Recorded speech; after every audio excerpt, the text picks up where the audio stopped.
Yo, what's good, guys? How's it going? What's happening? What's good? Happy Friday. Christmas is a few days away. How are you guys doing? Play Samzerg? We don't have Samzerg leveled yet. Dude, I am a Zerg leader. 100%. You caught me red-handed, man. So, I'm actually just now, like, finishing up breakfast. My power went out because of the storms and what, the freaking crazy storm that blew through here. So yeah, hopefully the power doesn't go while we're watching the development stream. That'd suck.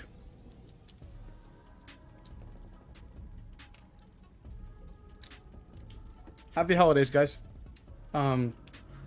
Epic did a video, did like a 12 days of Zenimax, which is pretty funny. So what the plan is for today's stream is we're going to PvP for a bit, and then I guess in about 20 minutes or so, the Ashes of Creation stream will be here. Actually, here, let's do this real quick.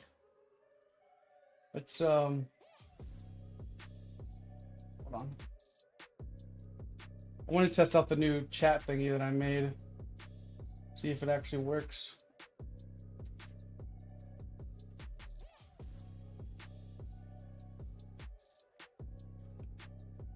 How's that? Does that look good? Does the chat need to be bigger or smaller? Well, I guess I can make it. I don't know. Is that all right?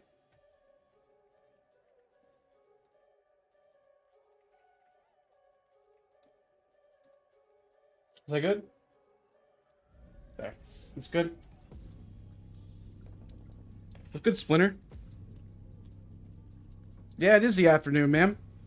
I was getting ready to make breakfast and then my power went out because of the storm. It's like friggin', it went from 49 degrees last night to 9 degrees this morning. It was crazy. Internet is out? Yeah, dude, it's crazy. I hope we can stream the reveal today. Or the dev update for Ashes. It's good lights out. No, we're not playing mouse and keyboard.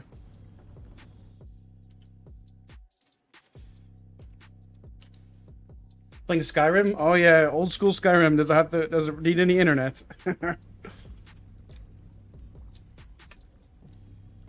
So I'm actually finishing up my grits right now.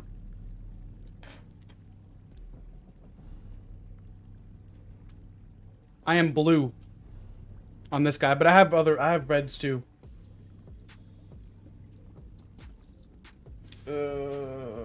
Foods.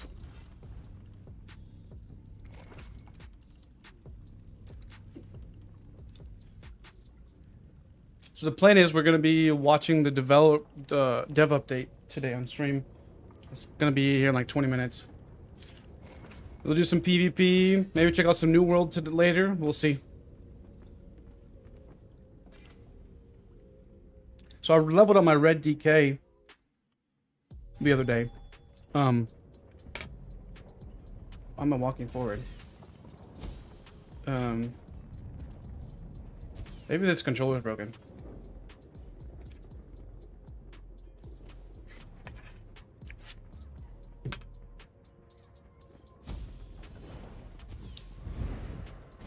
I hopefully we get an announcement to the Alpha 2 today. I'd be so hyped, dude. Like, even just give us a timeline for it. That'd be great.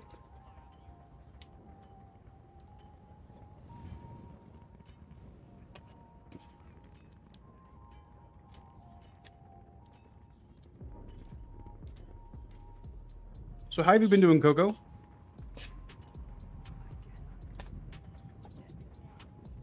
You still playing Fortnite?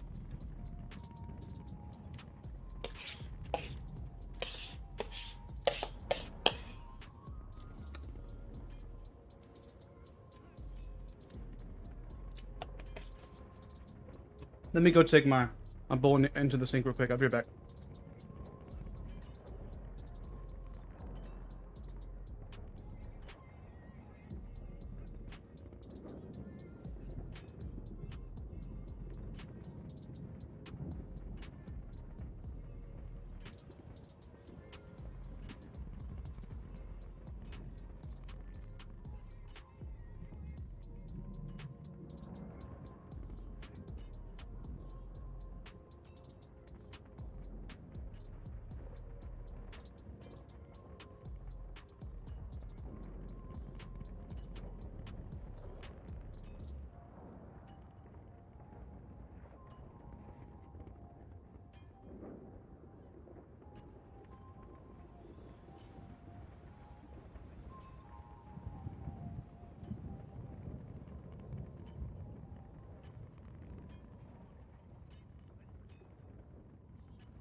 All right, I'm back. Just living, you suppose? I feel that, man. I feel that.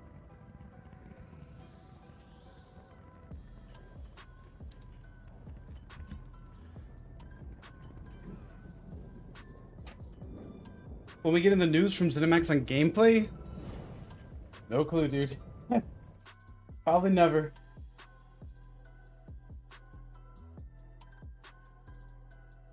Alright. So we got about 15 minutes to PvP. See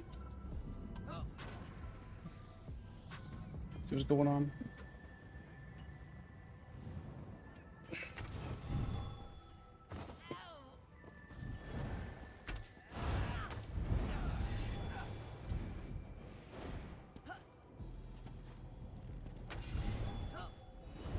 You're pretty excited for Hogwarts Legacy? I think we're gonna have to get into that, man. I haven't really... It could be... I don't know. I haven't seen a whole lot of stuff about it. I may deep dive into it. I may just deep dive head first. I've never been really like a what is it called, Harry Potter fan too much. It's not really been my cup of tea.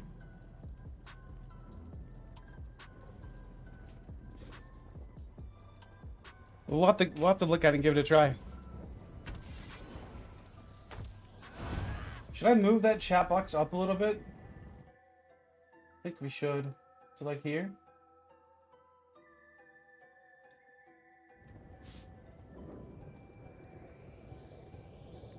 Okay, I'm gonna have to change my controllers. Don't gank me. Whoever you are.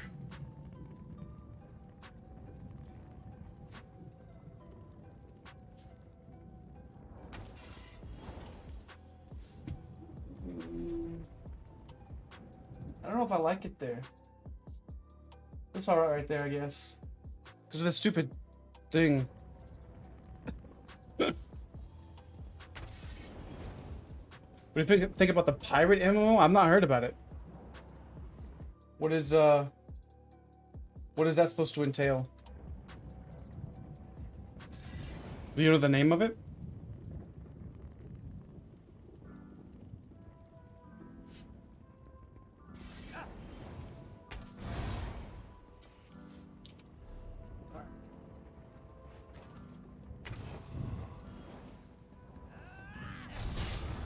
Skull and Bones? I've not heard of that, no.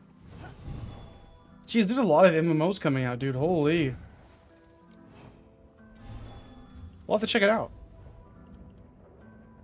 Oh yeah, my membership updated. I was like, how did I get those crowns? Like, I was gonna cancel it, but I was like, I need the craft bag. Yeah, we're gonna watch the Ashes stream live. Alright, let's check out Grey Host. It shouldn't be. It should be popping up at like 2. I know it's on.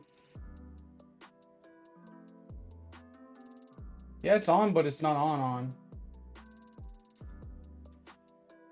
I feel like 15 minutes left.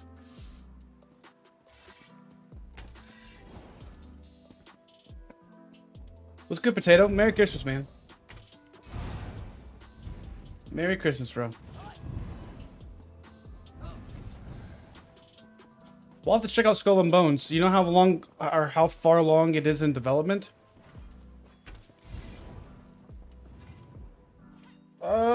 We may can do a BG after the development stream.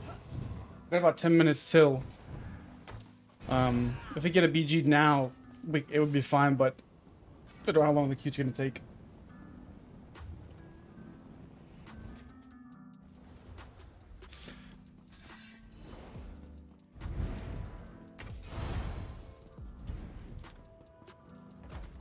Okay, well, we'll have to check it out then. You said it's called Skull and Bones.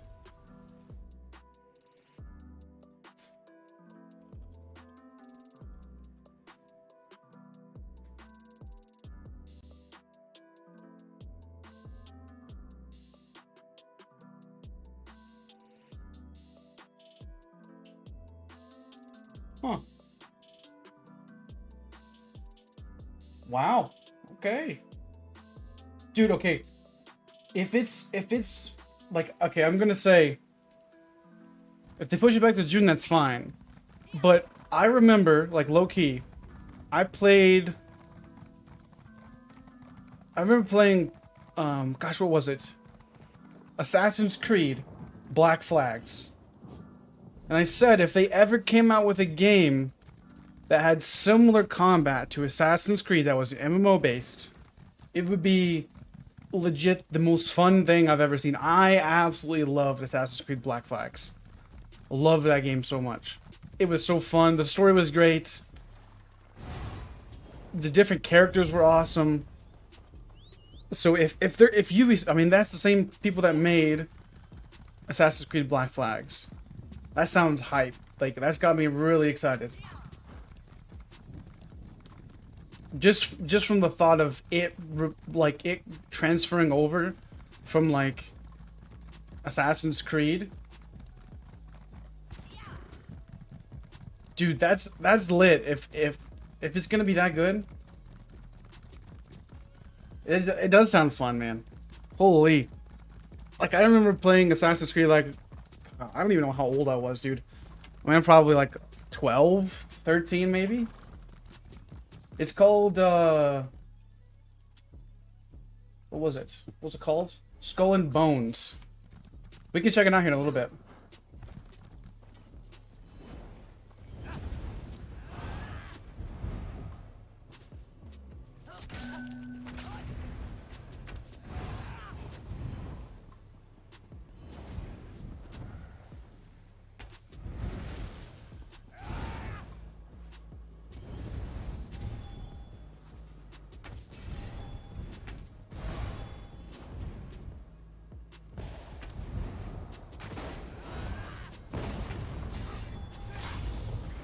I haven't got a chance to warm up yet.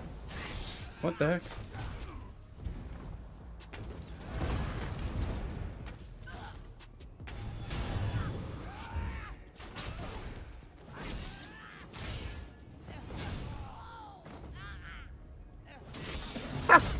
You fell on the floor. You fell in the water.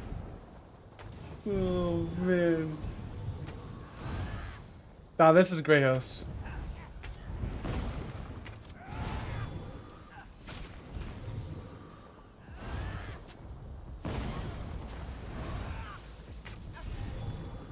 We'll check out the Black Flag or the Black Flags MMO here in a minute. I'm just gonna call it the Black Flags MMO, dude, because that's what it sounded like to me. Ubisoft MMO with pirates. That sounds like Black Flags.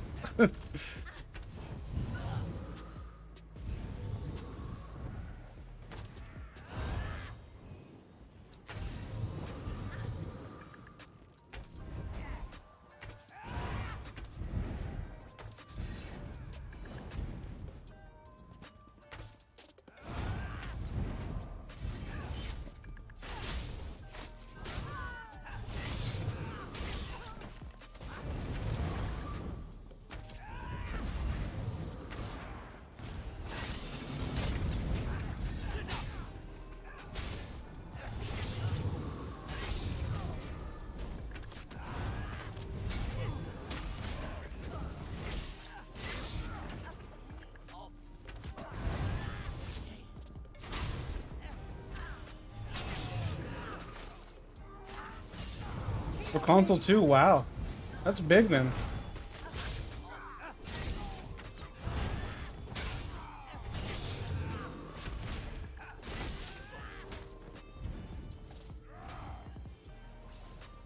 That's big then.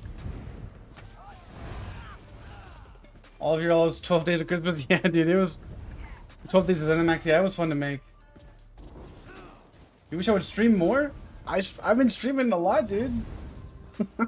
I took the past 2 days off to kind of recover and grind on some New World a little bit. Just kind of chill. I've been trying to figure out what the best time to stream would be. I like streaming during the day, if I'm being honest. Like, around now. Like, maybe from, like, 1 to, like, 5, maybe 6. That way I can get in bed because I'm an old man. I don't like staying up super late. It really hurts in the morning. Because then you gotta get up, but then you don't feel like it.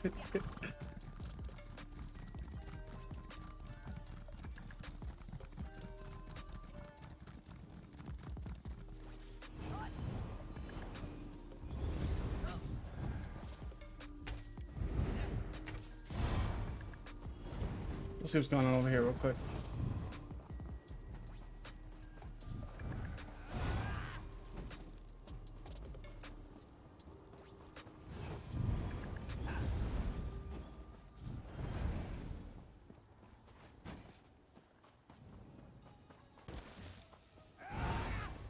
Well, that's a fat group of reds.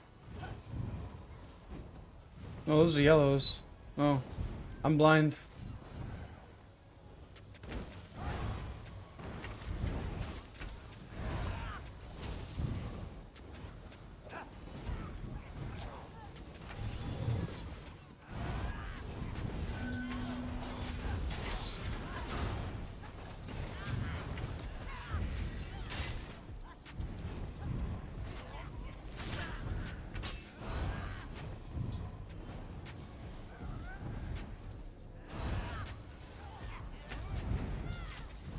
Yo, chill, bro.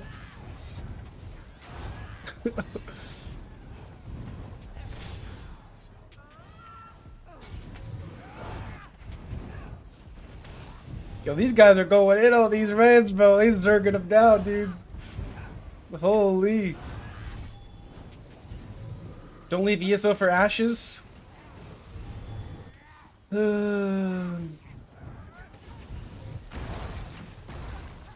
Yo, they going in on these reds, bro. Holy, bro, got. Oh man.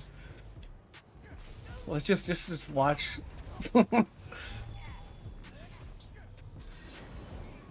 Watch the spec bow blades go to work.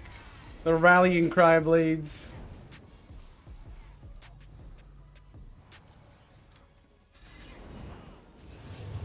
I do notice some input lag on PC with controller, yeah.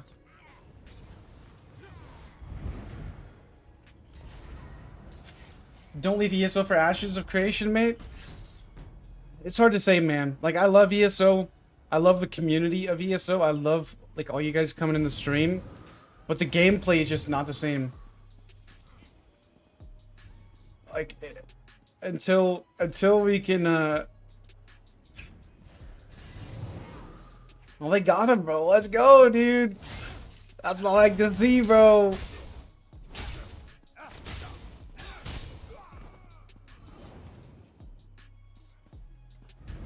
I love ESO and I love the game. I love the gameplay. I just can't stand the fact that there's no PvP content in the past 6 years.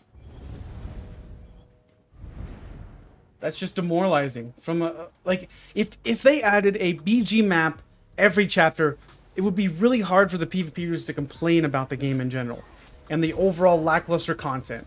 It would be really, really hard because, okay, you at least give us something, right? Like, you can't, that actually is new and fresh, okay? You don't freshen up PvP with adding nothing to it, you know? If they freshened up PvP every update, I don't think it would be really hard for PvPers to complain. Yeah, it's just funny. I'm just chilling here in the tower. Oh man.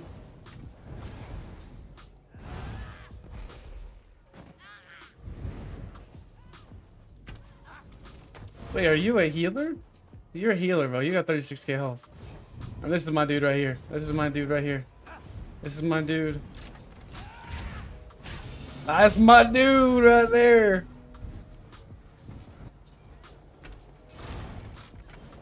I'll have to watch the stream here in a minute.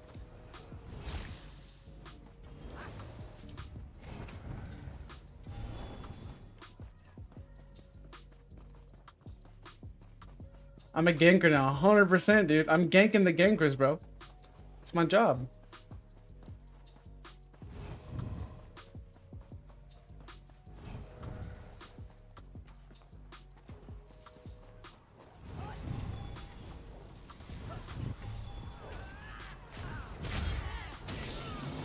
"100% a ganker, dude."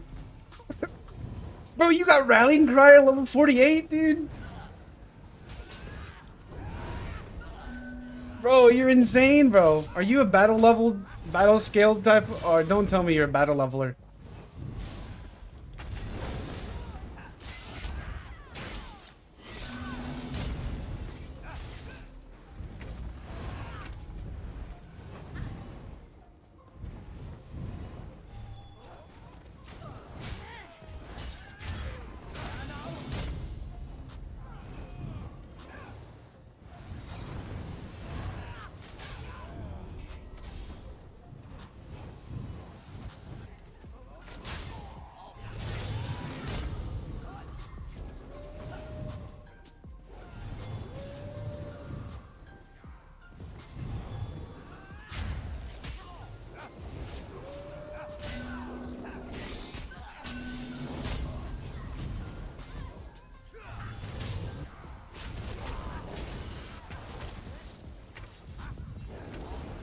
Yo, where's this lag coming from, yo?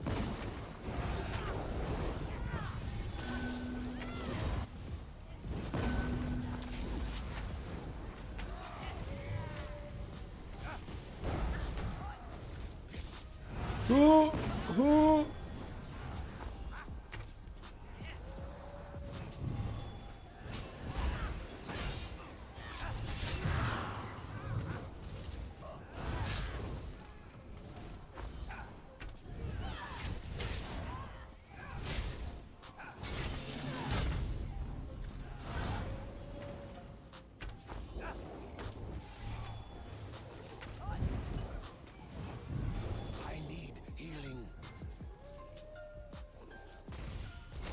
Oh, I'm trying to res you, bro.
love Shade, bro.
Yo, how am I getting stunned by the freaking...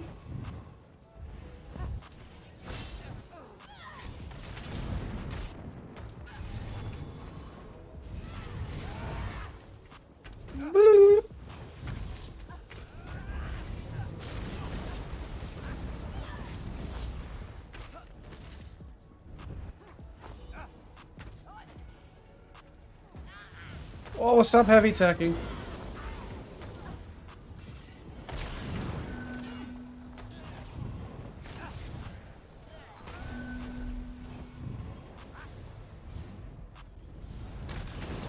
Yo, there's sieging, bro. I'm out. Yo, there's sieging, bro. Go gank this fucker real quick.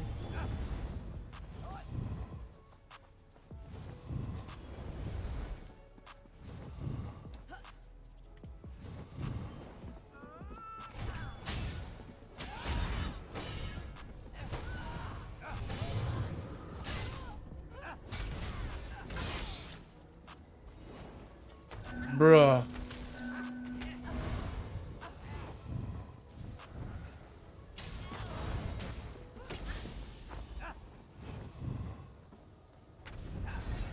Man started sieging me, dude. Oh, man.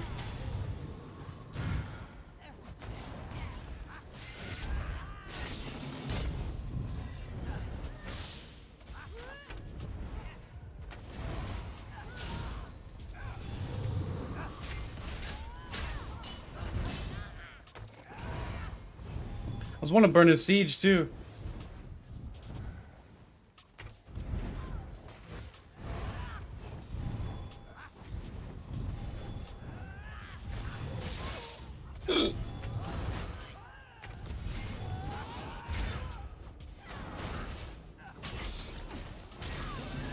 Let's go.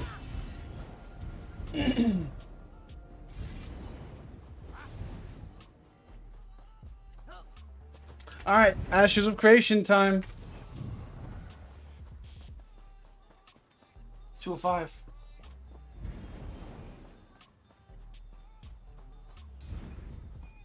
What's up, Kronos?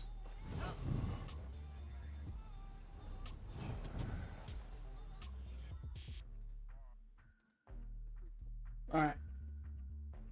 We missed the beginning part.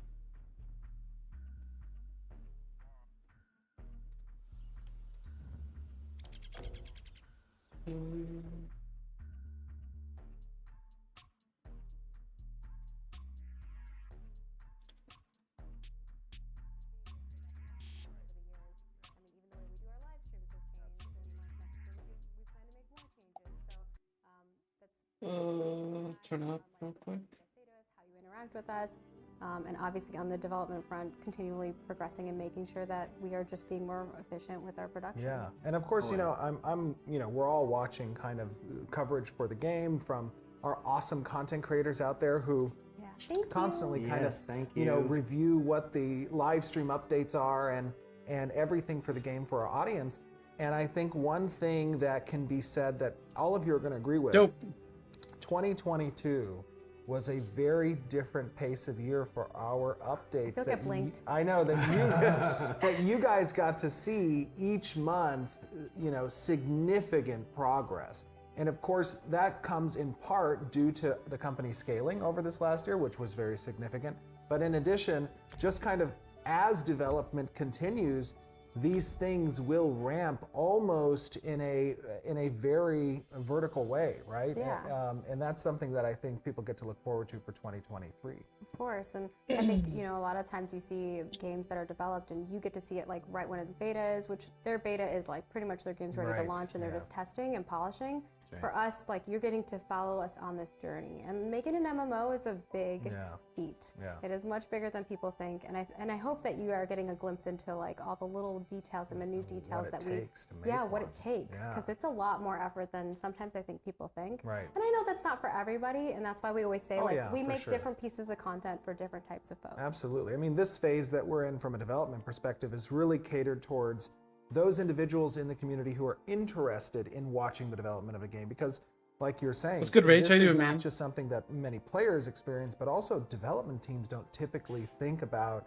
how they're actively working on features and I hope we get the assets that get shared. I hope they announce the Alpha 2 today. Another company that has invested this much in their community this far in advance of the product. Yeah. Like, we've been bringing this, you know, going on this for 3, 4, 5 years now, building this community, and it's amazing. Yeah. So amazing. I was actually in a, you know, obviously if you watch our streams live, you get to see all the amazing fan art that people send us, and I was This is the Ashes of Creation live stream developer update. This segment. Oh, I love the fan art. And I was actually saying how crazy it is that we have all this amazing fan art, and one of the walls in our hallway, actually like right near us over there, is where we're planning to do this huge corkboard where we're going to put all the fan art. So keep sending us those things. We love seeing them. And we've already had people making cosplay, and we're definitely going to put that up there. So we appreciate you all so much, and we hope that, you know, this, to kind of segue into what you're going to be able to see for the rest of today, is that, you know, you're going to get a glimpse into our studio. We want to set expectations that, you know, we haven't quite decorated everything yet in Intrepid style. We are planning to do that. We have some cool murals. I chatted with John about like what pieces we're going to do and stuff. So once those things get put up and we have a little bit more of a, you know, a vibe that we want to share with you, we'll definitely give you a proper tour. And we also bought some equipment like gimbals and stuff like that. You've been seeing our production quality for Extra Life increasing, and obviously this. So we do have plans of showing you guys those things. But you know, this is going to be an opportunity for you to kind of get cozy with the developers, get to know them a little bit more, not just about what the work that they work on, but like them as people and the kind of what they like about games. And so we'll be chatting with the folks who helped with the Unreal Engine update, character creator, seasons and environments, combat, gathering, and of course crafting. So we hope that you enjoy that. And of course, we're going to look back at the year and kind of do a little year in review. Bring your tissues, get ready to cry. Shout out to Mike Vecchio, who also made this tree. Oh, I love the tree. Oh my gosh, the attention to detail on the little ornaments. This little guy's face for the ornament is so cool. Yeah, and he even made you one of him. I know, I love that. We showed that last month. This guy, the little Vec down here. Yes. Oh, it looks so cool. They're really, really cute. Maybe someday we'll have ornaments that we sell for a holiday. I know, that'd be great. Yeah, should totally do that. Yeah. So before we go into everything, I do want to spotlight our comment for YouTube. And of course, if you want to be spotlighted, so this is live. This isn't pre-recorded. Subscribe to us on YouTube on our development update. And I do believe. Also leave a comment, and you could possibly be the spotlight. So today's spotlight is Eyr0n 634, and they wanted to know, I'm very curious what work Intrepid is doing to capture valuable data in Alpha 2. Has Intrepid built dashboards and data gathering tools? And I feel like this is a great... Oh man, I was going to say, who gets this one? Yes. I feel like we're all hyped about that. Yes, of course. Data. Like, yes, well we do. We love data. So yes, there is actual work going into data and collecting and game logs and stuff that we'll be using down the road a lot, especially during our alpha, to help us to guide. Was this pre-recorded? I don't even know. Is it pre-recorded? Meeting our marks and beating our marks and what we want to be accomplishing as far as where finding the fun is. Right. Yeah, and of course, you know, those come along with a complement. I don't think Ashes will have created by our developers as bad collect that data, not just from as gameplay, ESO, because that's one important aspect of it. What players but are we'll doing have to see, game. obviously. But another part of it, which completes that picture, is active community engagement with those players as well. To tell the tale from the player's perspective, not just the actions in game. Right. And I feel like a lot of companies, and many of us probably in the community have experienced this in other games, decisions get made from just data points that are numerical, it has to be right? a combination. But it must be a full picture that requires some investment on the company's behalf of that community outreach and engagement, right? Yeah, and that's what I mean, that's one of the reasons why I started working here is when the first conversation Steven and I had on the phone. At Milton's, we ate lunch at Milton's. Before that, I had a conversation with you on the phone. Because McP was like, you need to come work with us. And I was like, I don't know. And chatting with Steven really, like, you know, I think back on it, that was like 4 years ago for me. But the reason why I was like, this is a place where I want to go is because you really understand community. You understand how important it is that we are gamers also, and that we, you know, are making games for gamers. Right. And I often work in the past with people who maybe aren't gamers and they didn't really get the perspective of that, or we'd be making decisions because it's like, hey, this is the bottom line and we're trying to hit that, and if you don't hit this, you're fired. Yes, and there's nothing more frustrating from a player's perspective when something changes. Did you hear that? And it changes for the wrong reason because some value in some cell in some Excel sheet says, hey, this is the data that we scrapped from player activity. Yeah, and so what we're doing when we're sending that sounds a lot like ESO. Hey, the numbers are down for this because X and Y. We give some analyzing. They look at the data I all think the time and then sometimes just go that off what the part data is not says. read or looked into as much as it should be. Right. And it's so important to not just like look at data and make decisions, but also understand like why that data is that way in the grand scheme of things. In the grand scheme of things. Yeah. All right. And with that, I think that we're going to head on over. Ashes might be a and scam. meet up with our Unreal I don't know, Engine dude. Character creator folks who Steven was interviewing. So we hope that you enjoy the rest of the stream, and we will see you all on I the flip love side. the fireside feel to this. I just gotta say it. It's so good. We aren't going to stop that. We definitely want the genuine vibe, and I think hopefully you guys all feel that way through this. You know, all of our streams have been that way. We want even just these types of ones to feel that way too. So. Yes, so we'll see you guys in a little bit.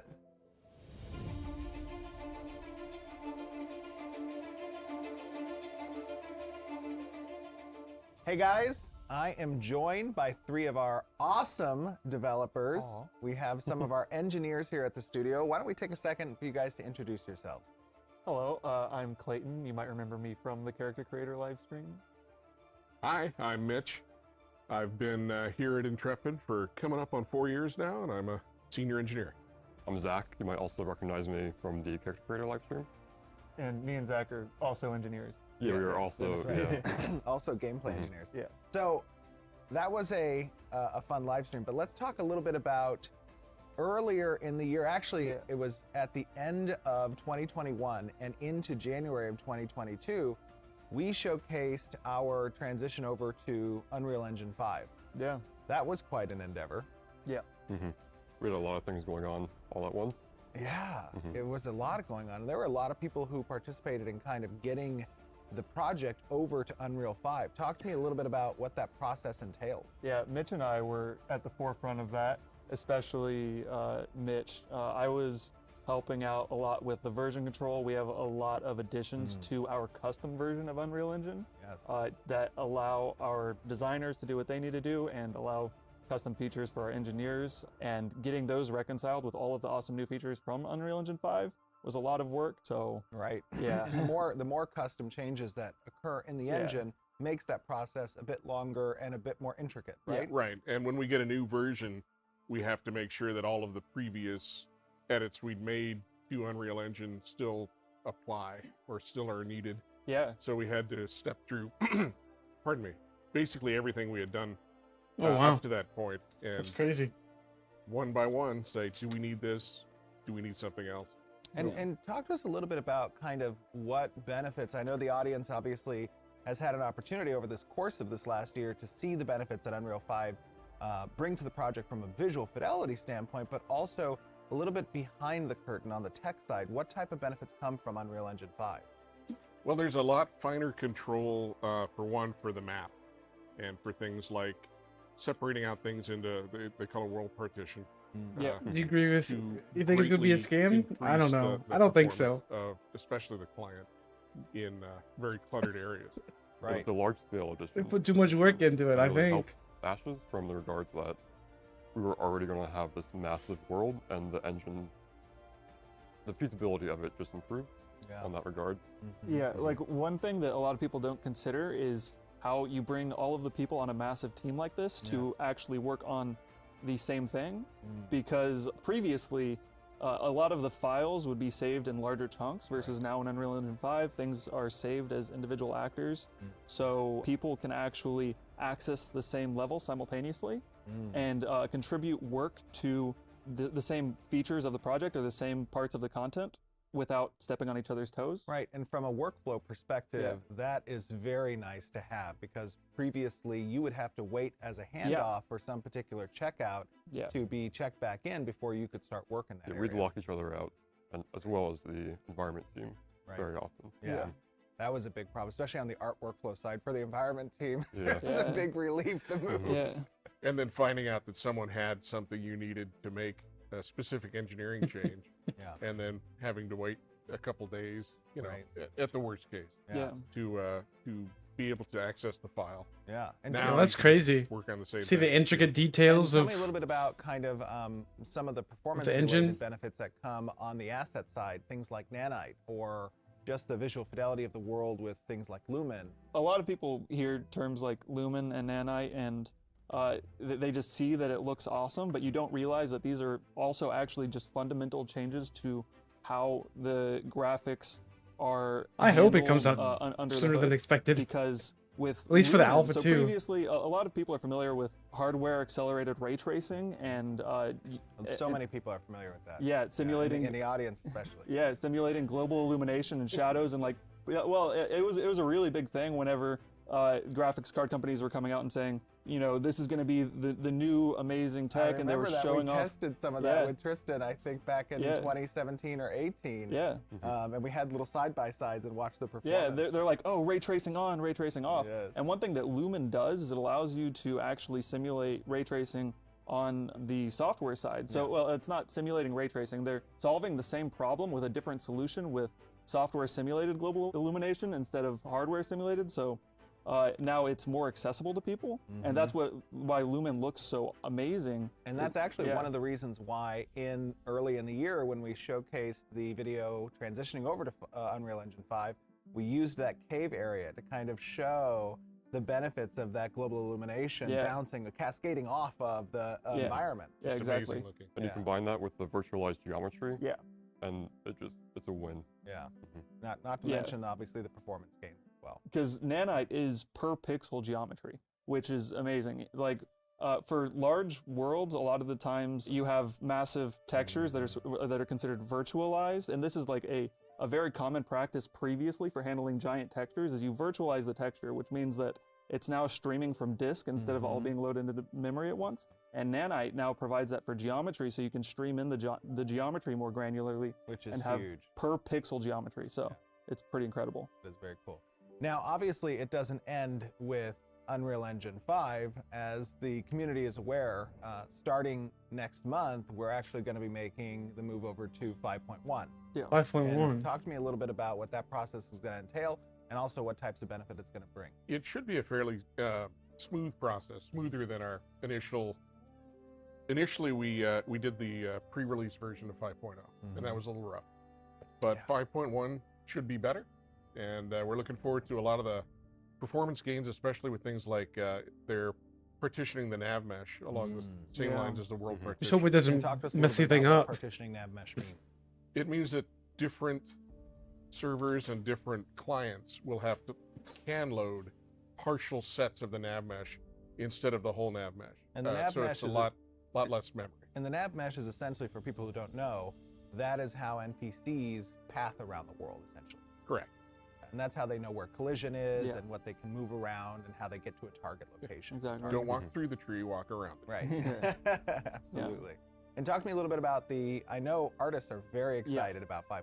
Why is that? Well, a lot of the features that were still in like a beta form for the engine are now coming online for as like more performant versions or more reliable versions. So like the entire studio will be able to move over to DirectX 12 for our primary graphics API, which that's going to save the artist a lot of headache, because a lot of the time somebody will be like, hey, this looks bad, or like I'm getting these weird glitches on the textures, or I'm crashing, and now, you know, a lot of it's just coming into maturity with 5.1. And they're also incorporating nanite as part, as I understand. I have no idea either. Foliage actors as well.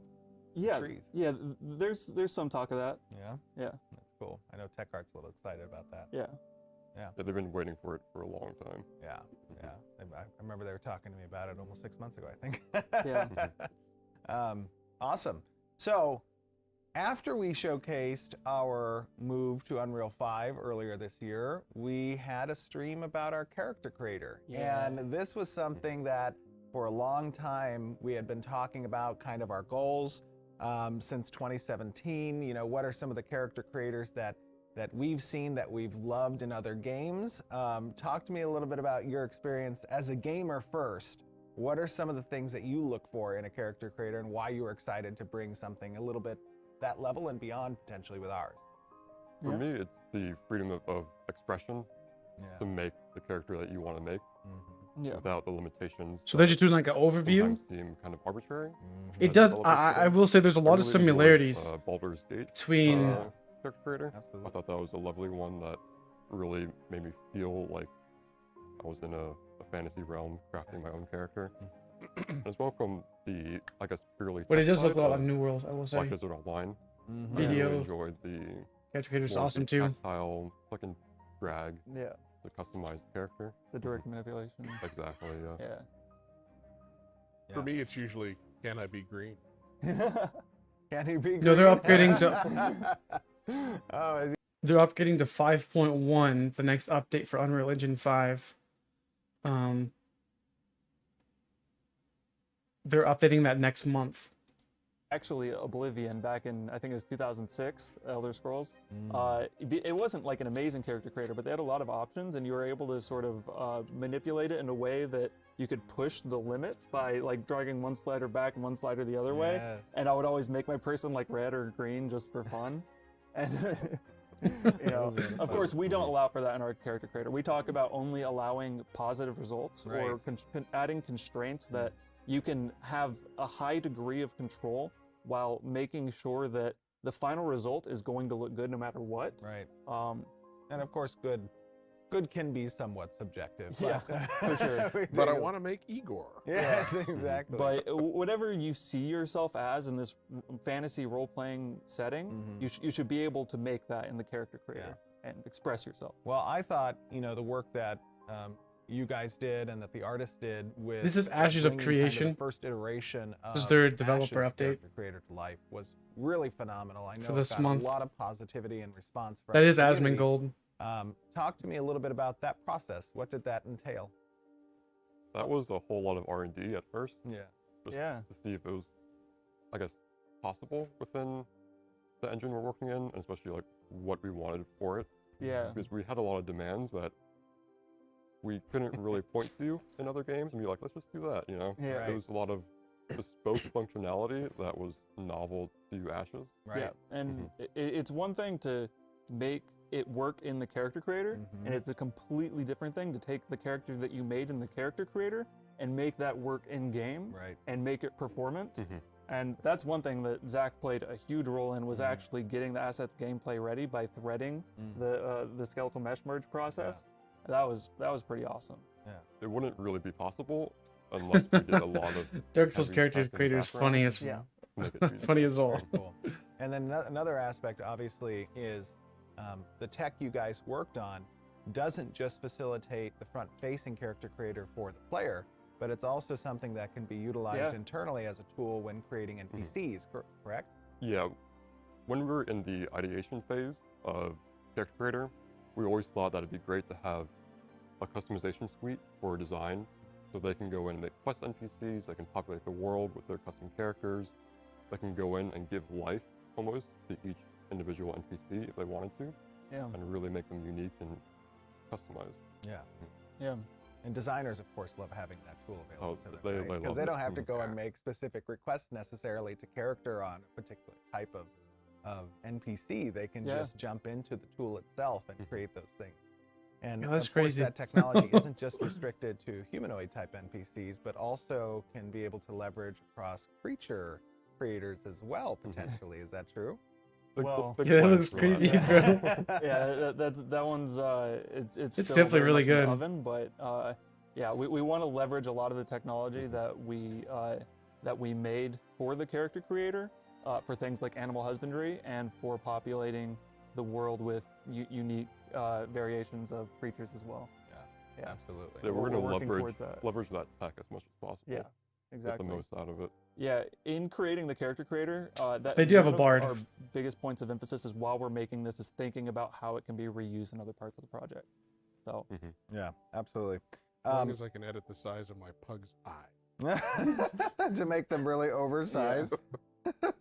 Talk to me a little bit about we obviously talked a little bit about, one of the aspects of the future uses for the character creator with creatures potentially, but what are some of the other things you're excited about to continue working on getting the character creator to a point where, it's going to be live for launch?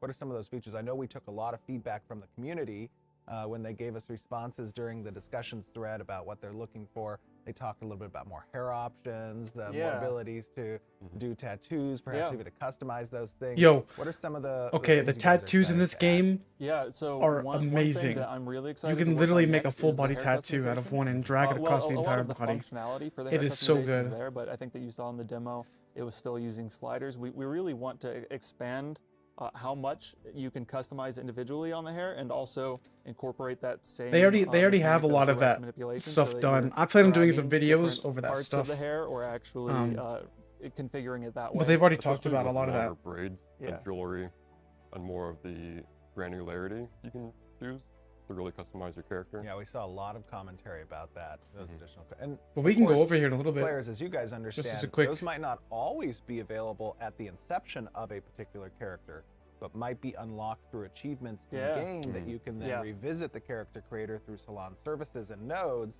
and start to customize further as your character's history matures. This is Ashes of Creation. Yeah, that's one thing that I'm super excited for, is the gameplay integration of the character creator in real time, and how we integrate different customization features and tie that into your character progression. I can't wait to see like the different scars that I can unlock from from I like a love the deadly idea battle of, or like reputation-based tattoos. Yeah, exactly. Stuff like that. Yeah, I've never seen that before. That's cool. Going into the tattoo parlor in the Do Near node and then getting like a special Do Near tattoo. Oh my That's god, gonna be awesome. It would be also cool as a feature if you're capable of inspecting other players, customization options and what they represent. So if you do add the scar from the dragon fight, another person can see, they have a scar and it's from that dragon fight. Exactly. Yeah, that is. There's a super wealth cool. of Yeah, dude, it's so good. options. That's what I was saying, Give man. designers to You can slide it. be able to populate the world with quests Look at that. and reputations. Yeah. It's sick. Yeah, that's Really super exciting. cool. Very, very cool. Well, awesome. I guess one final question that I would have for you That's what I was guys saying. is, as someone who takes a long time to create your character, do you generally just randomize and go, or do you sit there and fiddle with it? I know that in an MMO setting, sometimes when you're making that character, and obviously this is a service we've talked about offering, is prior to launch, players will be able to access the character creator and prep for that launch time, because you want to get into the server as quickly as possible. You don't want to lose any time, right, in trying to progress. But do you guys like to fiddle with a character creator, spend a long time doing it, customizing everything, or do you just randomize and go?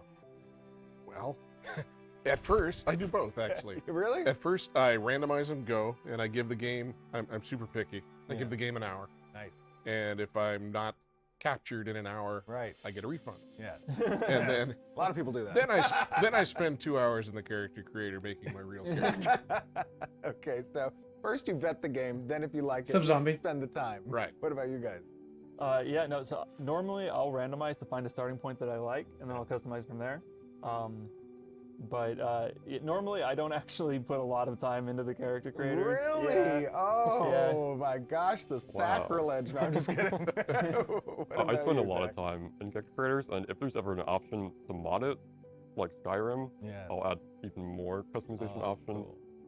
like modded Skyrim, just so I can have full control. And like, if it's not a time gate, or like I'm waiting to get into the game, if I have like a single player game, I will spend a full play session. Oh yeah. Just tweaking everything. Yeah, I generally, if I'm if I'm starting a You're game, working? especially an MMO, and I know that, I mean, in the past, the MMOs that I've experienced, it was rare to kind of visit that character creator again and get to change things. So I would spend a lot of time building out the character, customizing things. I don't know. I'm kind of a guppy for the role play side. Yeah. One of the nice things that Clayton did was he worked on a really nice randomization feature. Oh yeah, And absolutely. it like if you're not one of those players that, like me, that spends a lot of time in it, you can just randomize through and you're gonna get like amazing results every time. I like to see them add And, Clayton did a really good the same job they with- have in Black with the Desert, where you breadth can copy of somebody customization else's.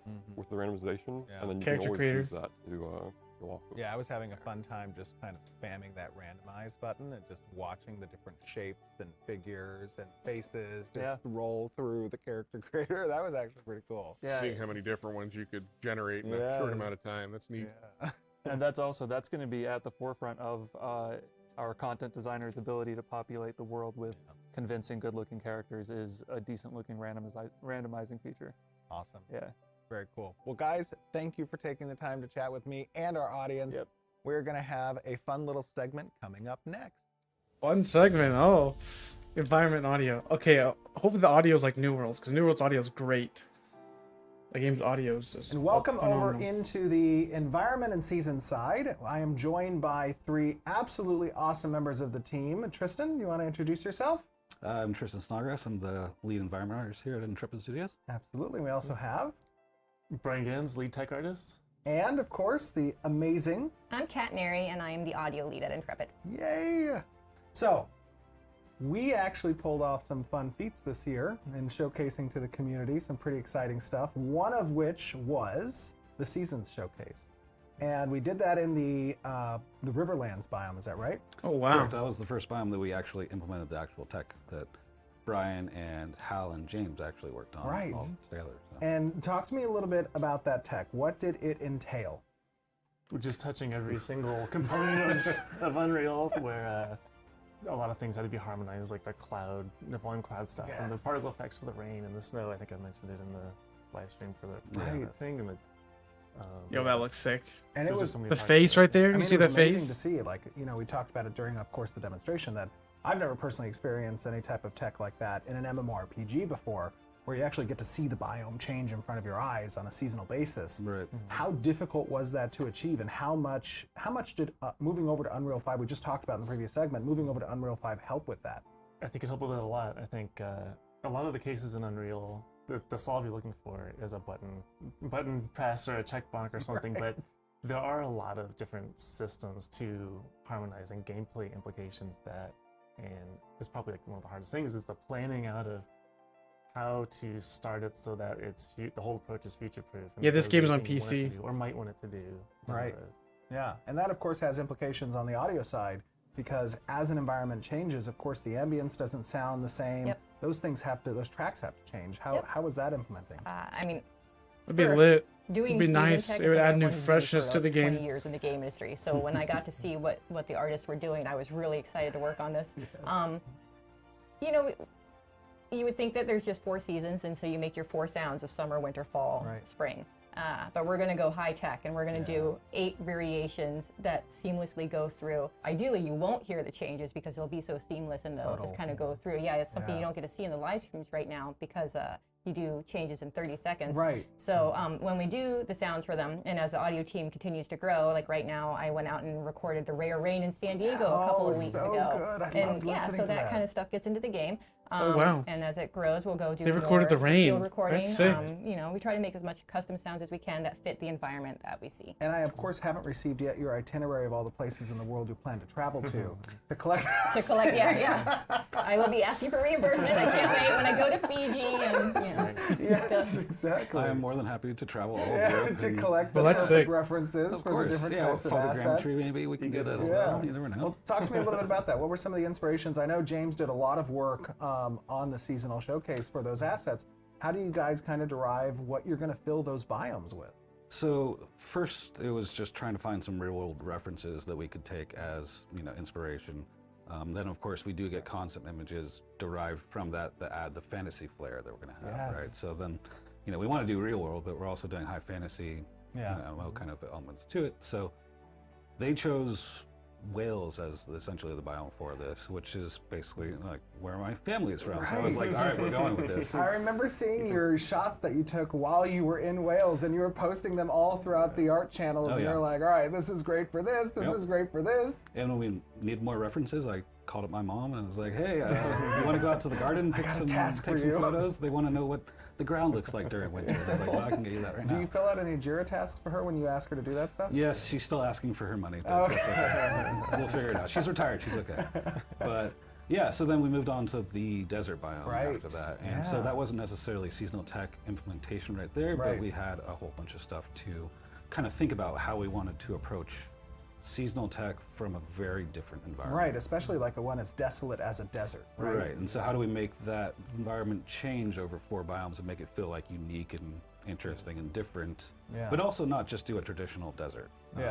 So we'd like to make like the winters maybe slightly different that you might see in a desert. I know, we talked a little bit about that. And there's some cool stuff that we've done for things that might come down the line, but one of the things that we wanted to do was also out here in Anza Borrego, we get the desert super blooms, which is where everything turns into like this beautiful painting of color. Unbelievable.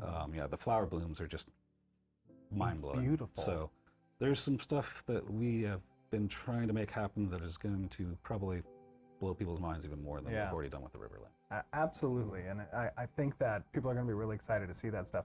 I think just the glimpse that we got actually at the desert area, that desert biome, there's already, I mean, just such beauty in that you did with the oasis and the tech across the rolling winds over the sand dunes. Talk to me a little bit about how you kind of accomplished the winds for the sand dunes. There's a couple of techniques. I think a lot of times the environment artists will take a stab at what they want to do, and then I'll pick it up and work it in, massage it in a a little bit better with some of the systems that are in there already. Make it a little more functional than what an artist might do. And performant. But, perform as well. But yeah, they know, they have an idea what they want in their eye, and I'm just like, okay, I get it, and let's kind of use that effect to do that as well, and look at the leaves. Use a different system, but in the same way that they're envisioning. That's crazy. Like all the different things Unreal can do, like the grass, the foliage, and the virtual textures and everything. And there's a lot of ways to do things, but there's often the best. The growth up on the just kind of like rocks there. Put that in there. Like the heat distortion was done one way. It's just, let's put that in the particle system. And they all kind of layer on top of each other. These different systems that you're utilizing. Yeah, if you take one out, there's a face. Just kind of there's a face there too. Uses that full.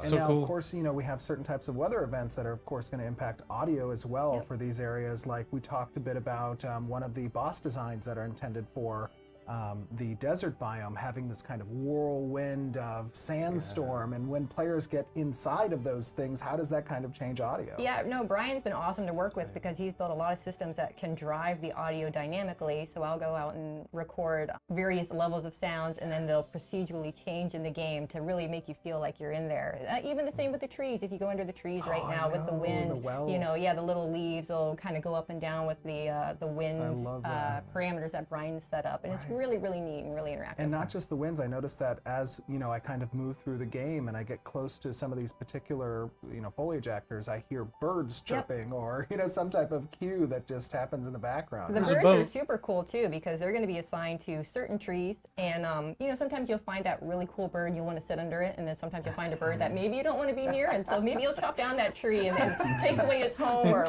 move away. That's terrible. But you know, it's going to be really cool. That is actually very genius. I noticed also, you know, as we were kind of showcasing some of the Ranger footage that design and the combat engineers have been working on, there was that almost pollen-like fog that was just throughout the level that, you know, created that almost morning dust look in that area. Yeah, one of our newer artists, John Waynick, has actually been implementing a lot of those kind of features to get, I mean, that's just another atmospheric element that completely adds to the mood of a scene, right? And those are seasonal as well, right? Like, I mean, those are going to be specific, attuned to specific seasons. And it's only available in the Crown Store too. In general, you know, so you might get a foggy warning. The customizable actions, they're dumb. Several pretty amazing games recently absolutely that have some of these elements, and you know, that really changes the vibe of when you're running around. Like, you know, one day to another is completely different. And that's a great, you know, point. Like, we're all gamers. We all play games in our spare time. That's why we're in this industry, is because we love games. We like seeing the smiles on people's faces when we make something that excites them. How much inspiration do you draw from the games that you play? That's a tough question because there's so many different types of games that you can play, obviously, and I don't really stick to one. And none of them have a shortage of awe-inspiring feats that their dev teams accomplish as well. Yeah, and you know, like for me in particular, Red Dead Redemption it's such a great game. Is an amazing game where I could just ride around and enjoy the nature all so day. Great. Or the shenanigans that the horses have. Yeah, all the little things, you know. But like, yeah, like that specific game has a lot of atmospheric elements for when I'm running around. I just really enjoy, like, not just the visual elements, but then the sound does kick in. And sound to me is one of the things that really truly sells like a movie or a game, especially the music and such like that. But like if the audio doesn't feel right, then you know. Absolutely. I mean, that was something that was big for me, not just in gaming, but like I find in many different forms of entertainment, especially media, television, movies, like that the soundtrack, the music that accompanies what's happening, more often than not elicits stronger emotions from me than the visuals or the dialogue. My goal for Vera Audio is you should be able to find a nice little safe place to sit down and leave it on in the background as a nice ambient audio generator, and you can go work on your thesis or whatever else you're working on, or just nice little go to bed to it. And I want you to like feel like you're always in there. That's 10-hour loops of Vera. That's what I'm. Yes, remember we used to talk about that so long ago. We'll do that. We should totally throw up like a YouTube loop that people can just leave on. Oh, that would be a great idea. That's one way to fall asleep. Yeah, absolutely. So as we kind of, you know, look forward into 2023, what are some of the areas that you guys have on your excited list of things to tackle, right? What's the biome you're looking most forward to? So the redwood forest is something that we're aiming to push into. Oh my God. We've already kind of started pushing into it slowly, but, you know, just being surrounded by giant massive trees that just don't seem to be making any sense of why they exist. Like when you're walking through a redwood forest in real life, like up in Northern California, it's awe-inspiring, and there's a lot of cool seasonal stuff that we can do with that. So that's my. Yeah, I was talking to Design a little bit about group gameplay dynamics when we instituted the gathering tech. And having specific assets that require what if you cut down those trees? To actually chop down a particular tree. Yeah, I don't think you can really take down a redwood with this. No, you can't take it out of redwood. One person axe. 6 swings, we're good. We'll see how that plays out. That's going to be an interesting feature to actually make work. Because from the tech side of things, I mean, I guess we'll be talking more about that later on today. But the harvesting tech is going to play into that. Right. And it's relevant, of course, to seasons because not just the ambience and the audio changes, but the assets that are available and spawn those change as well, and those have actual economic implications when it comes to the world economy. It was good to sleep. Yeah, that's just made to jump from PS5 to PC and like. Well, talk to me a little bit about kind of how you blend the work between setting up these zones, these biomes, the $10 donation, buddy, aspects, and working with design to determine which assets I'm sure there's, if you need some gear, I'm sure there's some people that can craft it for you.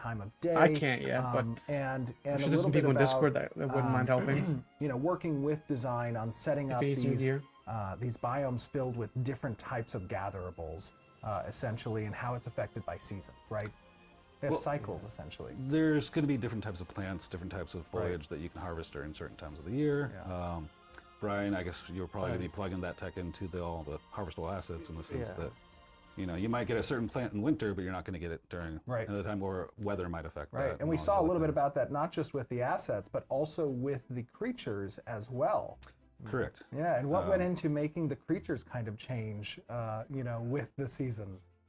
Actually, it's not as difficult as it sounds. Wait, don't say that. It's very difficult. No, I'm just very complex. We can't give away the secrets. Yeah, I can't give away the secrets. It's probably hard for the guys at Epic to like put it on the engine, but we just kind of, you know, every material, every object has access I'm a VTuber now. Wind, direction, speed, time of year. Yeah, for now. It's up to the artist to just kind of tap into these accessible variables and say, make this color in the summer, different color in winter. It gets complicated when we start putting more dynamics with like, we want a storm in this area, so we move across the world and has gameplay implications, and everyone, all the clients know if they're in a storm or not, and to that whole like process of working with designers and how to like integrate what we can do, what they want to do. I have to have like, here's the ambitious goal, what everyone's talking about, but we've got a fallback just in case. I need like a fallback plan. A scale of achievability. But push the really ambitious thing that's going to blow everyone's like blow the socks off. Right. And we usually hit the ambitious ones, so. Yeah. Yeah. Somehow, some way, it always works out. Yeah. Right. And then, of course, you have to think about kind of all of these things from an audio perspective where essentially you're layering on these different sounds. And when does it become too much? If I've got a storm coming, I'm in combat with 10 creatures, I've got players around me with abilities and effects, and I got dynamic music. A great code team, and we're also using Audio Kinetics Audio Engine, both those things with the code team and the audio This engine was a really will good allow showcase some really here. cool This one dynamic was. mixing that we'll get to choose what needs to be in focus. When you're in the storm, you're going to hear the storm, but if combat's coming on and bigger things that need to be focused on, those are going to kind of come up while the storm will go down. So it's going to be all kinds of proprietors like that. That's awesome. That is awesome. Well, with that being said, we are going to be moving over into our discussion about combat. Uh-oh. And I want to thank Here you we guys go. for joining us and chatting a little bit about Here's the combat. seasons and what it takes to actually make this stuff Let's go. exist in game. So awesome job, guys, and we will be seeing you in just a second.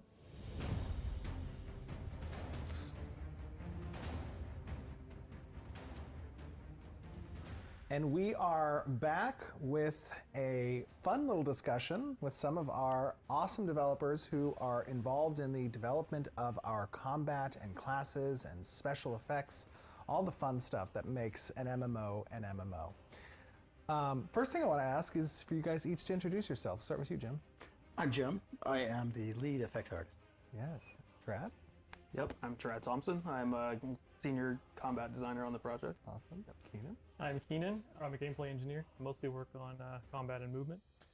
So we have shown some fun stuff this year, and I think the audience, of course, would agree that the look at Ash's development. Yeah, same thing. Same with since me, the start Arcane. of 2022 has ramped up in a very fun and engaging way for the community to kind of take a look at how development works here. You guys all are involved in a process, of course, that is very near and dear to many players' hearts, which is the identity of their archetypes, the abilities they have access to, those classes, how they interact from a role perspective with combat in general in the game. What are some of the inspirations? What are some games that you guys have played in the past that kind of help to influence the decisions that we make on Ashes? Oh, you know, that's a good question because I mean, if you're playing an MMO, you're going to have to think of kind of the big players out there. And I got thousands of hours in World of Warcraft. Oh, and really? that will definitely influence how I shape kind of some of the iconic imagery, the colors and shapes. I think really a lot of that motivation comes back to the feedback I get from the community and from the other developers. Yeah. Like Trad is always kind of saying, hey man, what about this shape or this size? Or I'm thinking about this mechanic. Yeah. So I guess it's a circular Absolutely. thing. I mean, all of us have been experiencing MMOs. I mean, we're all MMO gamers. That's part of the question that I ask in the final interview when you come on board and Jim, what are your favorite MMOs? The real qualifying. Yes, the qualifying question. Trav, what are some MMOs or games in general you kind of draw inspiration from? There are so many, I would have to narrow that down to, I'll pick an MMO since that's the most relevant, but I'd say the most influential MMO on me, on just, you know, as a gamer, has been Dark Age of Camelot. Interesting. I remember actually our interview when you asked me about like my MMO experience. That was the one I chose to talk about. Dark Age of Camelot. That's the one that ESO came from, isn't it? That was really the game I think that really, well, that and RuneScape. If you qualify RuneScape as an MMO, that one as well. But like Dark Age was really where I think I realized the magic of an MMO, and it really is what got me into like open world PvP, and that's what really excites me about this project. Is Let's go, dude! And just that really spontaneous gameplay that you run into out in the field, and you just never. Oh man, I'm so hyped, dude! Oh man. For you me, talked about PvP. I think it's probably WoW. Yeah. Specifically, the re-release of Vanilla WoW, Classic WoW. I thought that was a phenomenal experience. I actually never played in Vanilla, so when I tried. Really? So that was your first time with Classic? That was my first time with Classic, and I feel like it brought back some of the old school adventure that a lot of us have been missing. Back, the nostalgia. Yeah, we've got a group playing right now. Oh yeah, really? Yeah, hopefully we'll start back up again on Old War. Very cool. Yeah. So obviously, you know, as our audience has kind of seen throughout the year, and they're, you know, kind of seeing now as we put little clips into this particular video, you know, we've shown off a little bit of the Ranger, we've shown off a little bit of basic weapon attacks and melee, some of the fighter skills, we've shown off the cleric most recently. Tell me a little bit about the process that goes into actually making these archetypes? Obviously, the ability side is very important. That needs to have support from engineering and VFX and stuff. But what typically goes into, and we have a lot of classes to make, right? And we're deep within the thralls of that process, but what does it take? Yeah, I could start on that. So obviously a class has to, or an archetype has to start on paper, right? You know, we don't, you know, a lot of the time we'll go into prototyping and start building out stuff and see what's fun, but just about always we start on paper, on a design document. And we're talking about specific abilities when we start out on paper, right? First, we actually go about establishing the class fantasy and the identity and the role within the party, right? Because that really helps to inform what those abilities then are. So that's usually the first step is, you know, what is this archetype? What identifies it? What is the role that it's trying to accomplish? Once that is done, then we go into what you're suggesting there, where, you know, we'll go and brainstorm a whole wide list of abilities and class mechanics, and then once we've got all those, you know, a lot of them will get the chopping block, and you know, some of them will make it through, some will get iterated and, you know, kind of redesigned, reimagined, and then after that step, usually we go to you and we have a sort of review meeting, and you know, you'll pick ones that you like, you'll pick ones you want to change. That's or the second chopping block. The second shot, yeah, there you go. We try and filter it on our end as much as, but Steven makes sure it gets done one way or another. And then, you know, once that's done, then we jump into the prototyping, right? And then it starts down the pipeline process, right? Yeah, and rapid That shield prototyping looks is a so really cool. important step of the design process for combat, because we want to build and fail early, or, you know, succeed early. And we find the fun, we find what's not fun, and we can all do that within, you know, the tools that our very talented engineers provide us, and we're always working to improve that stuff. And the better tools we have, the better the designers can then do their job. And of course, engineering kind of fields requests from a capability standpoint on what design can actually provide a particular ability to do. Right? Talk to me a little bit about, you know, how you field those requests, how you incorporate that as part of the ability system, all those things. Well, we always do feasibility on any requests that we get, but our designers are really good about that, and we don't usually have too many issues there. Usually. Yeah. I like to run wild sometimes. For me as an engineer, though, I think a lot of times the challenge is in, you know, they're trying to get the fantasy right, and the question is, like, how do you make somebody who's playing a game feel like they are being delivered on that fantasy? So when design asks us for something, we usually play it a lot ourselves as we're making it, and we search for that feeling. And you know, we're all gamers, so we know what it feels like. So we're looking for it as we build it. That's one of my favorite things. As I'm walking past your desk, going to my office, sometimes you'll just be like, "Hey, Steven, you got 2 minutes." And then you put me at your desk at the keyboard, and you're like, "How does this feel?" Do you feel like a ranger? I know. Do you feel like a ranger? Does this sword slash feel good? Yeah, absolutely. I mean, and obviously, you know, you guys, you and Adam have had a very that looks sick. Part of working with this design showcase was the effects best to one, kind of capture not in my just that opinion, role, but that feeling as you described. The melee fighter one. And sometimes that incorporates working with animators to get the right types of authored animations for like particular weapon attacks and or abilities, and the timing on those things is pivotal in creating the right feeling, right? There's so many technical components to it, and as is often the case with engineering, it's like eliciting that right human response out of the very mathematical thing is the challenging part. Yeah. And Jim, obviously, you know, audio and visual effects, they come in kind of near the end of that pipeline where, you know, design and engineering has provided the tools to design, design's iterating with author. Yeah, melee is very important. And then VFX comes in and says, I mean, so is everything else, but spectacular.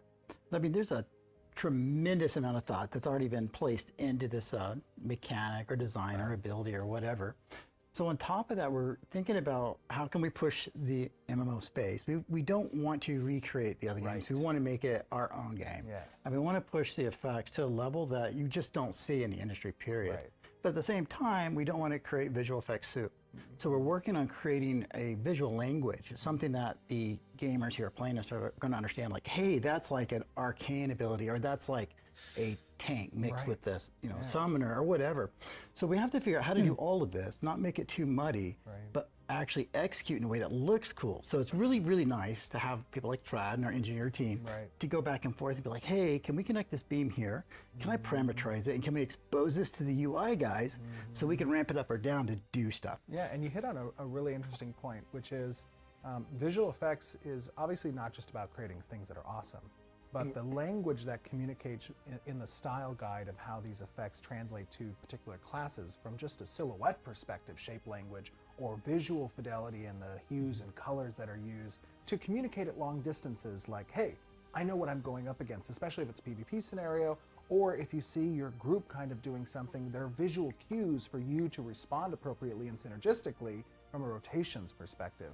And that's something I know early on, we worked with each other kind of going through you and the VFX team across, what those shape languages should look like for particular types of abilities, the colors that should be associated with particular types of archetypes, the symbologies and iconography that's used as part of those particular visual effects, some of which obviously people saw in the last Clarke demonstration.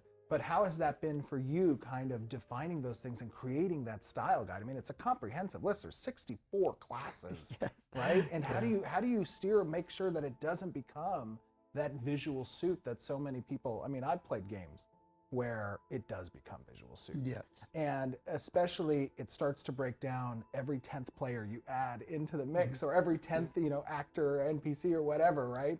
How do we accomplish that? Oh, I love that question. So, I mean, I'm a gamer, and I think that especially in MMOs, when you get to that in-game content and you're in this huge raid where there's like 10 people or 100 people, and all of a sudden it's like you can't find your mouse cursor. You're like, if you're not hotkeyed, you're lost, right? Gosh, I know. So, but to answer your question, we're not. Right. Instead, what we're going to do is we're going to give that to the player. So the player is going to be able to tune that experience. Oh, that's hype. So we are going to create a very smart, parameterized subset of matrix help PvP a lot. That's a fancy way of saying that we're going to let you tune what it's like in single player versus maybe you and your buddy versus a 5-person party or a giant raid. Not only that, but let's make it to where we can change the camera shape and the post-process and the particle intensity, and then do a global one that scales all of those. And give that to the player because, I mean, really visual soup is a thing, but there's a scale that's subjective kind of to the player on how much they want to see of those things happening in a particular area. And this is something, obviously, you guys who've been following the project for a long time is what we've talked at since the very inception of Ashes is a desire to tackle that particular issue that many of us have experienced in other games, of course. So talk to me a little bit about our 64 classes, right? In those roles, those class fantasies, where do we kind of live when incorporating, obviously we have an 8-member party, right? And we have 8 archetypes that are associated across our game. And people know it's kind of a matrix of 8x8 in which creating these classes, the augment system, all that type of stuff. People have just now been starting to get a peek under the hood of the creation of these archetypes and these classes. What are you most excited to kind of tackle come 2023? I know that there's a lot of stuff in the works right now and building up towards Alpha 2. Of all 64 of them. Yes. Probably the Dreadnought, because that's my default character. But actually, I don't know that there's any particular class yet. I mean, we haven't even shown everybody all the archetypes yet. But I will say I'm pretty excited to see what the Summoner becomes. Yes. We haven't shown anything on the Summoner, and I'm not necessarily a pet class player myself, but I feel like every Summoner type class that I've seen in games, they usually fall a little bit flat, exactly. in my opinion. Maybe that's why I don't play them, right? But I would like to see something a little bit more dynamic with summoning in real time in combat rather than I summon my pet right at the beginning of combat and then I'm super hyped for Summoner then because I'm glad that they realized that left to be explored there, and I'm pretty. In fact, we've already written up some stuff about it. Oh yeah, absolutely, and it's some stuff that we've shared a little bit with the community and just a little bit. Just a little bit. There's only 8 classes, Pink, but they're augments. Some of the stuff that's gone into that. What about you, Keenan? What are you kind of excited about from either a technical challenge perspective when it comes to these ability systems, or combat in general, or class-wise? I think if you're talking about what I'm most excited to work on, I would say all of the Bard classes. Bard, let's go. The Bard seems to have been largely forgotten by modern gaming. So exactly. I'm excited to bring it back. I've never even played a Bard class. Yes, I think next year as well, people are going to be excited to see how that class interacts from a support perspective for the party. and how it kind of lives next to but doesn't Wait, encompass have the I? same space as the I don't think I human, have. which is what a lot of previous games I think that try to bring in that bard perspective do. They just throw it on top of the healer's role. Yep. Exactly. And that can be a little bit boring. There's a lot more to support than health bar goes right. Right. Health bar goes right. Whack. Whack-a-mole buffs. Agreed. How about you, Jim? What about you on the visual effects side? I know you guys got a lot of fun tech working with tech art teams for supporting. That visual just looks effects, so not cool, just from a man. class The perspective, but melee also on the monster side, NPC looks so design side as satisfying. well. Oh yeah, I mean, we're gonna have so much fun. Like, monsters and boss fights are gonna be unreal because we can just dial that up and really have fun with all the actual tech that's built in the engine, the custom tech. I think from just like a real technical perspective, I'm super excited about augments. I want to do the augmentations and see how these different classes interact and how we can create like a difference between a cleric and a paladin, for example. But yes, Um, I'm hyped for that. Selfish point of view. Yeah. All about the necromancer, man. That is going to be incredible. I don't think you're alone there, buddy. It's going to be amazing. And we showed off a little bit some of the augments. I don't know if everyone picked up on them during some of the demonstrations. There were a few abilities that had some of the augments associated with them. But next year, I think, in preparation for Alpha 2, there's going to be a lot of that stuff that players are going to get access to and kind of see. You know, it's something that's interesting to me is I think next month we're showcasing the tank archetype, and we're going to be showing some of those abilities. And within the next I might have actually just leaked that. I'm so sorry. Okay, so a little leak in today's video, but within it, I know. keep going. Within the next couple months, or I think it's the next 2 to 3 months, we're also going to be talking a little bit about and showcasing one of the big raid bosses, the Cyclops. And I know that has a lot of visual effects that's going into that encounter, as well as some unique mechanics that are associated with supporting some of that ability doom that the actual and gloom Cyclops has available. And I think people are going to be a little bit shocked by that because it's pretty cool. Well, it's going to be epic. Oh yeah, it's going to be insane. I mean, you have this unique problem with big bosses in general. Yes. Now have I'm going to leak a little more. Hopefully, you guys don't have to edit Oh this yeah, out. no, I'm ready. I'm scared. So, I'm ready. so we're going to have this monstrous creature Oh my goodness. going across our terrain. It's not going to be your flat arena that you see in every MMO. It's going to have different heights, altitudes, obstacles to climb on, and we got to solve for that. We don't want our effects just hanging in there. We want to mold to the terrain and do different stuff. Bro. I think that's going to be something that I'm really excited about. It's really technical. Let's go, but it's also dude. going to be something that people are really going to dig. They're going to enjoy it. Oh, for sure. I totally agree. Every That sounds little hype. case we missed is going to be scaled up 20x. Oh yes, and that's part of The problem with most MMO games, That's how at we least the figured it out. PvE Yes, aspect, exactly. is we get to it's encounter those so problems easy. as the course that we're bringing this to life, and as we're addressing them, we're showing the community as well, right? That's something that's super cool. I think another thing, you know, I think it's one of the biggest obviously, problems we're with building PvE. a massively multiplayer game, and a lot of our encounter design, a lot of the PvP scenarios that players are going to be subjected to, those are very dense populations. And when you're building out this concept of these ability systems, how much of that massively multiplayer component gets taken into account when creating, ideating, so to speak, these mechanics that are provided by engineering, but also the class kits as a holistic view, you know, what abilities we're actually authoring. Do you take into that account, or is this, you know, something that's really more focused around solo gameplay, group gameplay, or massive gameplay? Oh, we've got to think about all of it, right? Absolutely. You know, from the ground up in that phase I was talking about earlier, like the ideation phase when we're brainstorming these abilities, we always have to think about how does this scale up, right? A lot of games have the luxury of not having to do that. You know, they can design a number of abilities without even having to necessarily consider the performance implications it would have in a networking environment. There's a lot of additional things as designers and engineers and artists that we've got to think about every time. So it kind of blows up the scale of, you know, it can be a little bit mind paralysis sometimes when you think, but you know, we get through it, and we've gotten pretty good at it. From a performance as authoring kind of these visual effects, how useful has the migration over to Unreal 5 been with the use of Niagara and its system? Oh, it's key. It's very critical. So every single effect that we author, we have to author for different scenarios. How far away it might be, we might cull stuff, how close it's going to be. We're also going to cull stuff. Right. There's no point in having something that just blocks your entire view.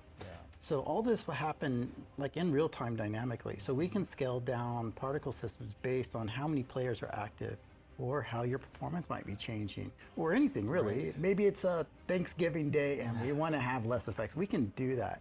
So it's super robust with the amount of control we have over every aspect that's sick. of visual effects. Right.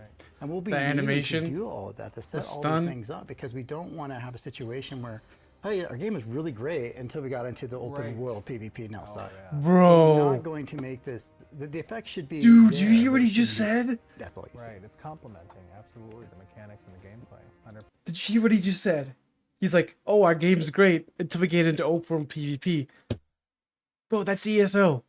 Think about performance-related Golly, considerations dude. for the ability system. I'm telling you stats guys, to kind of quickly update. if they do this game all of justice, the then it's stuff literally the best interacting MMO with out there in the network. game, in the How market has right that now. been for you from a challenging standpoint? Yeah.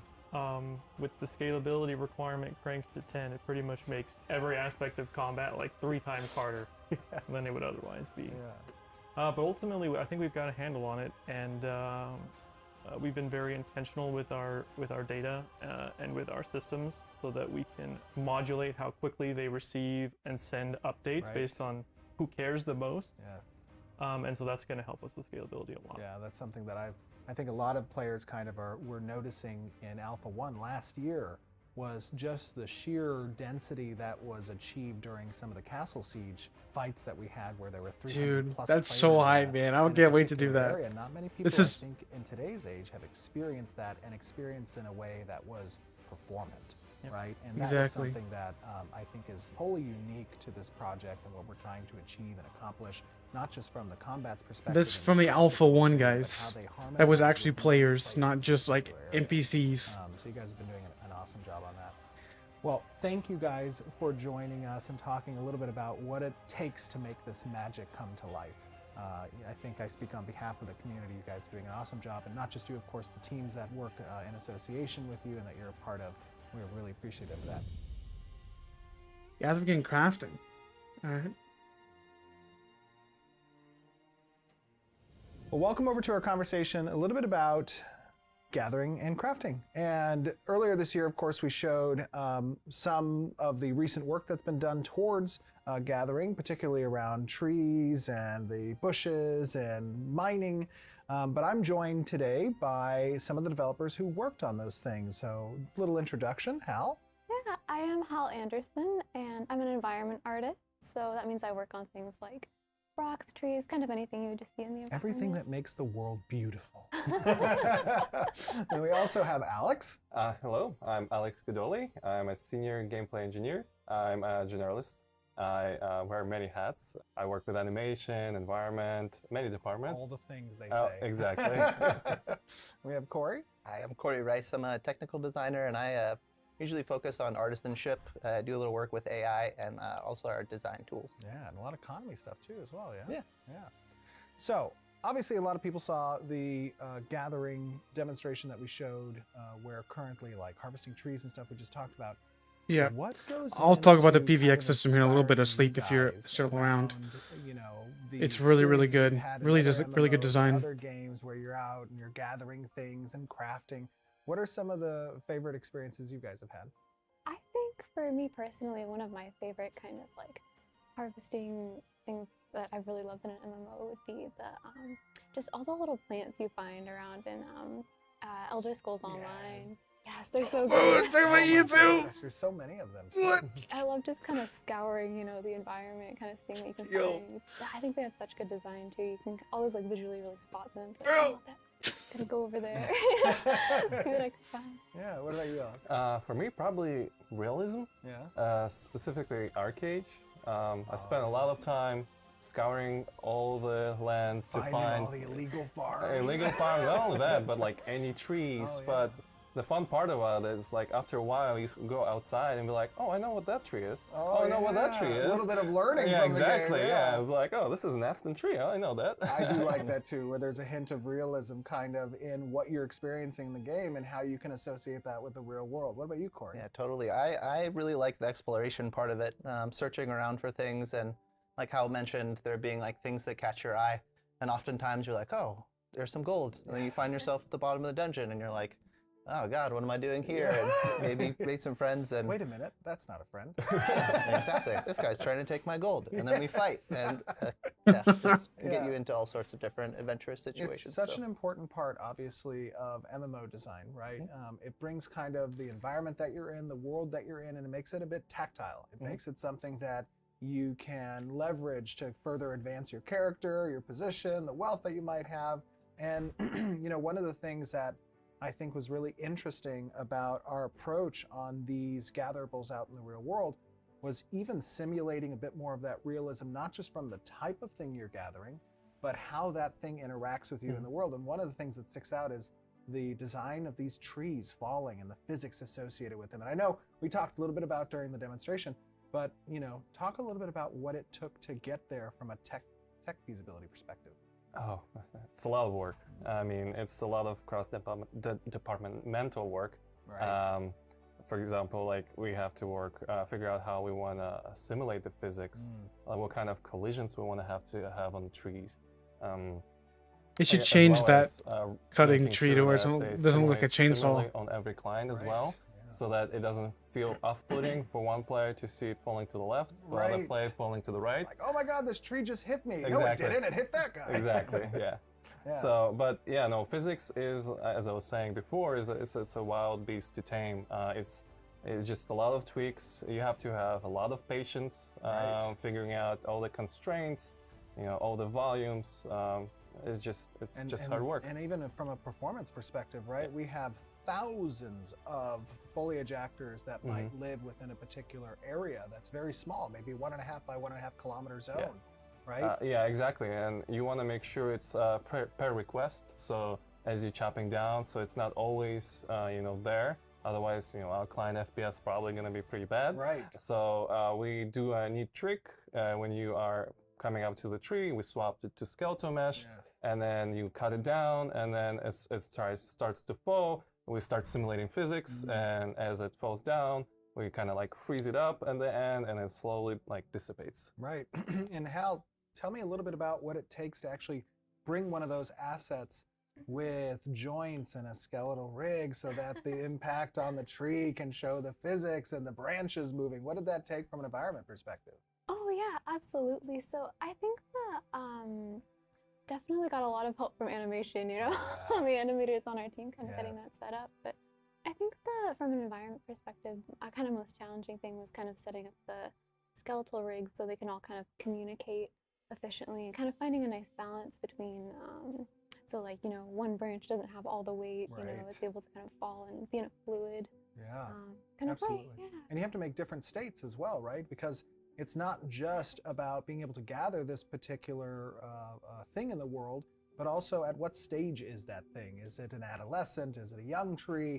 What type of harvest can I get from it if I were to, let's say, gather it earlier in its lifespan, right? That has some design principle associated with those. Yeah, definitely. Like, we wanted it to look good when it falls down, but we also wanted the environment to look really good during different seasons and different stages of life of the thing that you're harvesting. So not only did they have to do that work one time making a tree look good, but we wanted it to work on all the variants, and we wanted it to work when it's a small little sapling or a mature tree. So yeah, just figuring all that out and all the different permutations of it was interesting. It's interesting. And also not only that, but when you think about kind of showcasing those different stages of life for a particular asset, that obviously creates an additional amount of work on the asset side, right, to create those particular stages of that mesh's lifespan, right? Yes, yeah, it does. Yeah, I think to kind of like in a forest, like one thing that was really important for the environment team was kind of showing not just one kind of monolithic tree, but having different kind of varieties. So you can see that it is like a living forest that like grows and like has different stages of life. And it definitely is a lot of work. Yeah, absolutely. Because now you're not just making the tree at the adult stage, you're making it at the sapling, you're making it at the young adult. And then talk to me a little bit about kind of how we achieve that scaling between these different stages. I think the first thing we wanted to achieve is to make sure that environment artists can place them at the painted stage so that it sets up the general environment. and then creating multiple states that it iterates over efficiently. Once you can chop down like adult stage, it goes, for example, to empty. It has to make sure it replicates to every other player, and then it transition into a sapling stage, into young stage, and all the data needs to make sure it propagates to every client that sees it, and make sure that also the bandwidth is not too large, because we want to, keep we don't want network traffic a little exactly, cheaper. yeah, exactly. Right. We don't want you to run through the forest and like 400 megabytes. Oh my god! Yes, exactly. Corey, obviously, design has some significant intents when it comes to the variety of the types of gatherables you have access to. And as many of our players know, the professions that relate to these particular gatherables and what you can do with them are also expansive. How do you guys on design go about kind of architecting what that pyramid, so to speak, of gatherables are within the world? It is the base of the economy, right? So all the processing professions and crafting professions kind of start with what's gathered from the world. So we start by like determining what needs need to be fulfilled. So players need armor and consumables and weapons, and so each one of those things sort of like fits in their lane, and we need to define what things should exist in the world so that we can make those, right? So that was kind of the first step. Yeah, absolutely. Now, obviously, it's interesting to see when you go up to a particular rock and you mine it, and there's obviously some amount of time that it takes to gather that particular resource. What types of profession-related progression can influence that time that's spent, but also, and we've talked a little bit about this in the past, there's an element of prospecting that occurs. Yeah. Talk to me a little bit about that and how it interacts with the system. Yeah, so we definitely want progression, right? Like the more time you spend mining and the more effort you put into understanding how mining works in Ashes, along with other gathering professions, we want you to get better at it. And there's different ways, right? You can get gear, you can progress in the profession, and like you said, get faster and maybe find better stuff. And one of the ways to be able to find better stuff is through surveying. And surveying is a way of kind of scanning the area, narrowing down what you're looking for. Maybe there's one recipe for a golden sword that you're trying to fill for your friend, and he wants it to be of a certain level and certain power, and so you need this specific gold ore. Right. So, you're not looking around for any gold. You want the specific gold. So we want to give players the tools to be able to kind of find what they're looking for. Survey stuff sounds pretty cool. cool. Another thing that they can get better at and work with others to increase their productivity. Absolutely. So. And with having such an expansive list of gatherables that are available, Hal, walk us through a little bit of what that pipeline looks like. I mean, what does it take to actually make a specific type of tree or a specific plant? How does that process begin? Tell us a little bit about that. I think kind of the first step in any type of kind of asset creation like that would be kind of gathering like a reference board, kind of finding out what sort of like real life things we want to draw off of to make sure that stays kind of grounded. And then also kind of deciding sort of what kind of like a mood we want to elicit, like, is it going to be a spooky tree? Is it going to be more like, awe, like is it going to be magical? Right, Do you feel like awe, and kind of establishing that so we kind of know what to go into the process. The identity of the asset. Exactly, yeah. Yeah, get that mood. Right.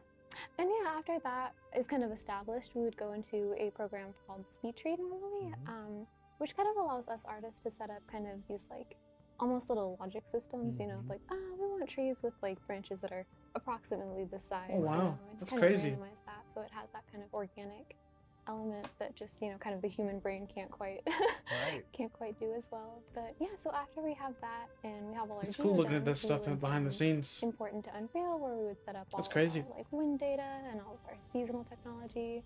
Yeah, and there's a lot that goes into that, right? Because when we talked about this in an earlier segment about seasons and how that impacts kind of all the assets that are within the world, because they all have to not just have stages of growth when they've been gathered, but they also need to reflect the season as well. So that tree might lose leaves, right? Or that plant might not even be available within a particular season. And that's something that ties into on the engineering side, which is something you have to take into account on the spawners, right? Correct. And how you're kind of bringing that up. How does that work? Well, we just need to we basically hook into the seasonal tech, and we query our service to figure out, okay, is this a winter, is this spring, is this, summer? And when the tree transitions to state to another, we check, okay, oh, is this supposed to happen during winter? Right. Is this supposed to happen during spring? What kind of yield it's supposed to maybe give, right? And that manager doesn't just take into account necessarily all that information as well, but it also takes into account another system that we've talked a little bit about, which is No, I never played Dark Age of Camelot. and that can That's the also same devs affect that I kind thought of that made spawn ESO, rate, at least Rich. frequency, density Rich Lambert's within from a there, I particular believe, right? area, length and longevity of time to promote to different stages. Tell me a little bit about your expectations for land management as it affects things like gathering and crafting as a whole. Yeah, my expectations are that it creates cool entry points for content. Players have different expectations of the things that they want to achieve for themselves, and they extend that out to groups like their guilds or their node and whatever, right? So, you might not want to chop down every single tree outside of your node because you like using those trees for harvesting the fruit, right? And if another group of players wants to cut them down because they want wood before a siege, right? Like those are conflicts that players will need to work out and interact with each other. Dude, to that solve, sounds so right? cool, And bro. then Don't we cut can down hook my up trees, into dude. content I'd kill that we you. create ourselves, not necessarily player to player, where maybe you cut down all the trees and you piss off a tree ant. It's a predicate, right? Yeah, exactly. So Bro, that's why we think that's why the land open world management is PvP stuff's gonna be interesting, so 'cause it gives cool. us a way to hook into all Howdy, these different man. content points and do cool stuff. And so much It connects the in world of PvPers and Eyr0n PvEers is together. built around this idea of players commit an action, and the action has a response from the system or from other players potentially, right? And as we were talking about how land management is just another value that can represent some predicate system in that event, or in allowing a policy. Perhaps you're a more industrious node if you constantly keep the land management at a low value, right? All of those things are just giving the tools that we get to implement around, either from a narrative perspective or from a systemic one. And that, I think, creates a very dynamic atmosphere that not a lot of players are accustomed to in the games that we play, which offer things like gathering. Typically it's a very kind of binary system. I do a thing, I get a thing. But here I do a thing, and there's a whole host of stuff that can happen as a response. Exactly. The non-binary part of it is very important, because it's not always this action equals bad, right? It is a whole slew of options of things that can happen. So even if you think that cutting down all of the trees is going to piss off the tree ant, there might be a whole slew of positive things that happen after you defeat the tree ant, or when the tree ant spawns and becomes someone that you can interact with in the world. So it's not always black and white whether an action is good or bad, which I think is very interesting. Clever Alk is good as well. For example, that tree ant, many years ago, I think circa 2018, we showed a big tree ant model that Keith worked on. You remember that guy? Oh, wow. He's huge. I don't know, maybe we'll see him if people chop down a little too many trees. That might be interesting. So obviously you're all MMO gamers. We've been talking with a lot of MMO gamers here at the studio. Many of us are MMO gamers. What is the profession you're looking most forward to? Oh yeah. What type of thing do you like to do from a crafting artisan perspective? Oh, I think my personal favorite would be kind of anything in line with like harvesting, gathering potions. Oh, alchemist. Okay, Alchemist, very nice. You like getting the perfect ingredients to make some type of potion that's going to come in handy during some engagement. Yeah. That's awesome. That's so. I also love alchemy, by the way. Don't tell anybody that. No. What about you, Alex? For me, probably would be whichever corners the market. Oh, no, there you go. Opportunist. You're an I'm an economist. opportunist. There you go. Yeah. So whatever is most worthwhile. Exactly, because especially with our node That's me. system, a lot of nodes gonna need a lot of materials, resources. We're gonna have to, it's just, And that actually brings up a really good point, because the way that the environment is constructed, a lot of these gatherables and ergo the craftable components of those gatherables are determined by location. And so you're not just creating one giant economy, you're also creating local economies as well, which relate to the transition of those goods across the world, which could make it more opportunistic with some danger or risk involved. Yeah, that's super interesting. I like that too. I'm kind of there too. I did like that. What about you? Localized. For me, it'd be really hard to choose just one. I love materials. fishing. I'll try fishing in every game, no matter what. I really like crafting of equipment, whether that's like armor or weapons. There's something special to me about like outfitting yourself or another person for like an adventure that they're going on. You have that interaction of like, what do you need? Yeah, I can make that for you. There's initial investment, and you know, they take that thing with them and they may trade it and sell it, and that item specifically has a story, right? It's not the same as consumables where you're like, blah, blah, blah, blah. You use it like 100 of them a day. So, and then engineering is really interesting to me. I like little gadgets. Those usually end up being the things that like break some of the rules, and you get to do special funny things. So engineering is always like very, very interesting to me. Very interesting. You know, it's it actually brings up something else that I was just thinking about, which is essentially that you're working on something with engineering regarding kind of a gameplay layer around crafting itself, right? Talk to me a little bit about what that is. Yeah, this sounds interesting. Yeah, we're trying to put together kind of a more haptic or rooted in the world, I guess the right word is like diegetic experience for making weapons. You know, oftentimes in other games or other MMOs I've played, there's a lot on the front end of like you get stuff and you have the stuff and then you push a button and the item comes out. Right, the execution's just a button. Yeah, and all of there is like skill and some gameplay to that portion, right? And I think that will also be great in Ashes, where you know I have to acquire all the things, and there's risk and there's trade. But I also think that it's interesting to have skill involved in the actual crafting. So what we're trying to put together mini is games and crafting, a way to make weapons where it feels like you're actually making the thing, right? And how you do in making the weapon results in what the stats of the weapon are going to be. Very cool. So that's what we're working on. And that's something that I think players are going to have an opportunity next year to kind of take a look at. And we're going to have an opportunity to collect good feedback from you around whether or not you like that element of gameplay layer associated with the crafting professions, right? I think that's going to be super cool. Well, guys, I want to thank you for having this conversation with me, and our audience, of course. They're very grateful for your contributions to making Ashes of Creation a reality, and you guys are doing a phenomenal job. So thank you very so well much. done. We are going to be moving on next to a little video that showcases this last year with our studio and the project. Well, don't. You know, building games is difficult. That being said, we built an amazing team at Intrepid, and it feels very much like a family. So getting up each day and going into the office and working with, you know, the colleagues at Intrepid is a delight.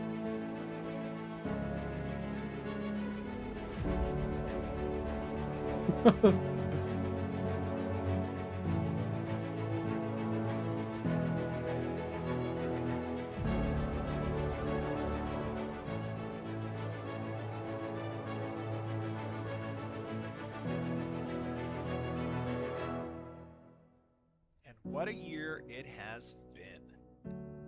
The team has been hard at work. You've seen the progress of Ashes of Creation over the last 4 or 5 years, and you've seen where we've come from in that time to our Alpha 1 presentation, and you can see how things develop. Super excited with the character creator, and I have very rarely ever encountered a character creator, even at this state, that is as capable as what our team has been able to develop. Every day that passes and I'm watching the tech continue to get refined and the environments continue to get these passes, and I'm just talking to the team and like, oh, so good. The new world map in all its 1,200 square kilometer. 1,200 kilometers. Jeez.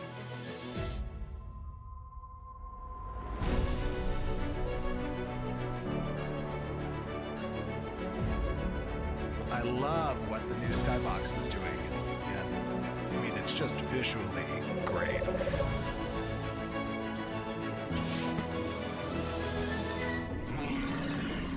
I am so happy to see the excitement from the MMORPG community at large. Like, that looks fucking crazy good.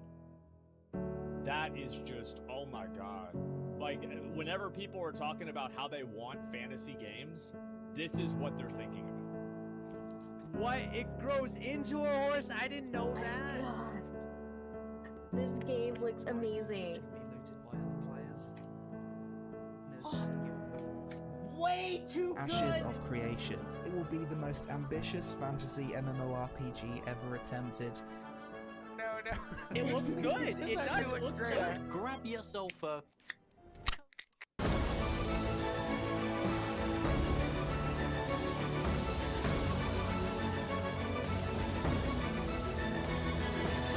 The team behind ASTRO Creation are some of the most talented developers. And what we're building in ASTRO Creation is the ultimate desire from a true MMORPG passion team.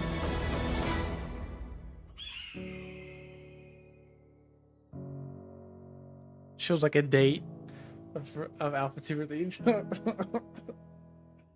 man. No date.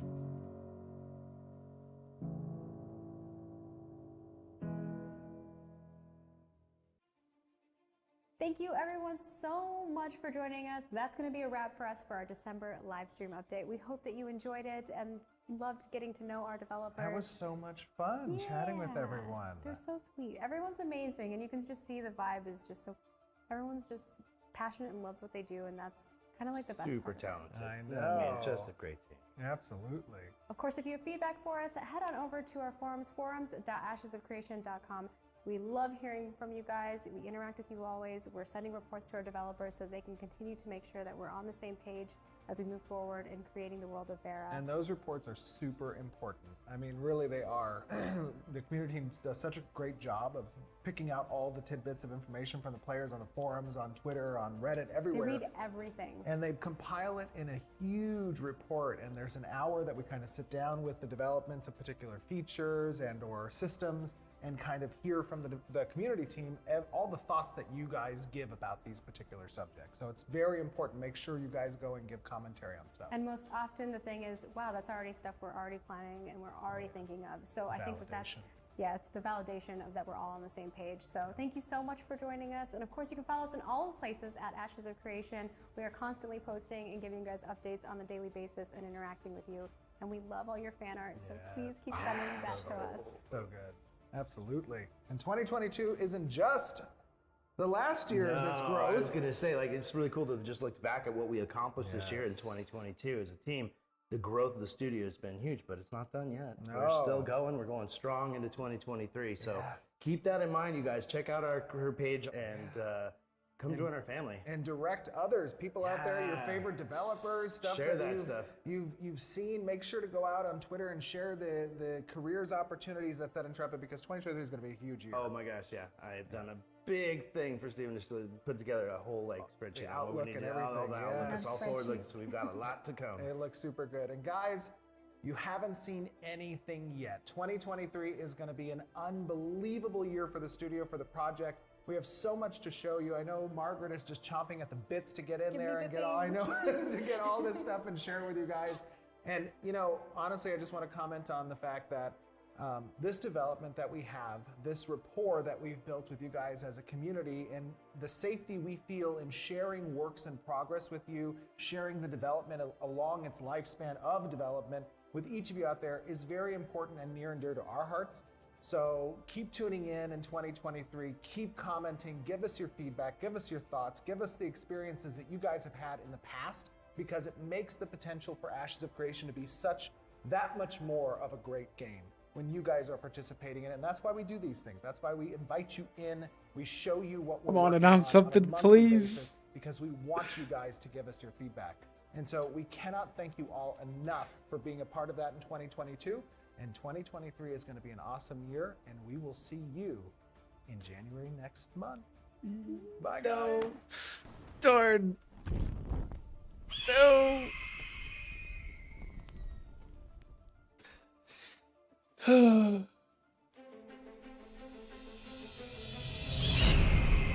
Well, so I like getting the deep dive behind the scenes about the people that are working on it. Is that it?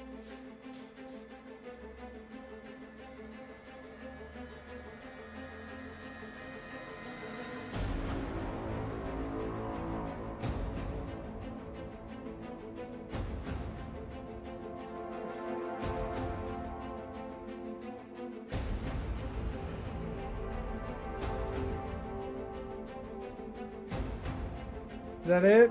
No.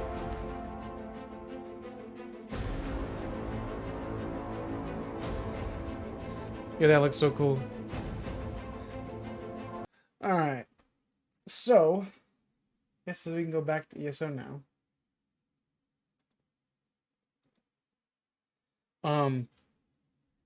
So yeah, that was pretty interesting. Didn't really get anything new information-wise for the update. But kind of got some behind the scenes of the developers and, you know, kind of the different departments. Definitely really interesting.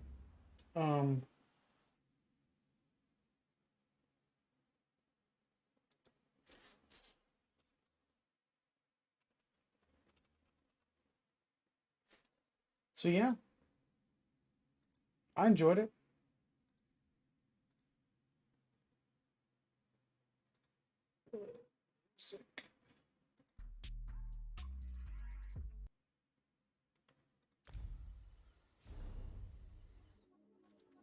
So, I guess, so let's talk about here.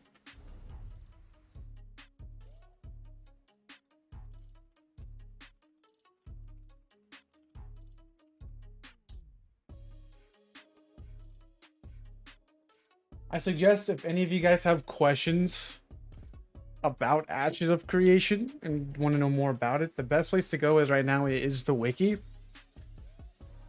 So we'll go over the classes. Let's see some questions about that, but also we'll talk about the PvP. There's also some questions on the races as well. So the races, here's the races. And you can read up all your heart's content. The Kolinar, I guess that's the humans. The Valoon, that's like the deserts. Then you have the whoever those are. I don't even know how to say that. The Dunir. Those. Then you have. I don't know all that. All the races, to be honest. But then you have the classes. And this is basically like. Oh, let me open up that.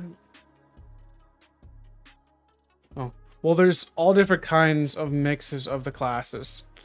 So there's 8 primary archetypes. That's Bard, Cleric, Fighter, Mage, Ranger, Rogue, Summoner, Tank. But they also mix in with the other classes as well. So you can mix a Bard between a Tank. If your primary is a Bard and your secondary is a Tank, you're a Siren. If you're a Bard and a Summoner, you're a Songcaller. If you're a Bard and a Rogue, you're a Trickster. If you're a Bard and a Ranger, you're a Song Warden. If you're a Bard and a Mage, you're a Magician, you know, and so on and so forth. If your main is a Tank, and you're mixing with a Bard as your secondary, you're an Argent. So you see they're different. So even like a Ranger main, mixing with a Rogue, is a Scout. But a Rogue mixing with a Ranger is a Predator. So they're different. They're all different kinds. So they're very, very intricate. And then there's different augments as well that you can choose. So you can change your abilities to have extra types of elemental effects, so to speak.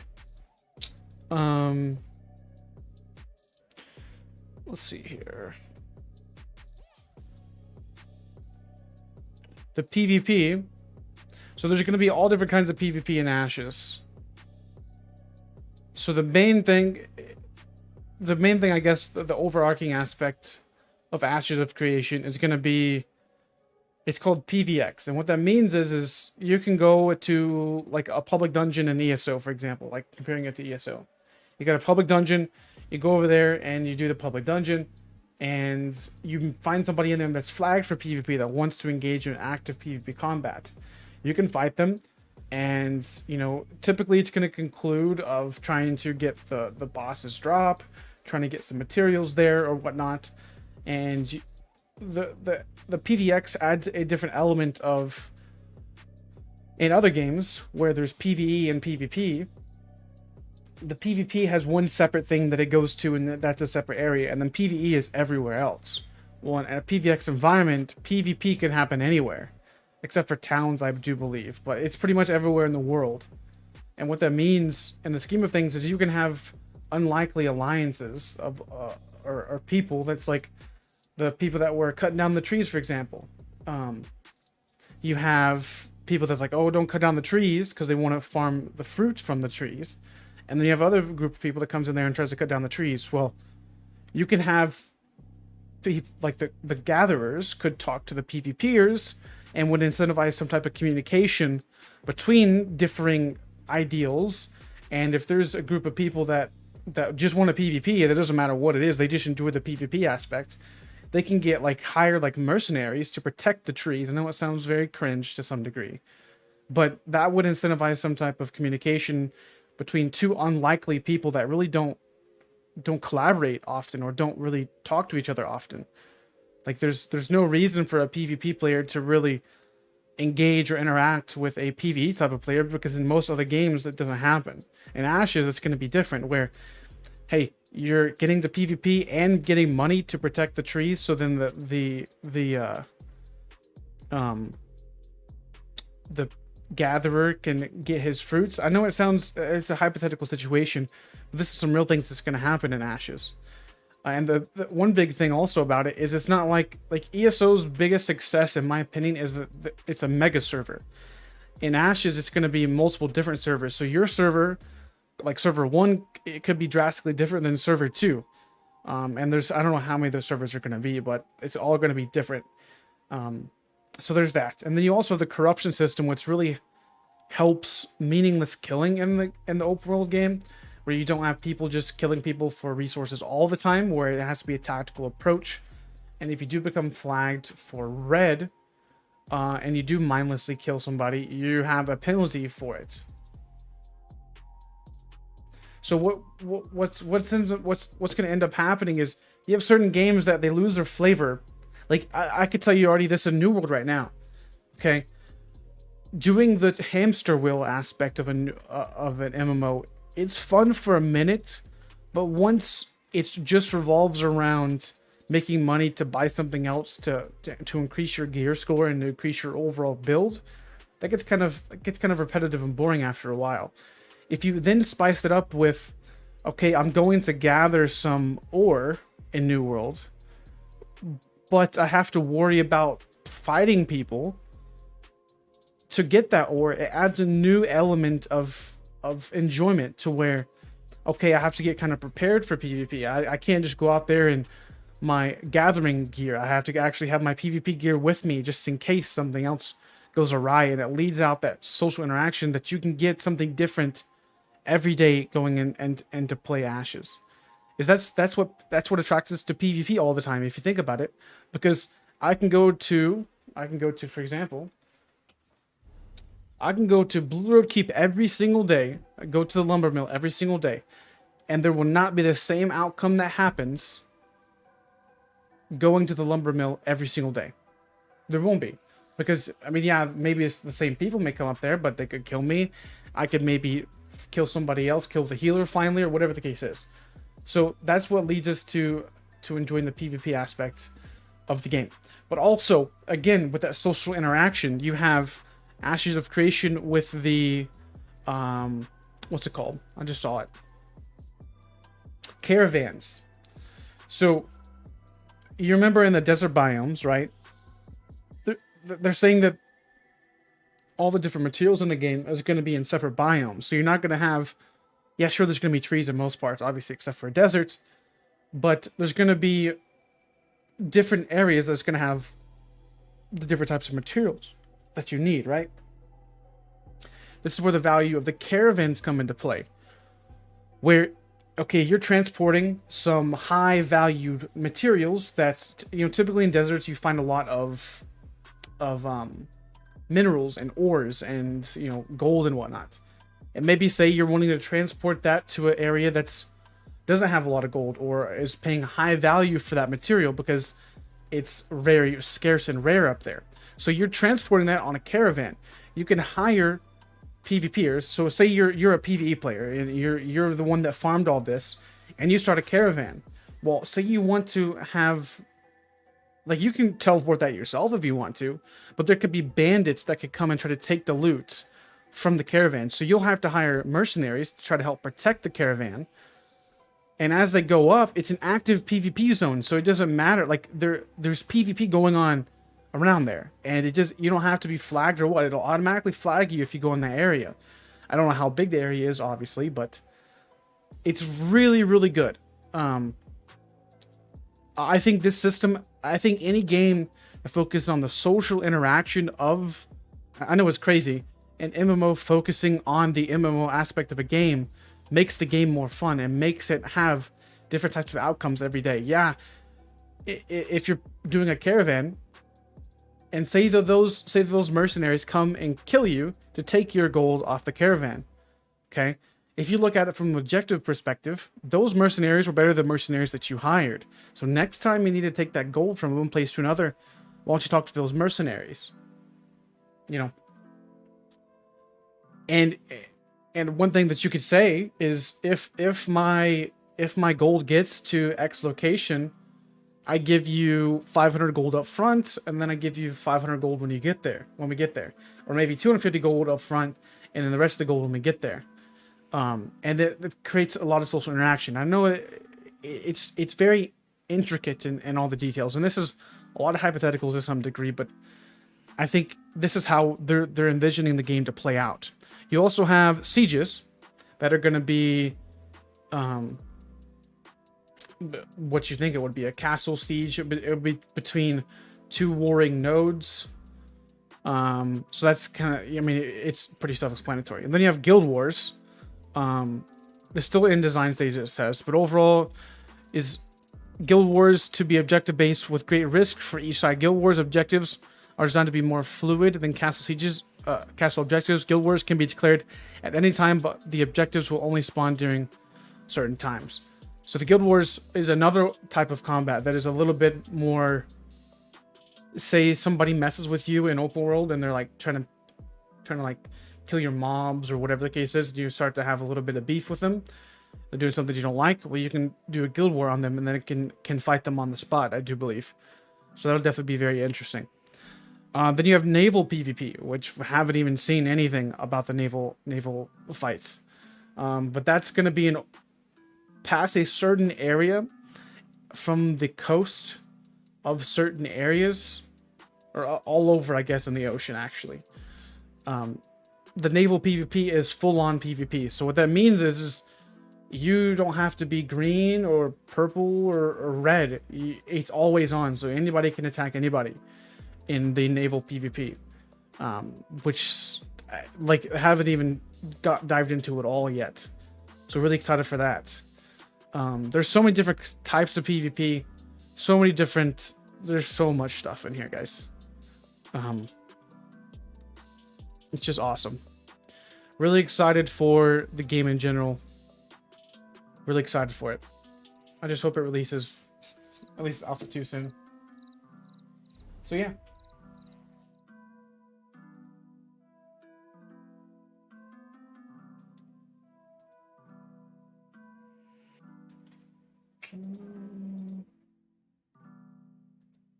All right.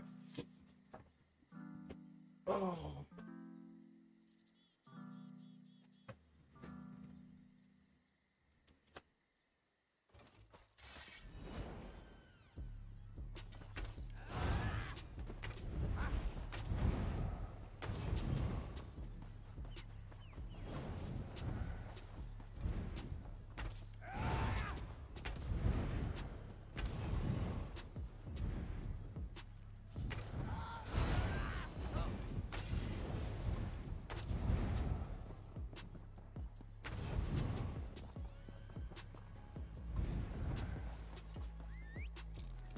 Some fights up out here.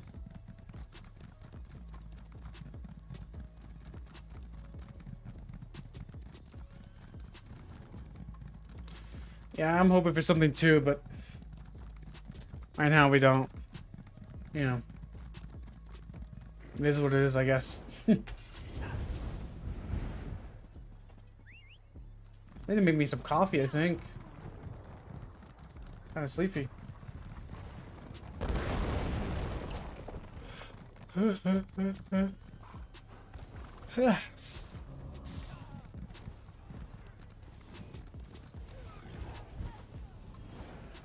But you notice that comment they made? They were like, "Yeah, the game works until there's people playing the game."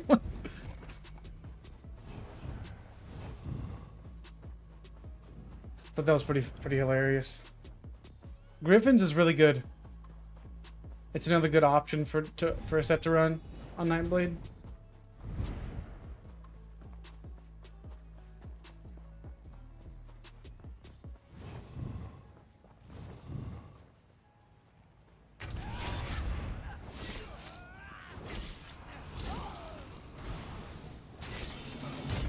Was that a 22k execute? My goodness.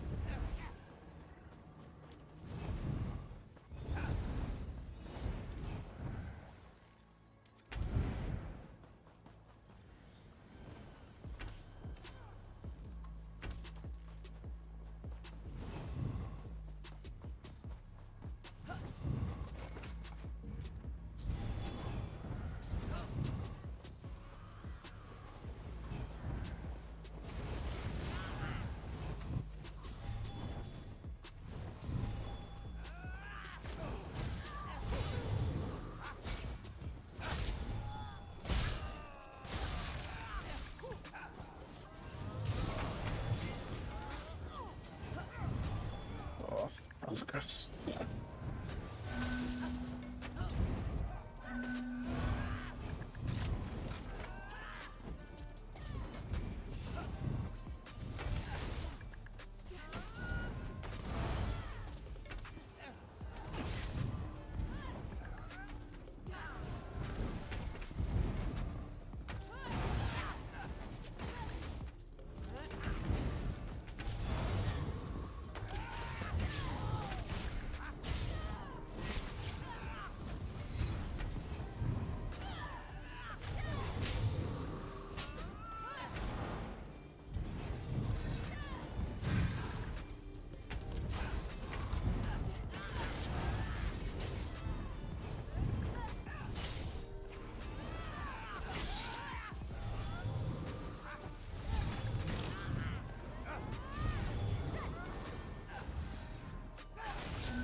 Just Radiant, bro.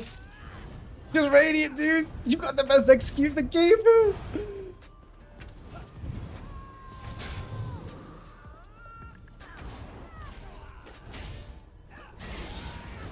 Goodness gracious. You got the best execute in the game and you not use a Radiant?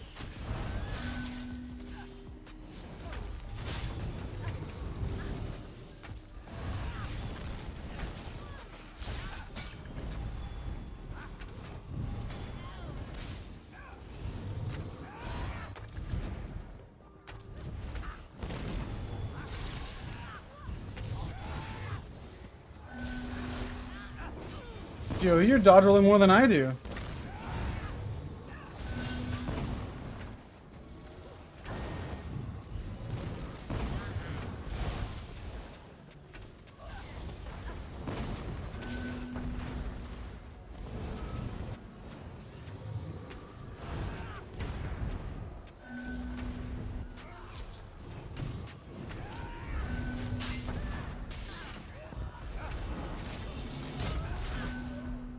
Nothing you can do about that.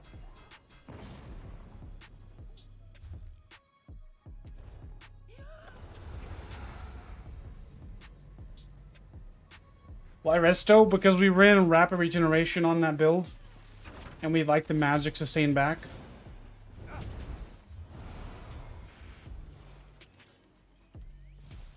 Bro. Why ain't this bug been fixed?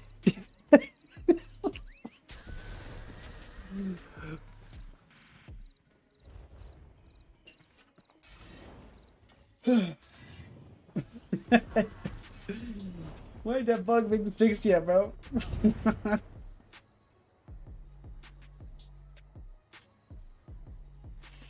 If you die with the status effect on you, it lasts for 155,000 days.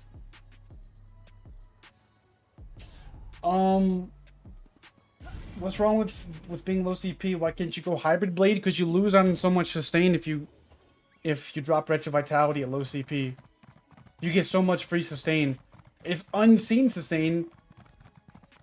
Well, it's not unseen. It just doesn't go in your stat sheet. It's harder to really quantify. So if you take, for example, okay, you're talking about in PvP. Okay, I don't have Ironclad, which reduces my damage taken by 6%. Okay. I don't have full fighting finesse yet. I don't have all these other passives. I know it doesn't seem like a lot, but when you're talking about high-end PvP, especially the Ironclad and all these other ones, is it going to reduce my magical attacks by 2% per? So you're talking about 8% damage mitigation for just having CP. Like 8% is equivalent to armor. Okay, that's just one thing of taking less damage. Okay, so that's just the blue tree.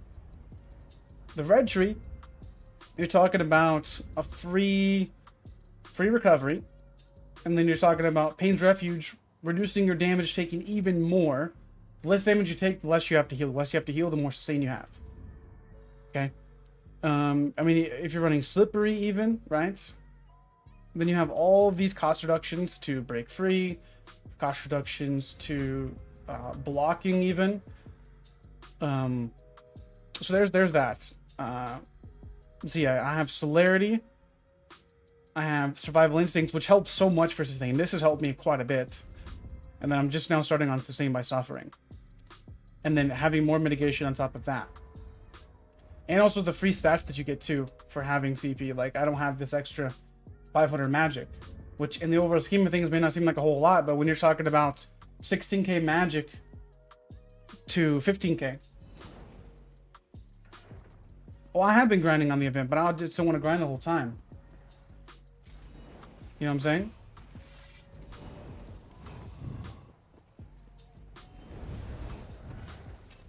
I've grinded some. I've got actually a character to CP.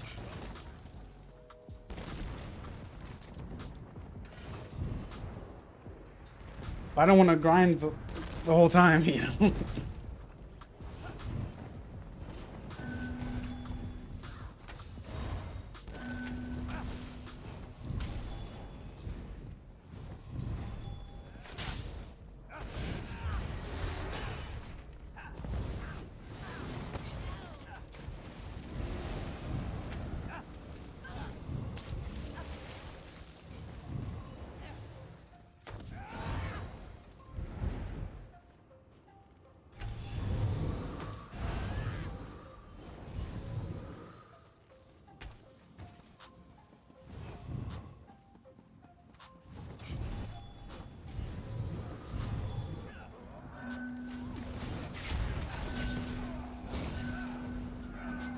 Oh, I'm dead, definitely.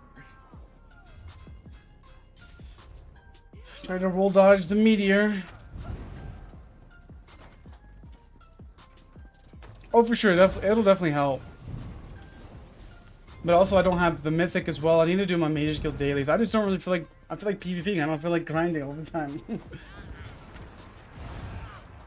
But that's the main reason why I can't go with a hybrid blade yet, because I need more CP to really pull it off effectively.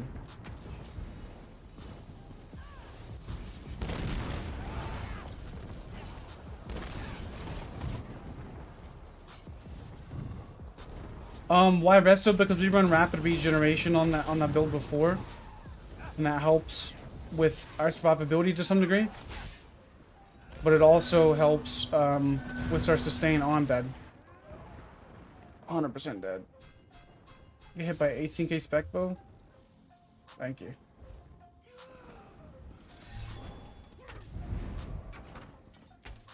But just imagine reducing that damage by 8%. Plus all the negative effects we have. You know, so you're talking... you're talking 8% off of 18k. That's quite a bit. Plus rallying cry.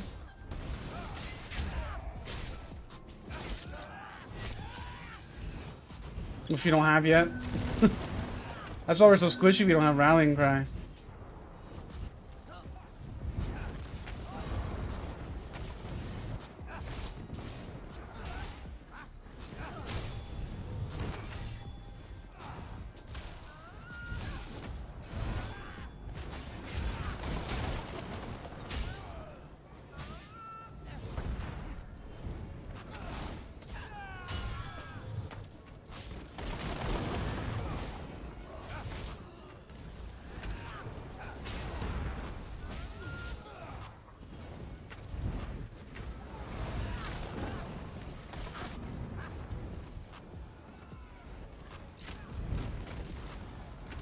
Been debating hard on my low CP magic DK and says thinking about rallying cry Mars for damage and sustain probably won't be enough to damage everyone.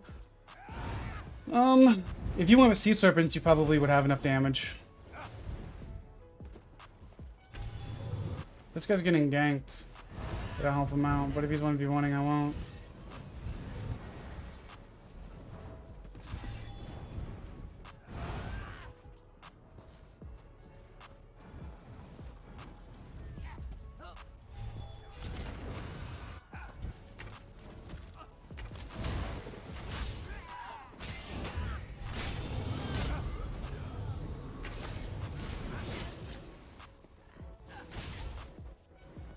We definitely should be tanky enough with that. I don't know how.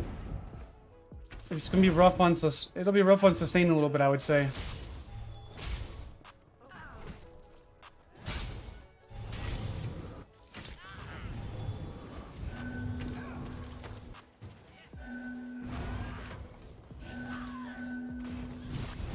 Yo, how many rat blades are there?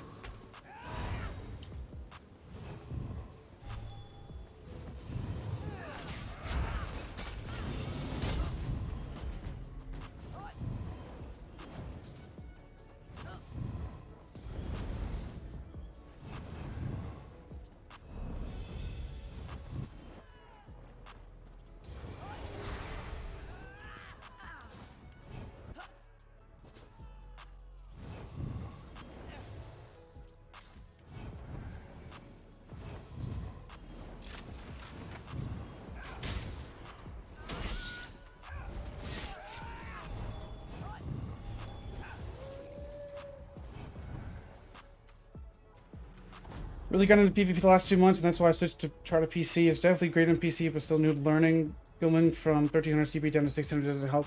Yeah, for sure. I definitely will say that I do notice quite a bit of a difference. Like, whenever I go fight these same people from CP and Grey Host and whatnot, to then transfer into no CP, how much squishier they are, but also how much less sustain that they have, and how much more I can pressure people in an OCP environment when I'm already used to having half as much champion points as they do.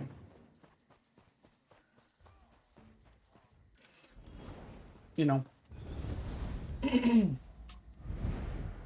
You'll never respect Nightblades? I mean, you could do what you want, I guess, but I mean, I don't main just Nightblade. I've played other classes before, but Nightblade is the best class, undeniably, for low CP to perform at a high level. There's a lot of skill ceiling with Nightblade.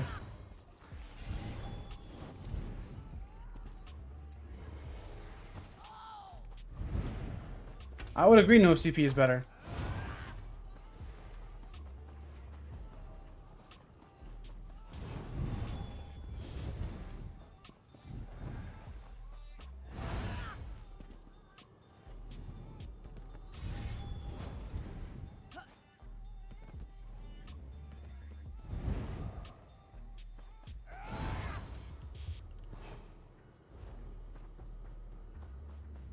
Now, if you're just like ganking with a bow or something like that, you know, if you're staying back 25 meters and not 1vxing, then it's definitely not as skillful.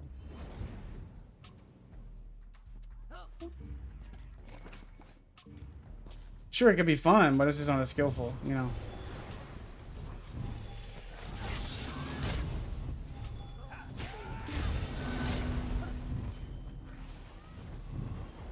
Like, I'm not even a ganker.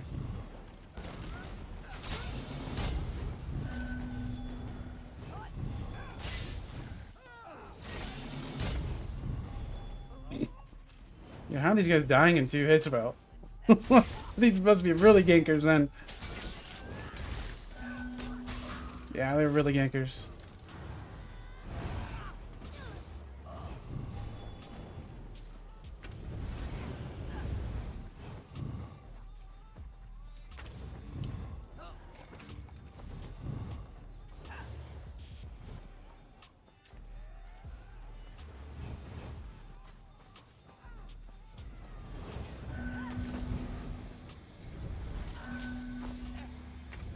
Yo, how is that still hitting me? Harry Potter type stuff, I guess, dude. How is that hitting me through the wall?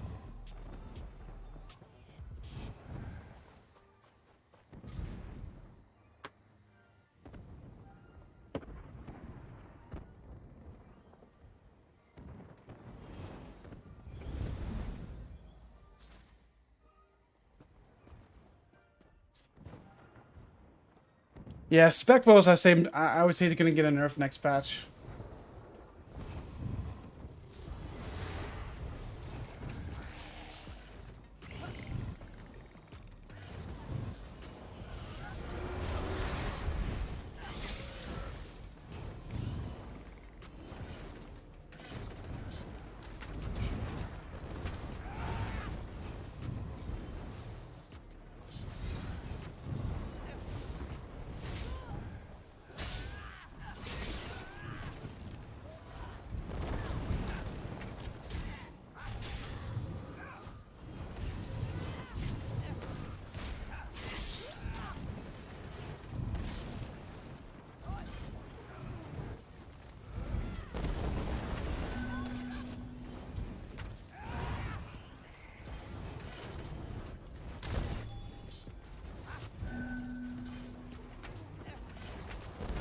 I wish PvP was like this all the time, man. I really think that what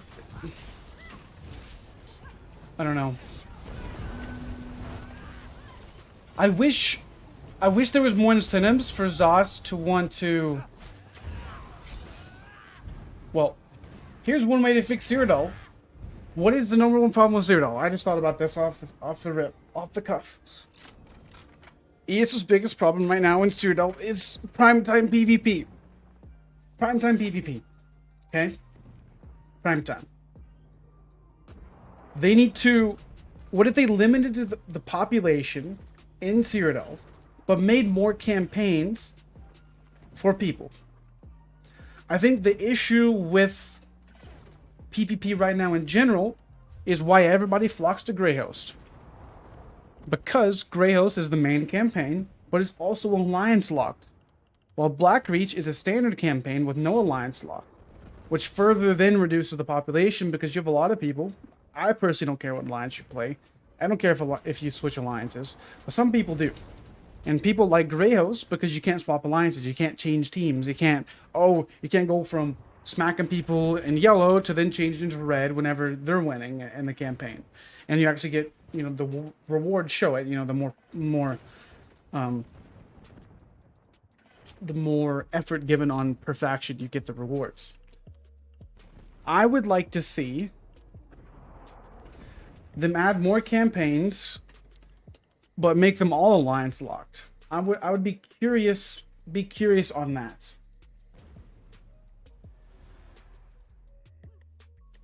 But I guess then you wouldn't be able to play your red character if you were AD main.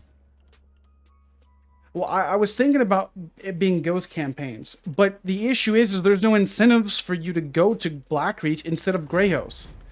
What is the incentives for you to go to Greyhouse or a Blackreach over Greyhouse? The only incentive is to not lag. Okay? The only incentive is to not lag your balls off. That's it. So, I wish that there was more incentives to make people want to spread out into other campaigns instead of waiting in a... I mean, I don't know. I don't know exactly how they could fix it. I'm just thinking about ideas because that's the issue right now. Is you have people that queue into Greyhouse because like right now it's playable, it's good, it's fun, it's exciting. It's got good combat. It's got different types of you know, you got people that you're not lagging your balls off the whole time.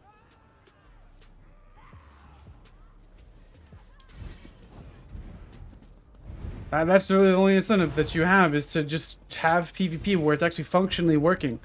But then you go from Greyhouse where there's the most population, okay, to where there's actually PvP to people to fight. I popped my potion. It's dumb. To then going into Blackreach where you can play and there's no lag, but there's not enough people to fight there. That's the biggest problem, and I think that's the issue that ZeniMax needs to solve to fix PvP. It's not adding content because we love the game when the game works. It does. We haven't had content for 6-7 years, so that's irrelevant at this point in time. We just want the game to work when we play it. Yes, crossplay would help pop, but then you have the issue with too much population and causing server lag, and then you have the console players complaining about add-ons too. Which add-ons do help to some degree, I think, but not much in PvP. Unless you're talking about some like exploits with heavy tech stuff that they used to do.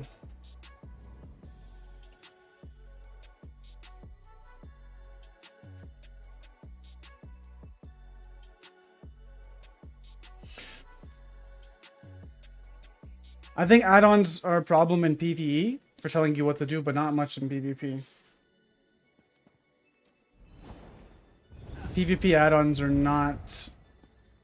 You see the add-ons I use, guys. It's no different than the base ones. Just, I have one that pops up on my screen here that says my buffs are running out. I have something telling me my weapon damage. I have just a different UI. I have these things, and I have this. It's not much different than, It's not much different than what you have in console. It's really not. It just looks different.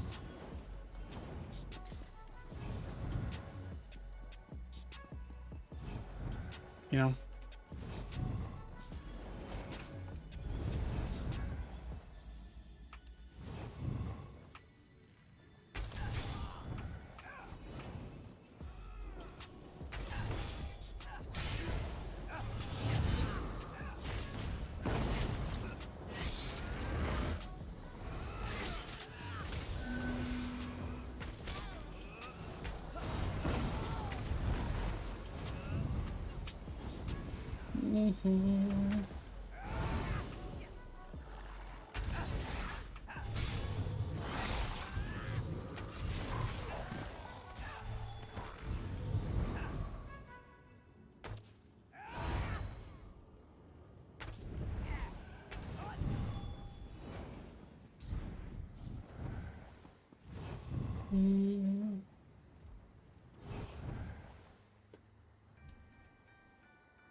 I'm trying to check my Discord.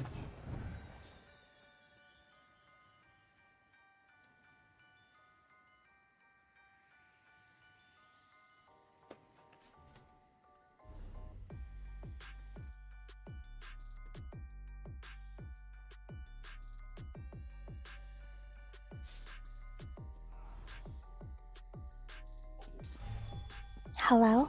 Hi, babe. What are you doing? Play Nightblade.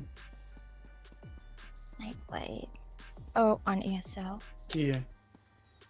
Are you streaming? Yeah. You're streaming! You didn't know? You were in the stream Am I earlier? streaming? Yeah, you're streaming right now. I'm streaming too. I'm streaming. Are you joking? No, I'm live. Oh. Oh, hi. Well, you were just in the stream a little while ago. Where's that your imposter? I was downstairs talking to my brother. Yeah, but you came in when I was watching the Ashes of Creation thing, weren't you? Oh, yeah, that was a minute ago. I didn't know if you were still on. Yeah, that was a long time ago. That was Not like that an long hour ago. ago. How was the, how It was It was the alright. thing? They didn't show anything new exactly yet, but So, what was the purpose of their, just kind of recapping the year. Recapping the year? So when is the, you're working on the what, alpha? Yeah, And that's the one that you paid $250 for? correct. And when's that supposed to be out? Don't know yet exactly. Huh. Probably next year. Probably? Mhm. They didn't talk about when it was supposed to be coming out? How am I getting leaped? Am I loud? No, you're fine. Okay.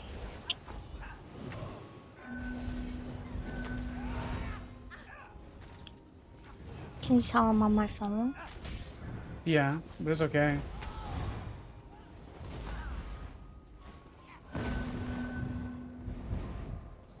I'm just getting zerked down by the whole red faction right now. How's PvP? It's been okay. PvP good? Yeah. Ooh, I'm just getting zerked down That's normal. by all of them. What, you're in Black Reach? Grayos. Very Let me pull your thing up.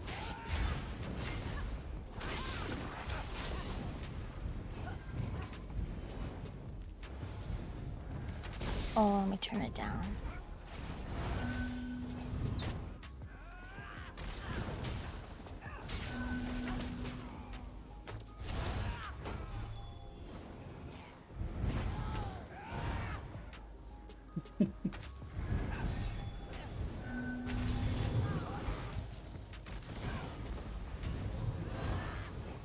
What are you laughing at? Are they trying to siege you? Yeah, they're all pulling all the dirty zergling tricks.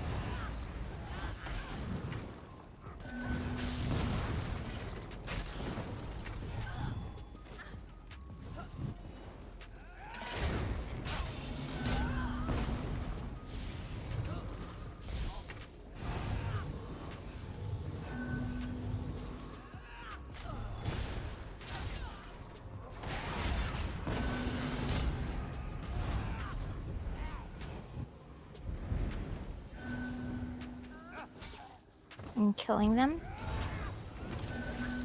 Oh, I freaking got stunned by Streak. Rip. Died. Yeah, I died.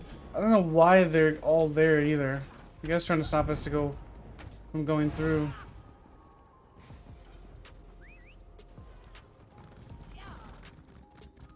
There's really not a whole lot of advantage to running add-ons from a PvP perspective. PvE is different. It tells you when to CC break, when to roll dodge the boss's animation, and do all the mechanics. Yeah, there's definitely a difference in PvE for sure. Yeah. I mean, I think I've watched somebody. CC break now. Yeah. Boss is at 25%. You really don't XQ need phase. brain. Yeah, you really don't need a brain if you have those add-ons. I don't know, for PvP, I don't use any add-ons actually. Do I use any add-ons? They're not that big If I of a can get my deal. brain to put it- The only add-ons Yeah, that really make there's PvP a nothing that I big can deal really- is Maybe the map might help a little maybe bit. the but- map, but add-ons that make PvP a big PvP a big deal is like the changing the gear on the fly. That was nice. Oh, I don't even use that. Changing gear. Well, they were using that for like kind of like an Without exploit to some degree, changing out gear to get a buff. Oh, yeah, I don't even. I think coming from console, it's like we're already used to not using anything. So.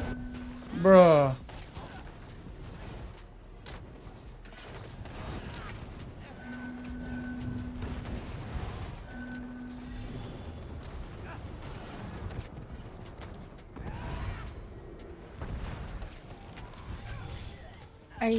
Are you the only blue there? Oh, I'm dead.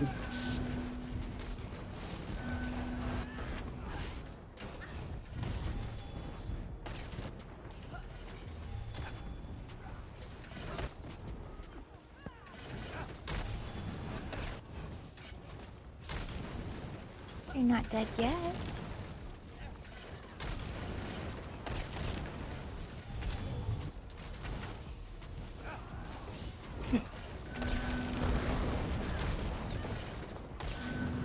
Man, shooting me with siege, dude. He dead in a minute. Get out of there. I am. Did you level up your DK any? No.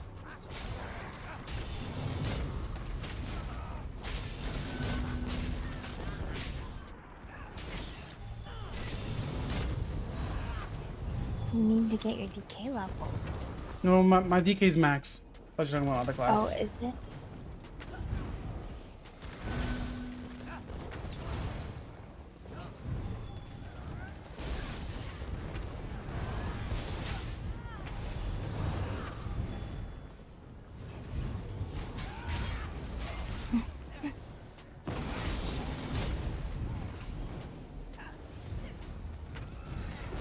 Bro, are you really sitting as nerd after me, dude? What the All those frick, reds dude? and they can't kill you? Oh, come on. You're not that hard to kill.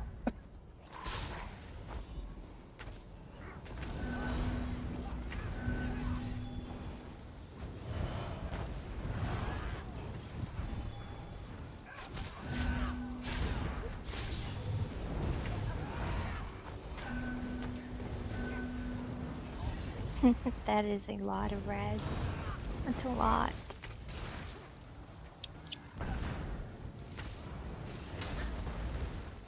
Rip! Freaking died from the meteor, bro. Thank God I got you. No!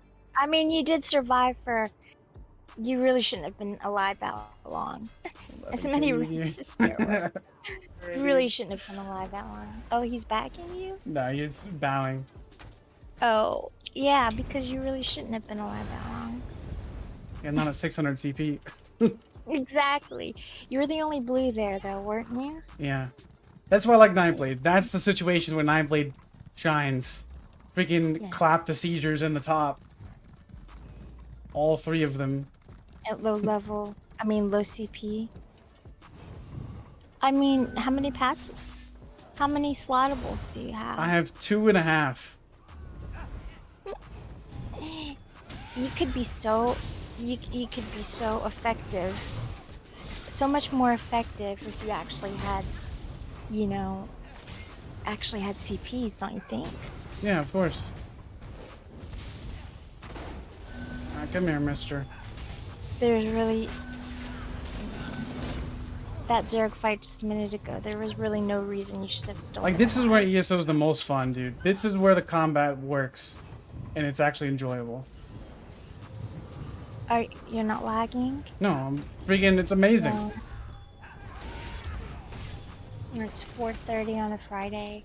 Oh, it's so fun right now. Whoa, where did that guy come from?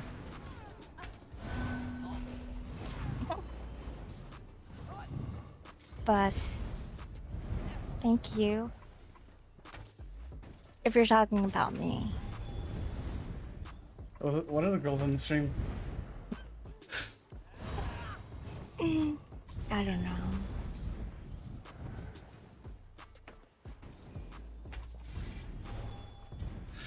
Oh man. All right. I mean, DK might be fun. Yeah, but I gotta get some gear for DK. What are you gonna run?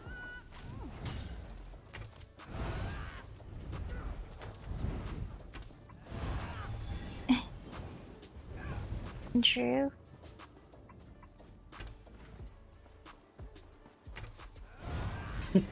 Give me a day, you'll be my bodyguard. All right, man. As long as What you are you can gonna take run care of on your- yourself, that's all that matters. What are you gonna run on your DK? Don't know yet, actually. All right, let's go over here. Oh, piss off, freaking. Yo, you're so good. No, like, dude, get them chains away from me, bro.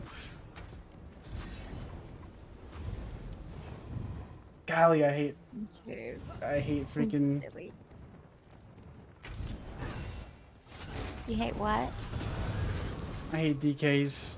Freaking foil.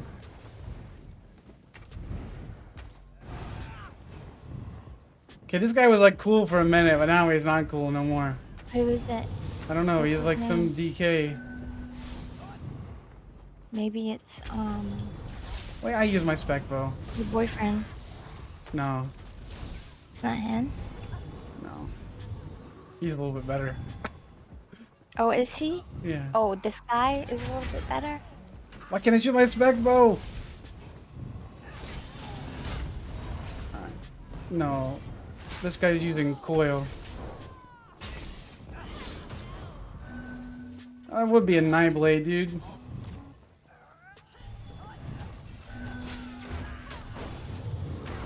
Now we got a fossilizer too.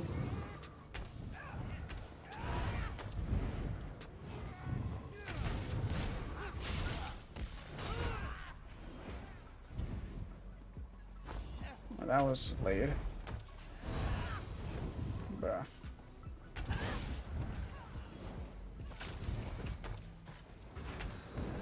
Okay, now is where the game doesn't work. Are you getting lag? Yeah. No. Says the Nightblade. I know people probably don't like my Nightblade either. But coil ZKs with chains are annoying as fuck. You have 40k health? Screw you, buddy.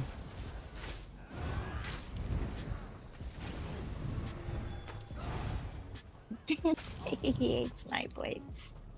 Especially the ones that have the same build.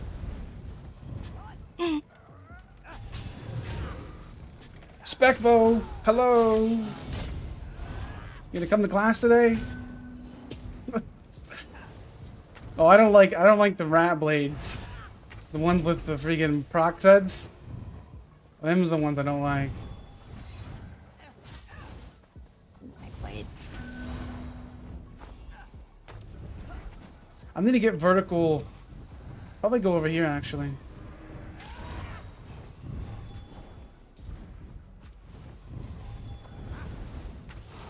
Yeah, let's go over here. What? No, that's not what buttons I pressed.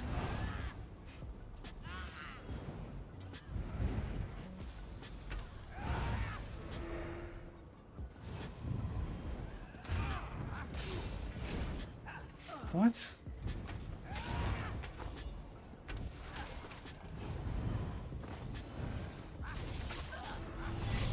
What are you getting? Are you getting lag? Yeah, some weird stuff. Some weird hitching. Oh, you 40k health, dude.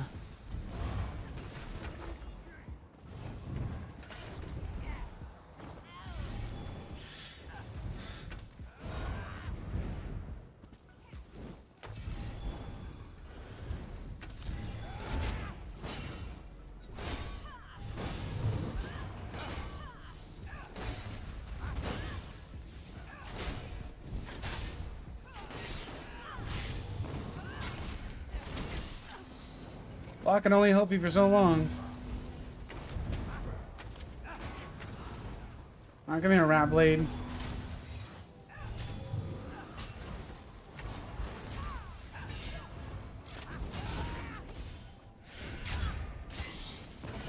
you should be dead, dude.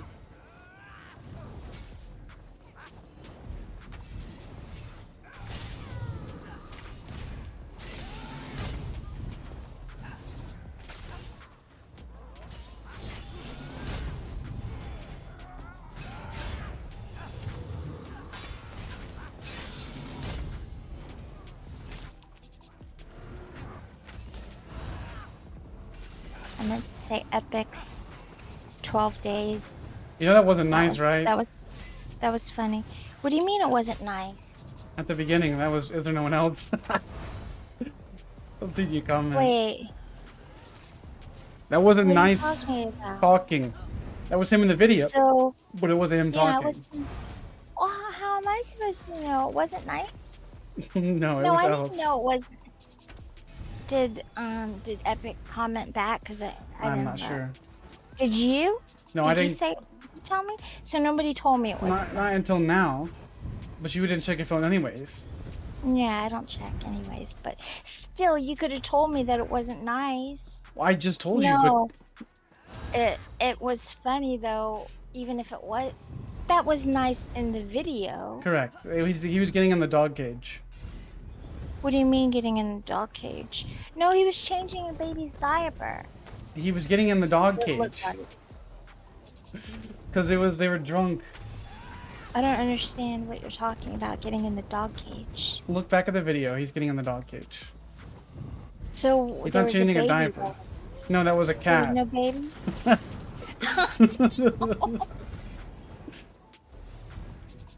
Oh. Okay, so why was he getting in the dog cage? I don't get Because it. he was drunk. Oh, when was that? I don't Were know, you too in the long- stream with him? No, I wasn't. I was with him and Sawman. So they were getting drunk in stream? Yes. Oh, and so he just forwarded that. Great. It's okay, babe. You're not an I expert. don't know anything. Well, I mean, I didn't have my glasses on to look at the video. You gotta But, need your glasses to look at the video? I mean, I don't open up the screen. How bad are your I like- eyes? They're not that bad. My eye doctor told me I didn't need glasses. He just says whenever your vision's blurry, just use eye drops. He says it's just because your eyes are dry. That's what he told me. Right. Yeah. But, What just stunned me?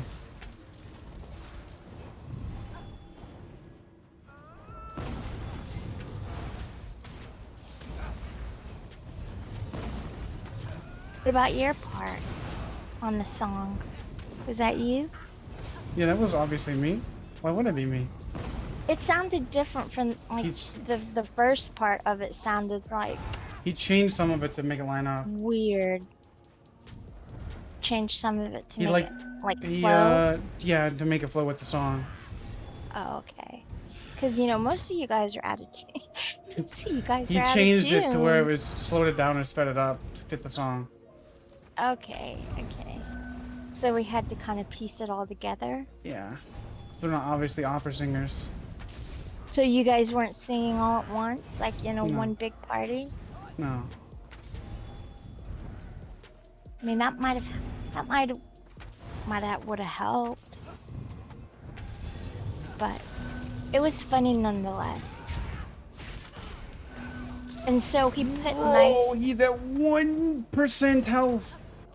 So Bro. wait, he put Nice's video and no one else was singing decent. it? No, so it was just one at a time. It was just talk to him in Discord call to Epic.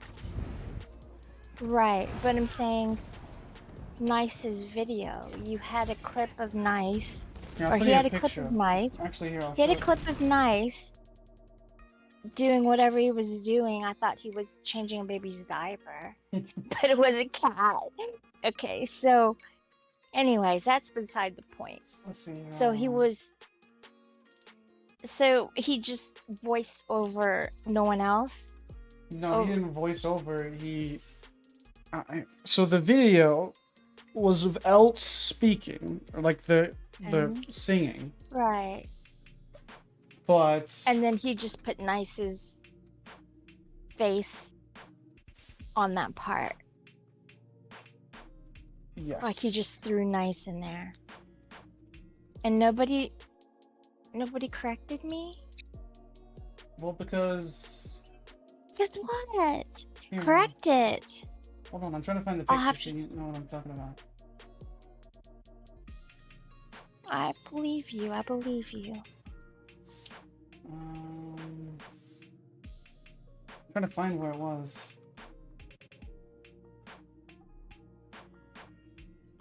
I wonder how long it took him to do that.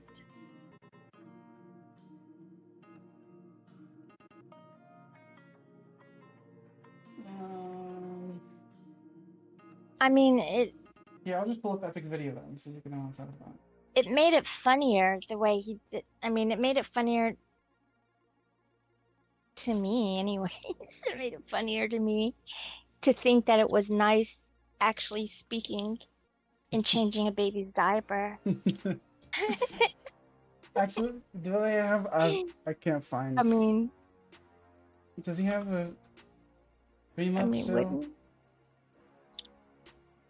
I don't know. Do what? It's okay, it's okay. You don't have to find it. Don't worry about looking for it. Nobody cares. I'll find it. Hold on. Okay, but it doesn't matter. People probably want to watch the stream.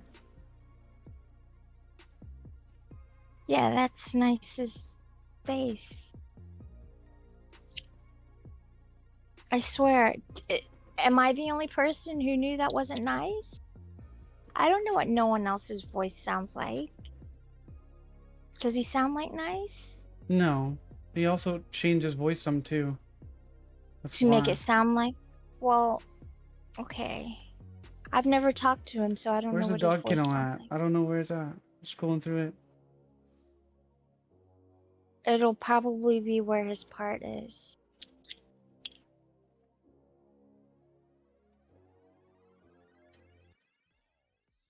I can't believe nobody corrected me.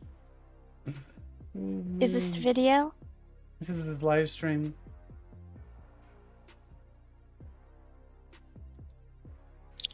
Is that Sawman? That's nice. That's not nice. That's not nice? That was Steady Eddie. Go back. Oh, that's nice. Right. I said... you said Where's Steady it Eddie at? was nice. I know Nice is the one with the cap and the glasses. Can't find the dog kennel clip. Don't worry about it. I can't find it.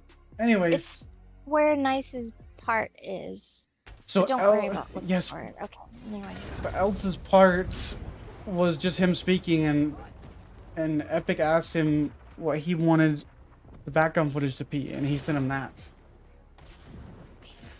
Well, You does understand? everybody know that, or am I the only person? You probably wouldn't be able to notice it, but if you don't know Am who I it the is, only what they sound person like. that... Yeah.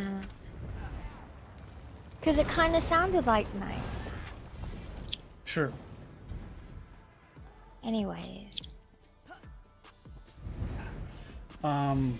Whatever happened to Nocturnal's ploy, they nerfed it to the ground because it was going to be busted broken in PvP. What was Nocturnal what? Nocturnal's ploy, it was the set that was going to basically ruin PvP again. With another broken Again? set. Yeah. And Basically, did it there was no now? cooldown. No, they nerfed it before it came out. Oh. Anyway, like it was a weird dichotomy of a set where it's literally going to be busted broken and everybody's going to run it, or it's going to be useless to where nobody runs it. There's no in between. Has it come out yet? It already came out. It's not good. Oh.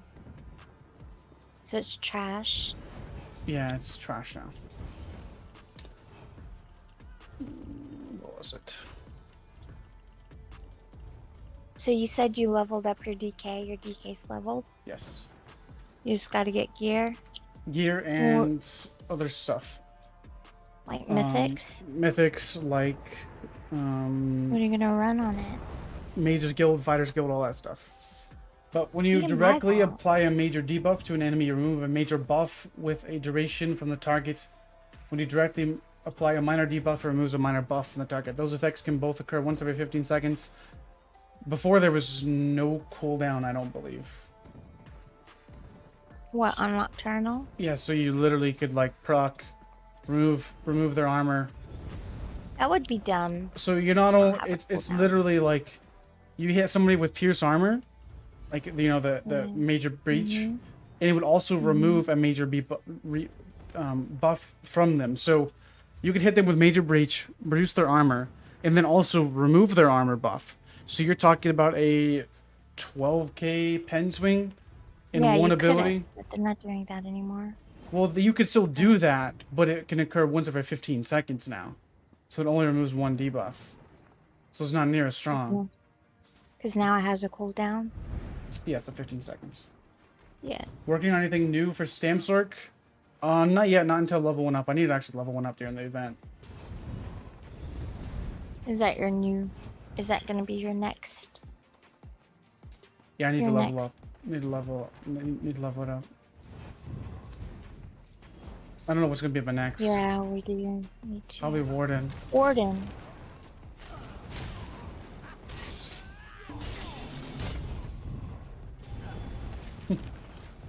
Man, why are you guys still shooting the wall, dude?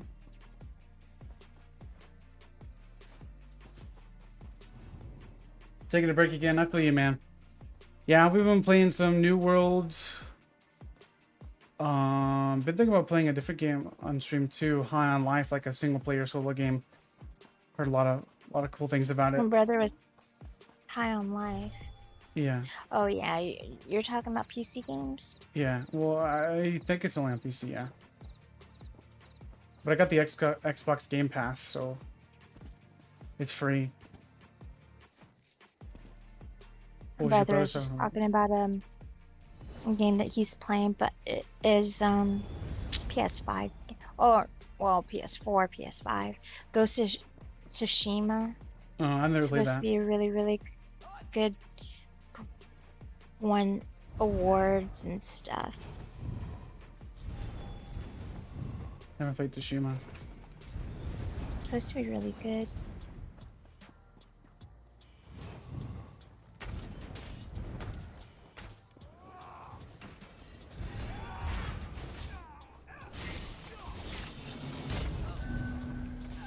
Yeah, Madrox. Hey Madrox, you played it?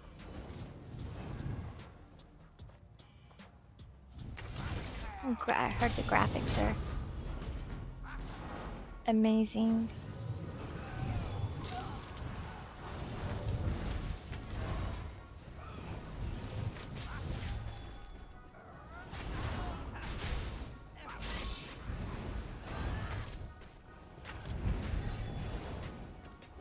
Are you a healer?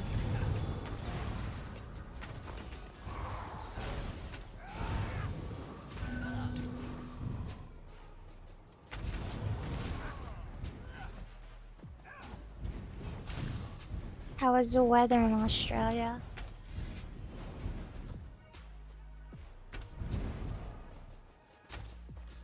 Yeah, I heard it.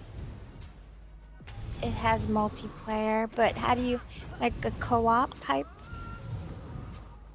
I haven't played it, so I don't know. I mean, I looked at some of the gameplay, and it looks really, really nice.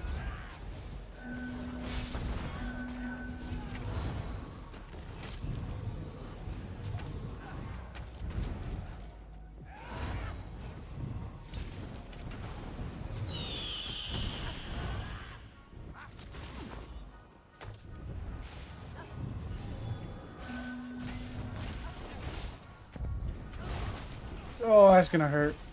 Oh, there's 2 meteors, bro.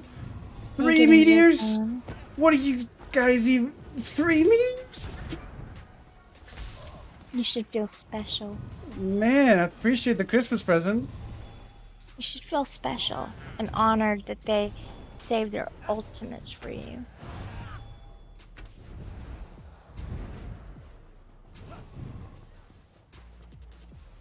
It's been good. The weather is getting colder, I think. I mean, for Florida, it's never really that cold, but for him, what'd you say? What was the temp? It's What 9 was the weather degrees. today? 9 degrees. But you don't have snow yet? No. And so it's gonna be really cold in the state. It went from 49 to 9 degrees in 6 hours. And some people are having blizzards. Like Tyler was supposed to have a blizzard this morning, I think. I wonder if he went to work. Or maybe that was yesterday. I wish we got snow too.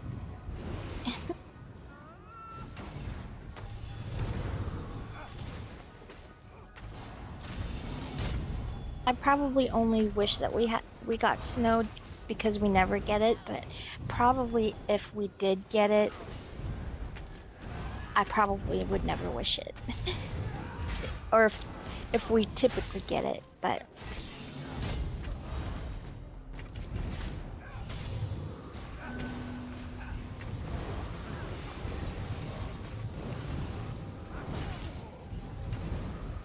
are you getting zerked down? Well, not now. I killed most of them. Oh, there's another guy that's back. With you? Huh? Nobody's there with you? No. Fighting with you?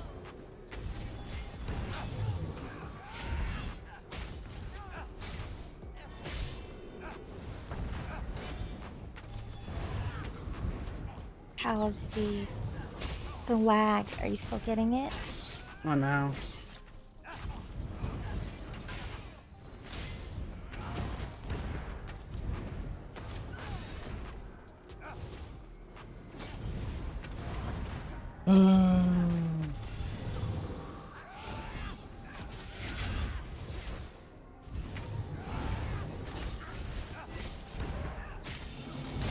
Sit down. You want to fight now?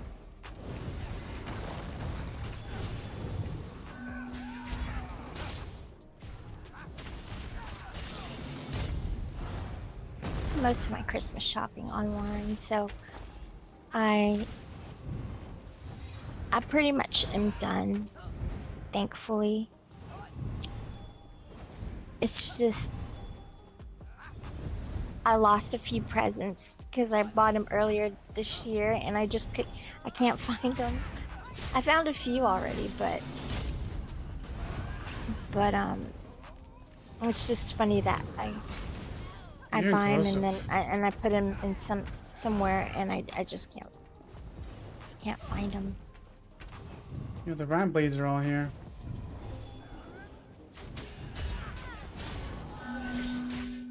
I'm probably dead.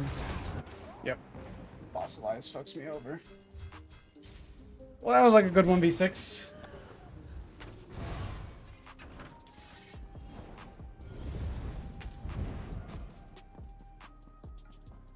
Aw, that's sweet. Are you gonna do it are you gonna do it like in a surprising way? Are you gonna do it in like, do you have some kind of She'd be like, "What's this?" Is basically what he's going thing for. you're gonna do it in? When they're like, opening gifts. I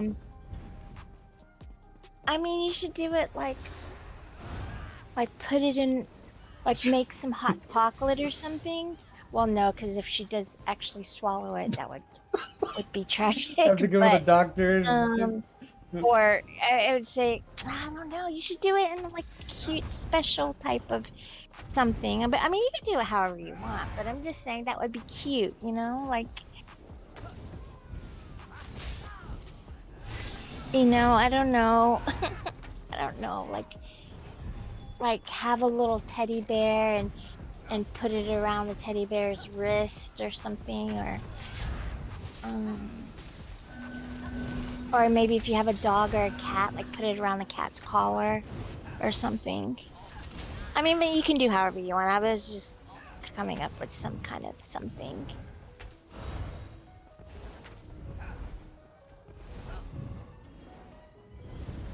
Try to be friendly. Where you at, Sea Monster?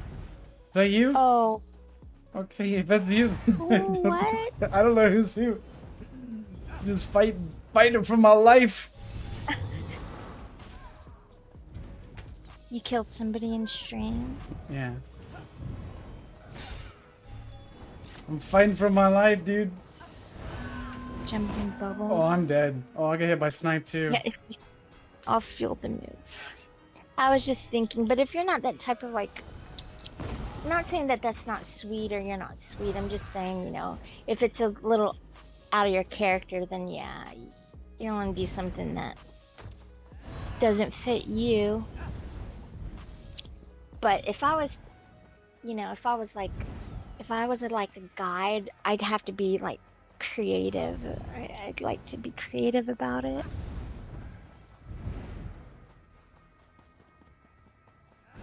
Not that if you're not creative, it's not any more special. I'm sure it'll be special.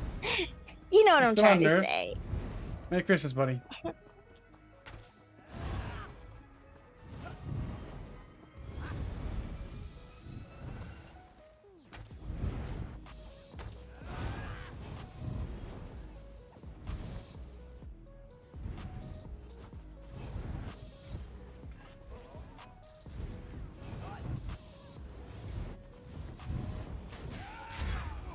Oh my goodness, you're a tanky boy. Are those reds chasing you? No, they're not chasing you, are they? Goodness gracious. They're not all chasing you, I don't think.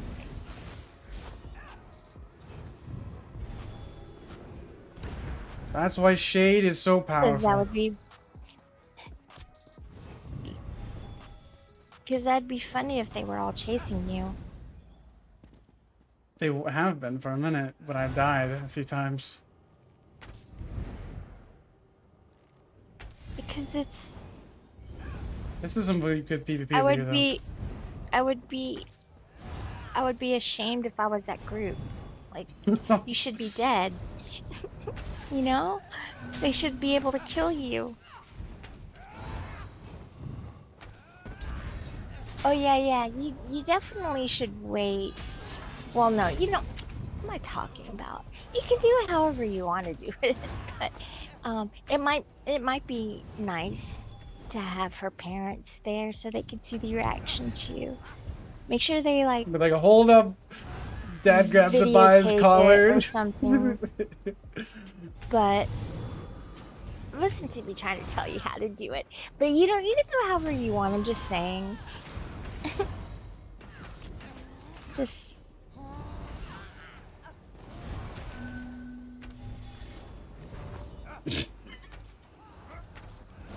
Oh, I love Shade so much, dude.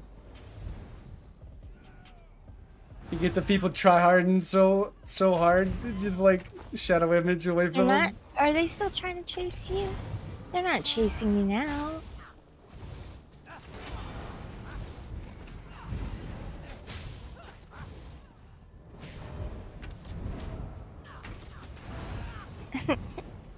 Okay. I'm not trying to be pushy with rocks. You can. I'm sure it'll be. I'm sure it'll be special either way, whichever way you decide to do it. Where are you going there, sir? You don't want to fight now? You don't want to fight now? Maybe that's No, the guy on stream. It's not. He's the jumping bubble guy. Oh, okay, jumping bubble. This is a warden. Yeah. Well, kill him. Or duel him.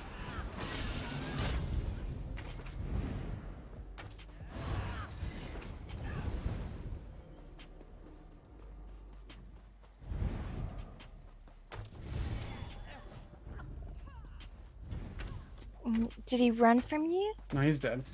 You're behind the stream, I think. He's already dead. Oh, yeah. I am. I'm always like that. Sorry.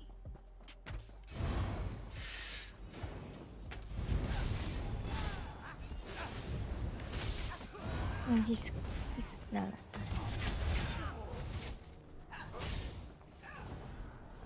not. But he's probably mad. You killed him. He's gonna come back.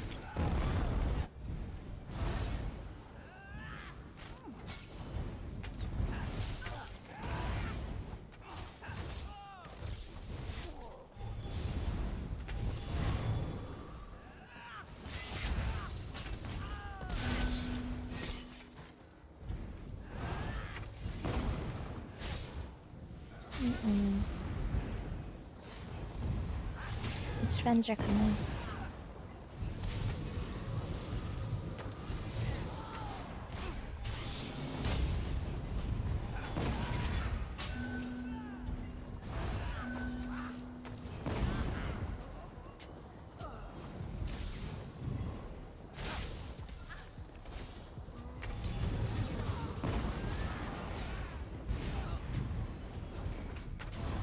Alright, here we come.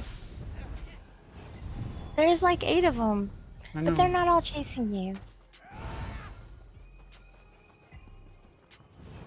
Oh, they're not all chasing you right now. No, because I'm freaking. You can probably kill one at a time.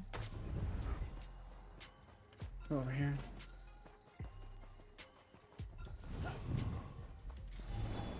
Interesting. There's no lag. No, not right here. Not right here. That's good. There's a blocking guy.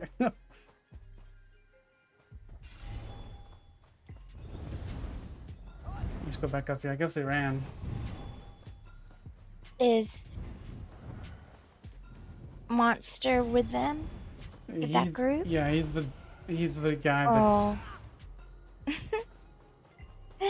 But he's not with the group, is he?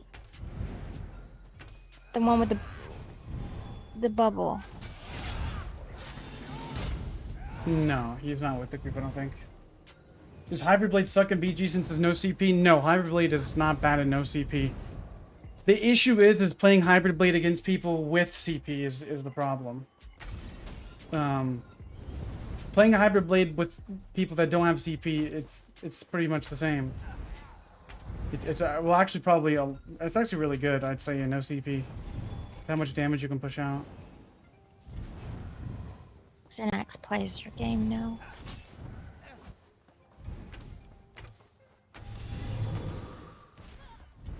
At least the ones that make the changes.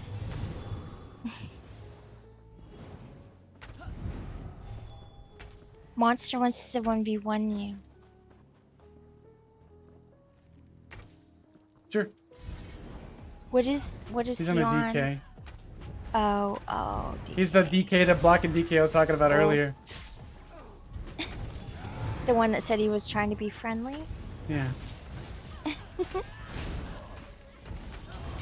You were talking bad about him? I was like, this guy's annoying. Oh, we got a bunch of reds. Or a bunch of blues now. He kept on chaining me. Yeah. Well, that's annoying.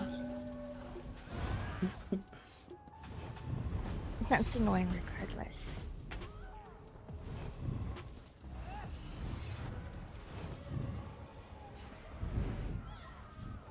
I'm sure we'll get one in a minute.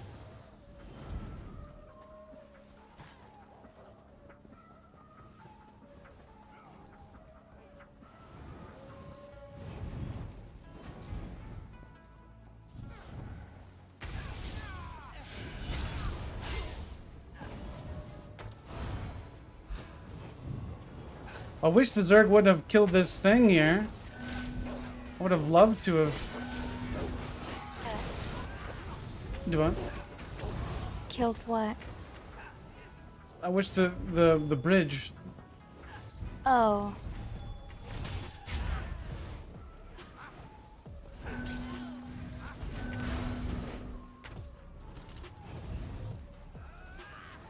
Are you in Grey Hose? Yeah.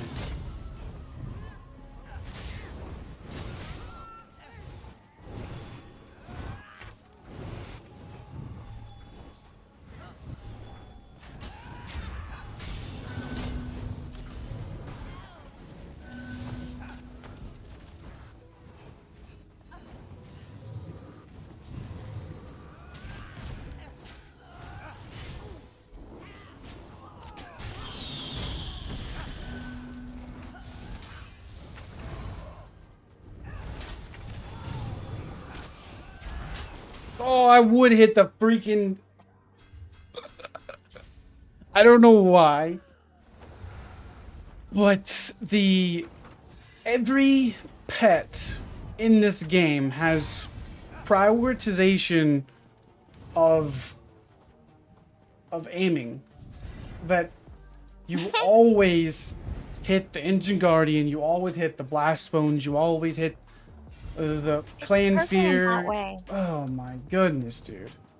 Oh, it's so annoying. Isn't it? Isn't it programmed that way? I don't know, it shouldn't be. It is, though. If I would have in-capped the person, I would have killed him because I had a spec bow ready for his brain. Of course. It's programmed to where it's automatically in your aim. Kind of scrub in-cap blast bones, right? Right? I don't know if I'm gonna get on today or not. I'm doing Christmas stuff. I have to do Christmas things and I probably should wrap leave him alone. presents and finish doing Christmas stuff. I'll probably hop on some New World here in a couple of days away. I wanted to hop on. I wanted to get on, but I have to figure out what the heck it's doing right now because my game is doing that weird thing where whenever I get on,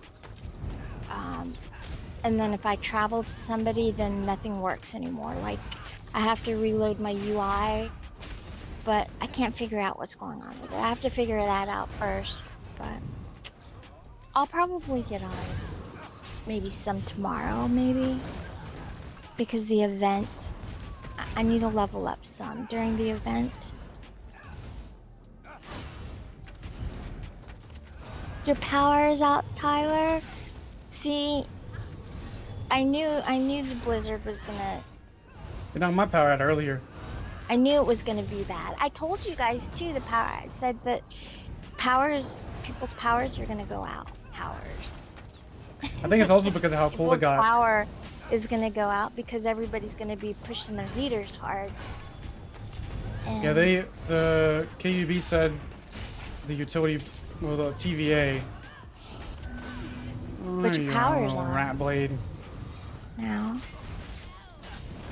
Well, I hope your power comes back on, Tyler, and that your blizzard is not as bad. Hopefully you didn't have to work today. Or have to go in this morning when the blizzard was bad. Or the wind. You worked? Well, that's stupid. They should have called work I'm dead off now. if the weather is that bad. Well, I guess... Oh, I'm not gonna...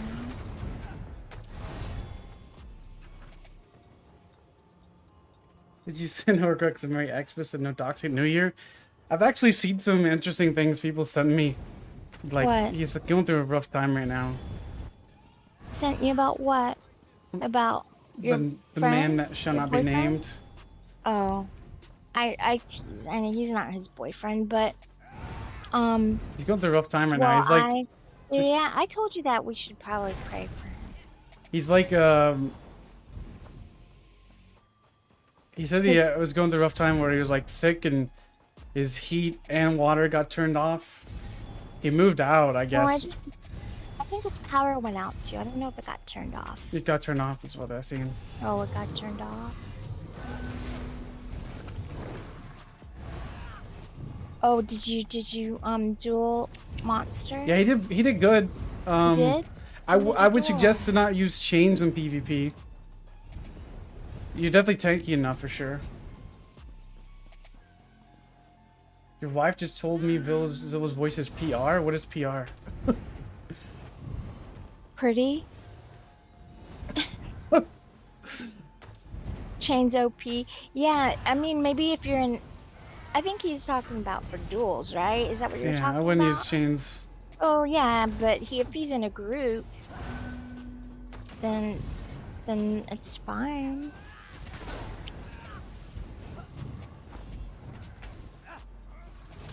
Yeah.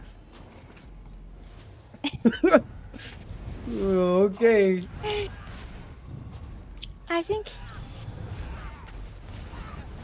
think Zilla's voice, I think he sounds like...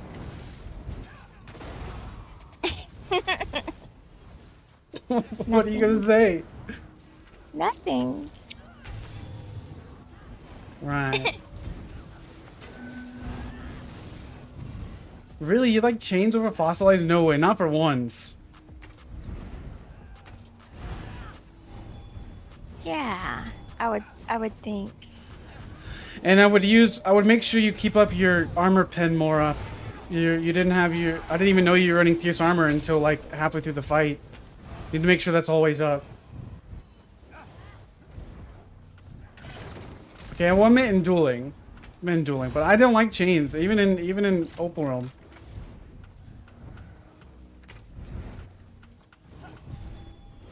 It's fun playing with chains, though.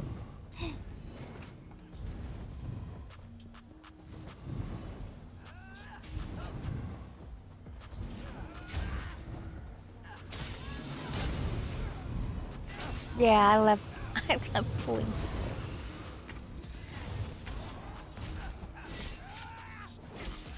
It's fun playing with chains.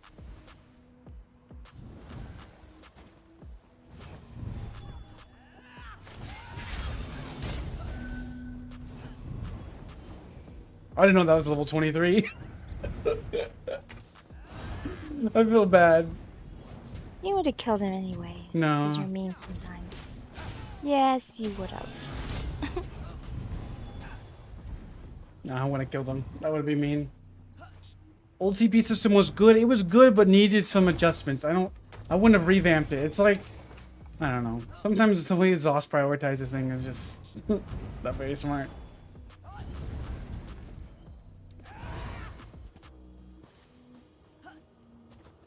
I don't even remember the old CP. It gave you 25% damage. It was busted. It was really strong, I'll say that. What?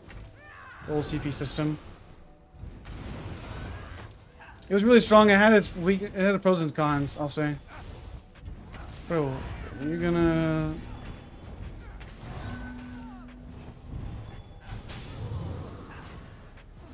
I guess not.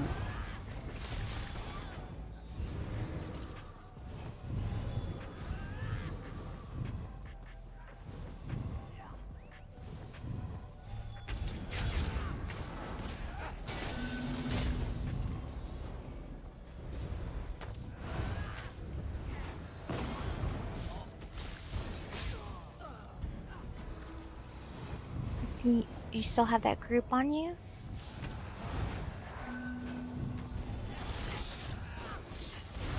Oh, I need to kill that Nightblade. That's too many.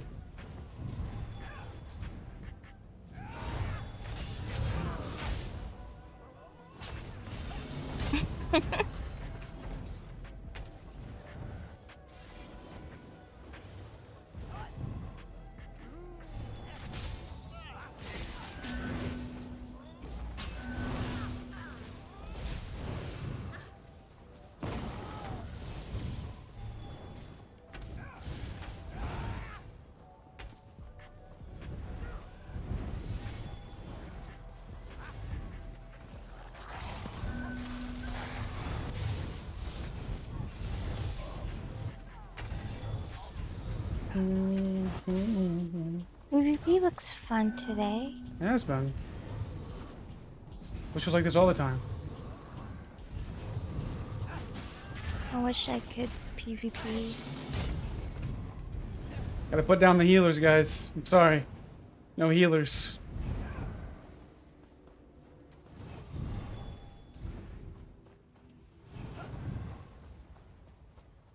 Oh, I'm gonna run. Nightblade healer is really good, actually.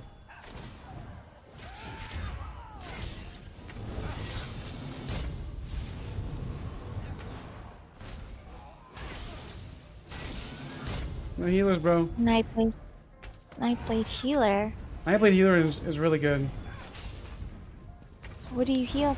What Healthy do you, offering. What do you use for, Healthy offering And really that's it? strong. Yo.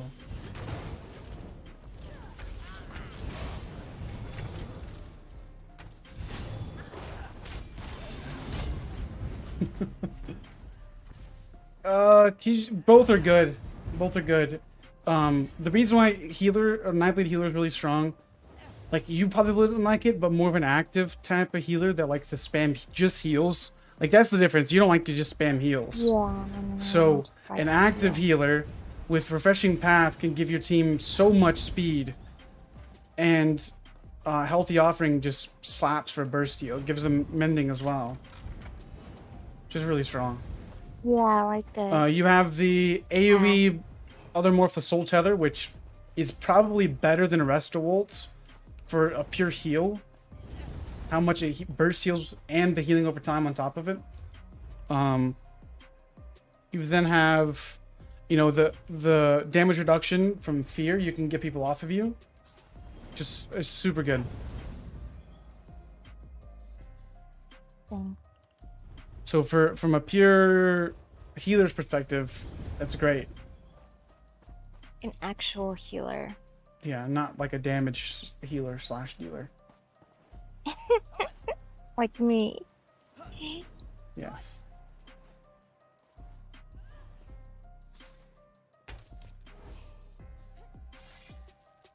It's good, Epic. How you doing, man? I didn't know if you were still playing Majox on console. I haven't gotten on console in forever.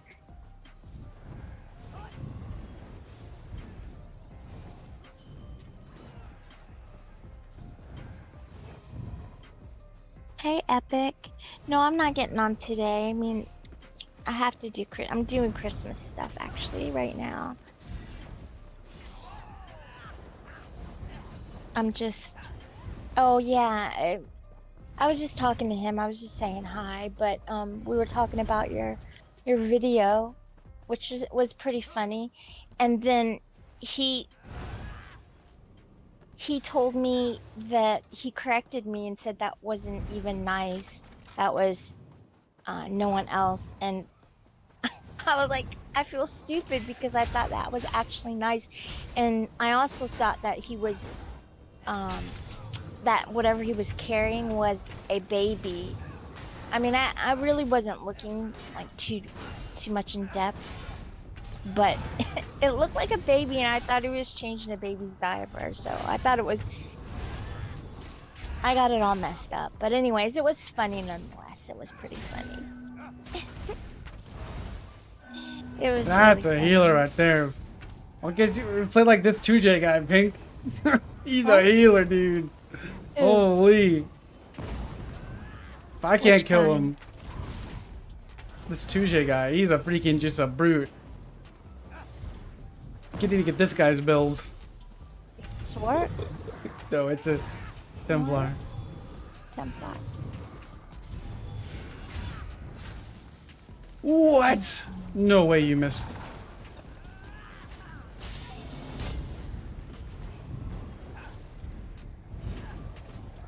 I need to play like him because he's just a healer.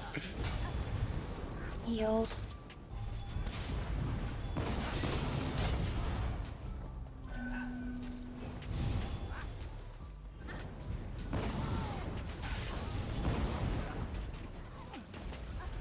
Yo, what's that damage on? Just desynced. No reason why you should still be alive. Okay, you're dead. I should have. I was going too offensive there, trying to get him res. You could have probably been still alive if you didn't. Yeah. How much is your healthy offering heal for? I've seen it hit for 14k.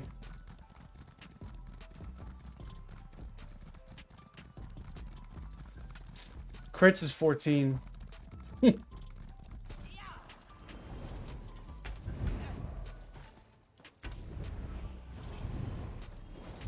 Healthy offering is a Nightblade skill. Yeah. Oh, using reverb. I use that. Seen that in a while. Sir rolls a lot. Well, he didn't roll a lot.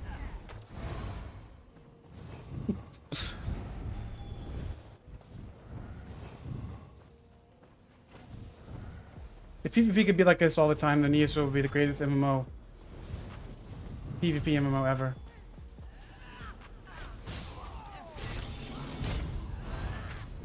Don't jinx it.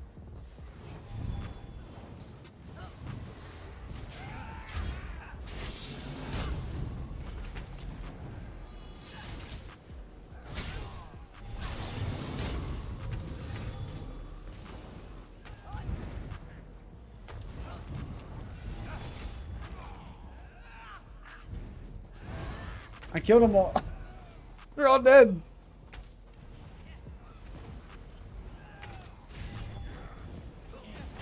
I'm gonna kill the healer. Oh no, let's go over here.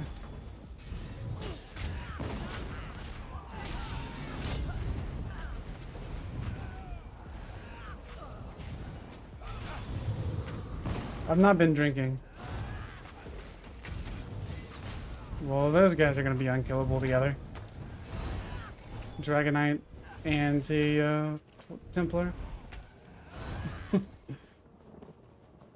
I don't have the EXP event buff right now, but I probably should have it.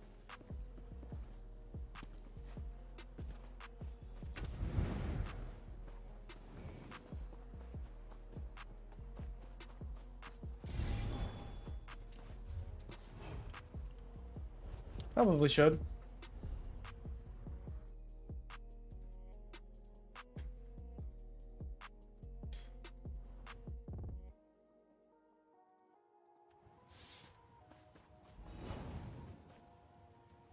I'm gonna go get a drink real quick. I'll be back.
All right.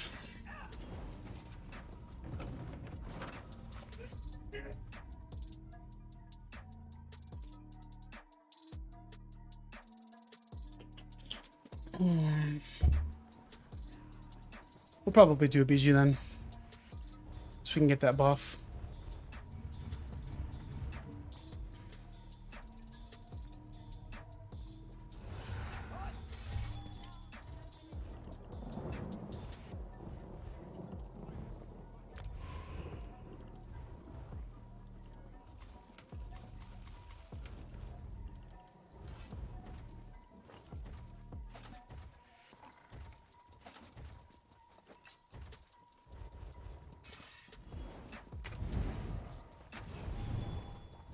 I wonder how much Columbine is right now.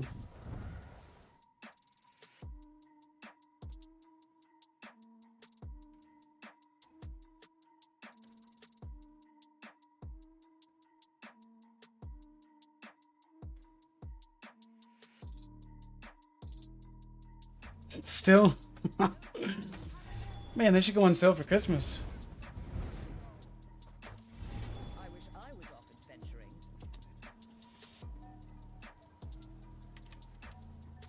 I just can't believe it's 9 degrees outside, dude.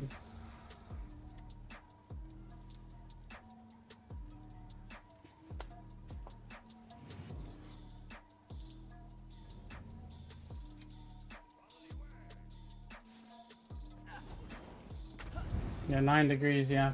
From the front we had. The cold front.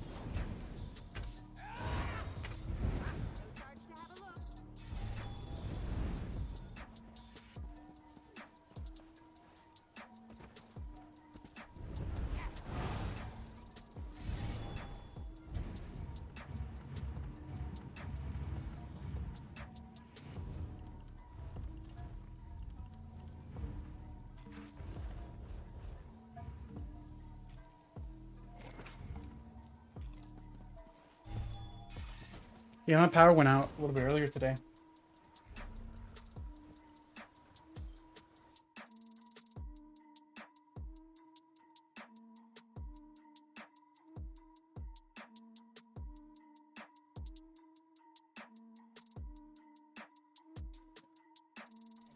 $36. Yeah, it went from 49 yesterday evening at like 10 o'clock to 9 in the matter of like 6 hours.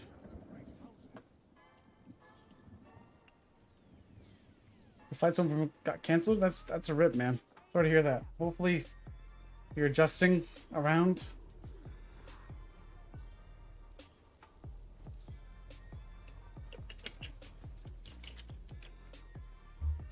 Wish it would snow. Well, it's not gonna snow at 36. Well, I guess it could, but it's not gonna stick.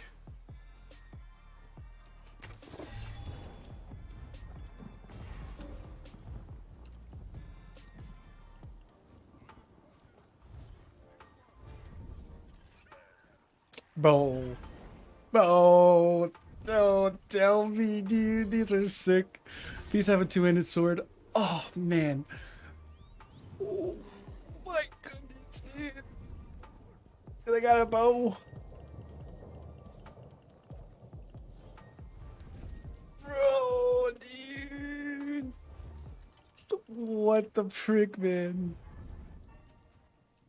Oh, man. Those are so cool.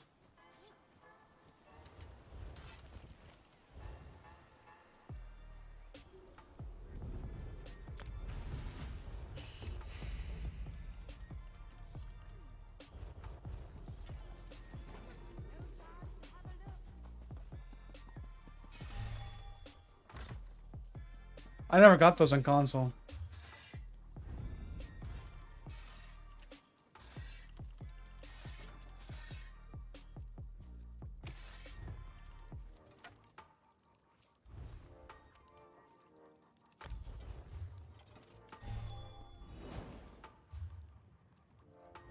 That looks sick, dude.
Where's Q? Let's go.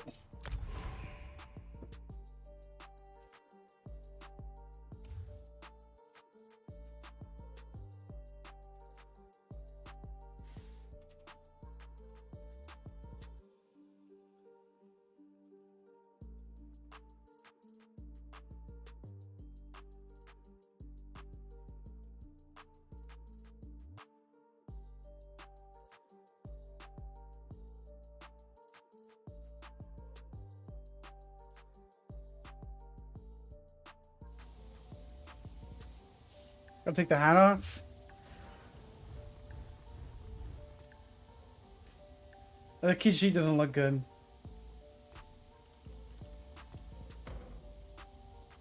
With no hat. We can go some type of red with it, I guess.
I didn't know that guy that I was killing had the thing on him.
What?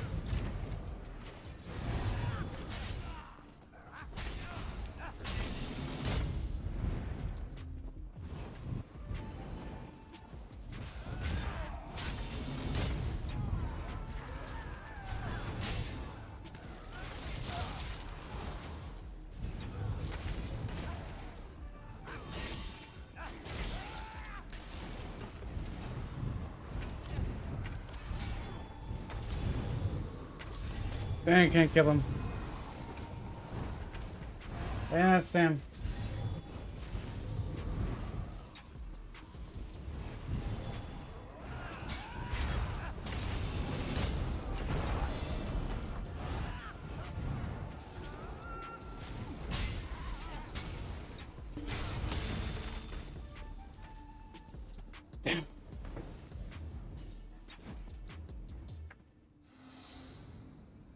See you, Pink.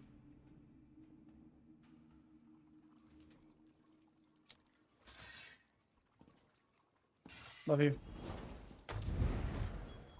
Hopefully we can level you up some later. We can fix the game.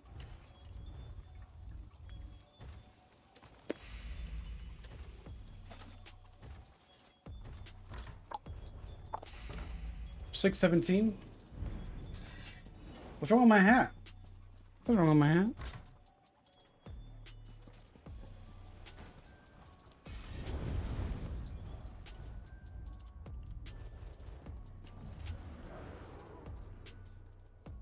Yeah, it's ugly on this on the Khajiit. I didn't realize that. I don't know what motif I want to do on the head.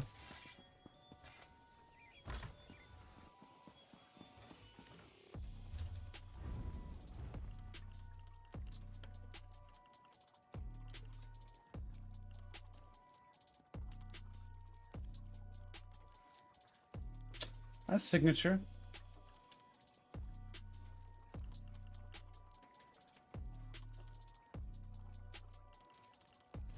But maybe we could do something with the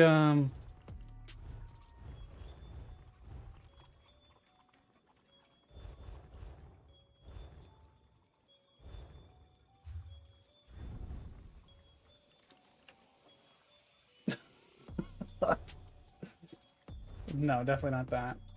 Maybe we could do something blue. Do we have a good blue?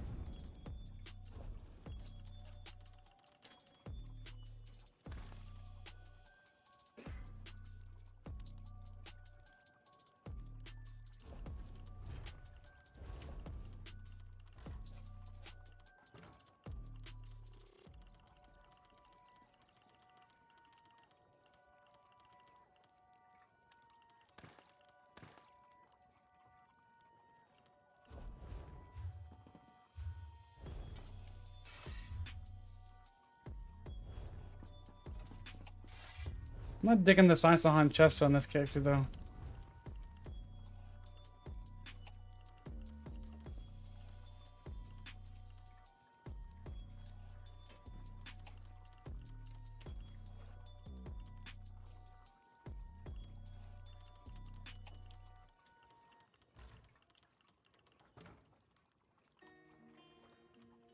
What of medium?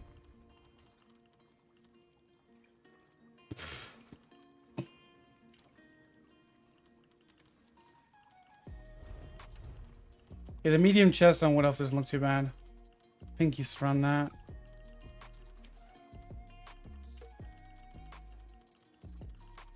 Don't I have the Wood Elf? I thought I did. Am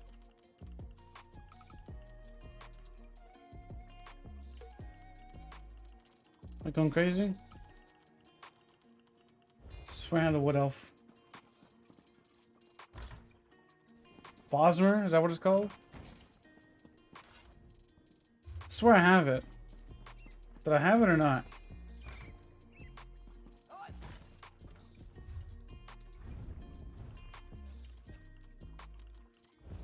I don't have it, okay.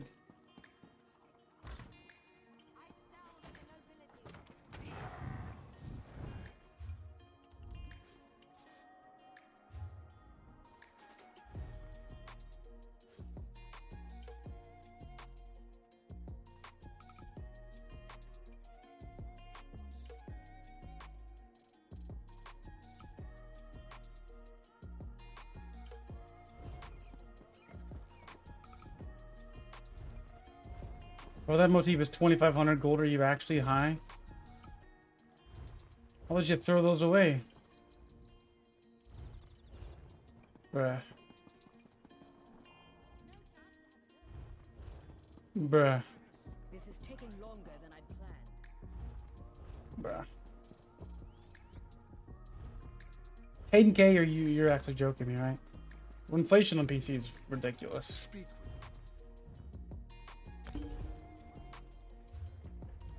Like ridiculous. Like I throw those away.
What, you don't like my helmet that I got on?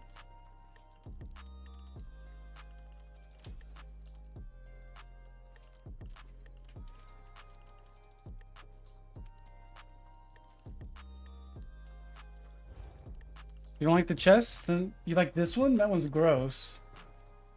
That one's worse. This one's better. I like the...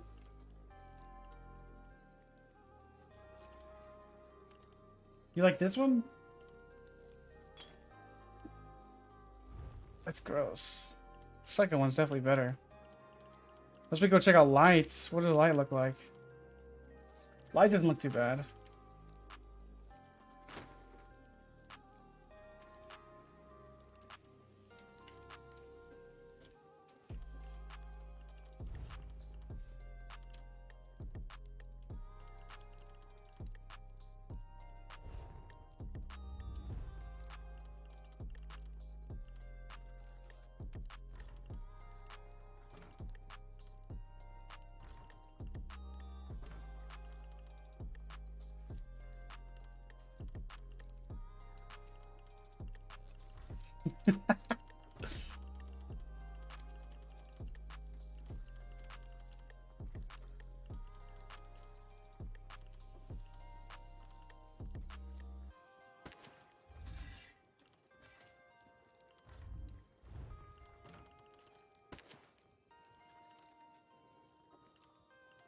I'll have to go find some celestial hats. I need to find some pants. What was those pants that I liked?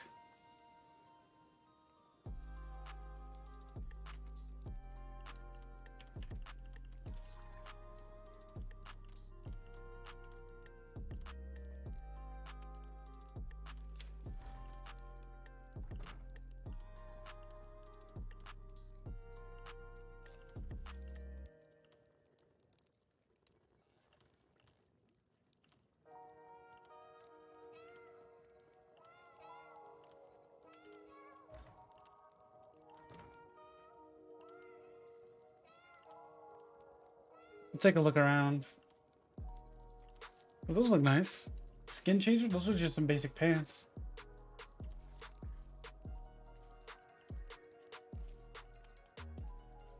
I don't have that one on PC. So I need some. So Silk and Rain look pretty good. So Celestial.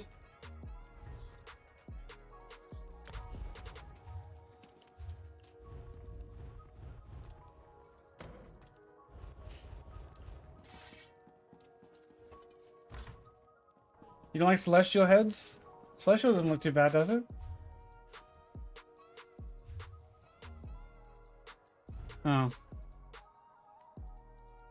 Some miscellaneous.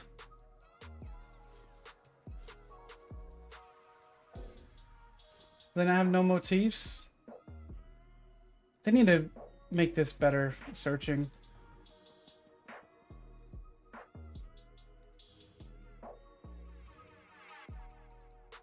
What is it called? Is it under something like this?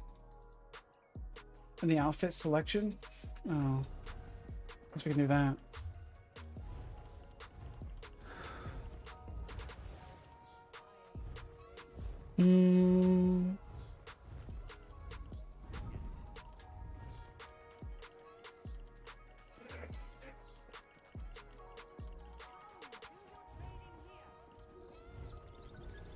Well, that doesn't look too bad.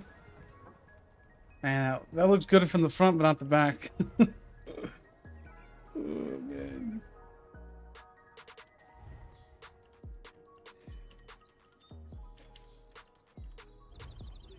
Yo, I don't mind the Celestial, actually. What's that one? Crimson Oath? That doesn't look too bad.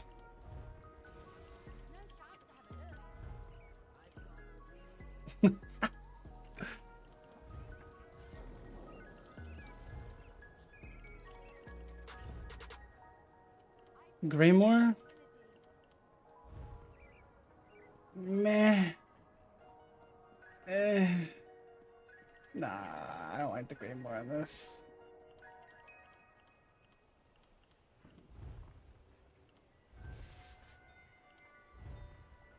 Oh, I like that. I like the Thorn Legion, actually. I'm not gonna lie. I like the Thorn Legion. I don't know how much expensive that's gonna be, though. Probably like millions.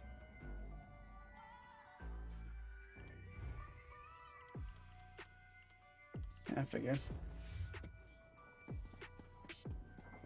It's good, Yazzle.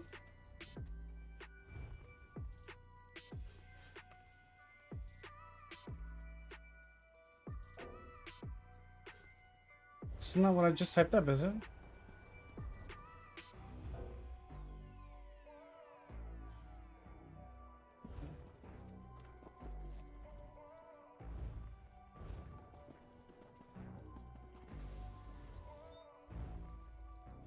Oh, those are expensive.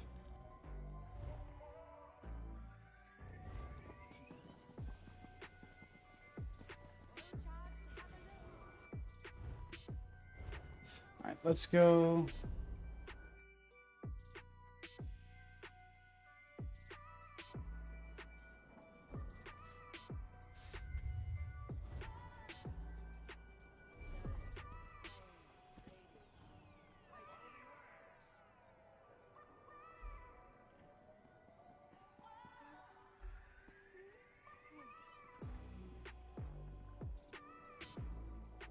Where is it under?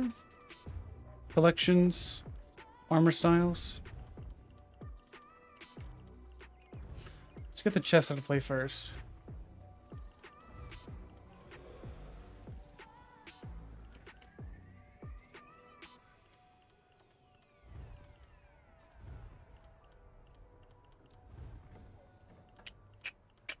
I like the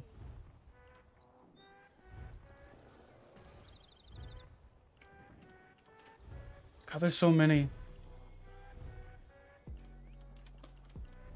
Can't think of all the ones I had on console.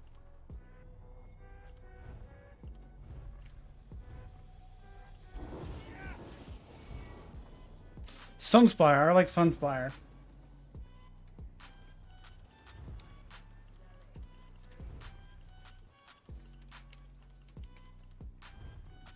I really like Sunspire.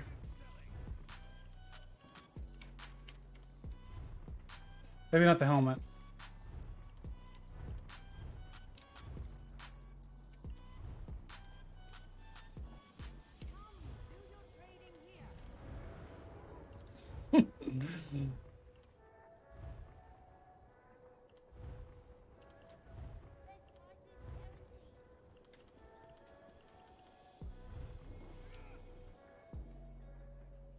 That don't look too bad. I don't either.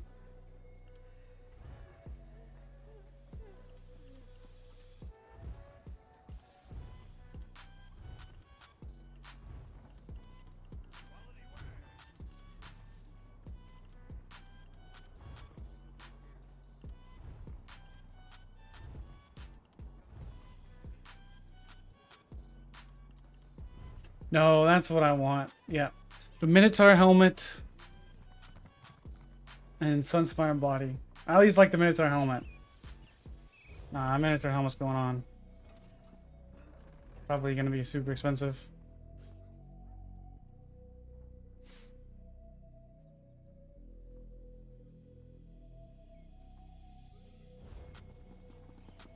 Take pride in your work, I always say.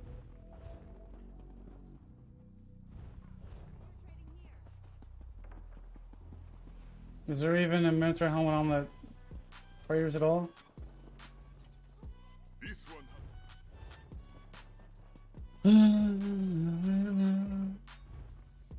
Oh my goodness, bro. What the frick? What the frick?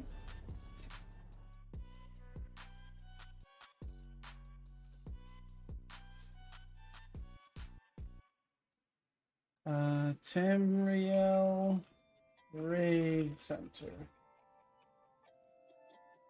PC.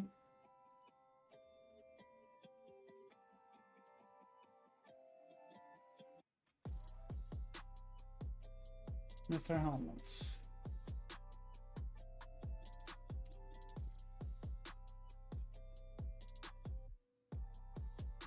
That's the cheapest one.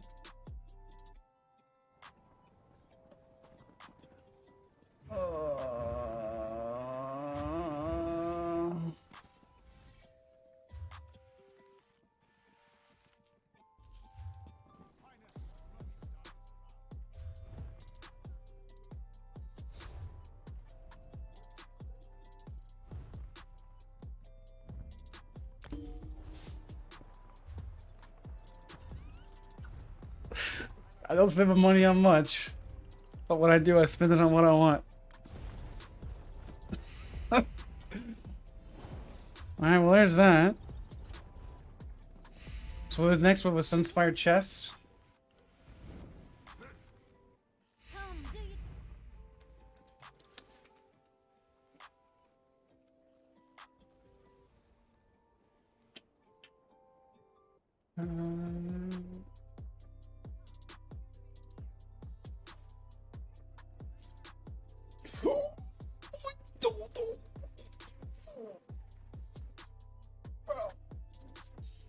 What?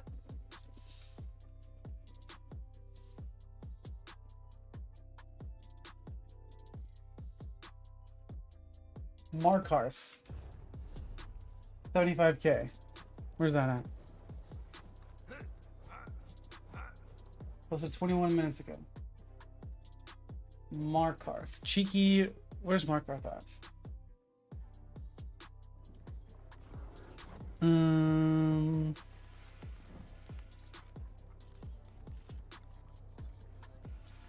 Top left. The reach. Okay. Yes. All right.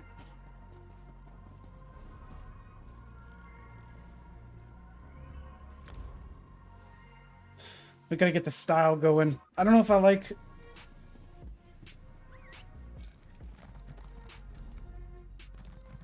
I don't know if I'm gonna like the Sunspire chest though all the way with this Minotaur helmet.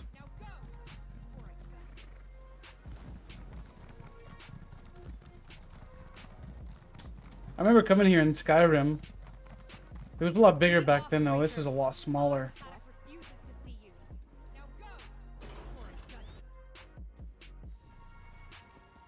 I remember coming in here and seeing like, didn't there used to be like something, somebody that got like stabbed there or something?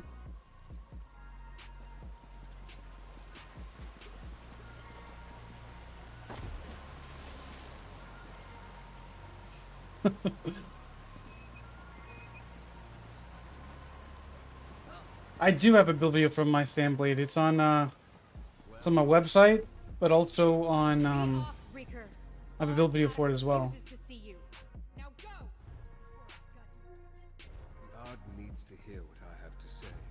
Where's the Sunspire chest at? But it's on my website at therealgodzilla.com.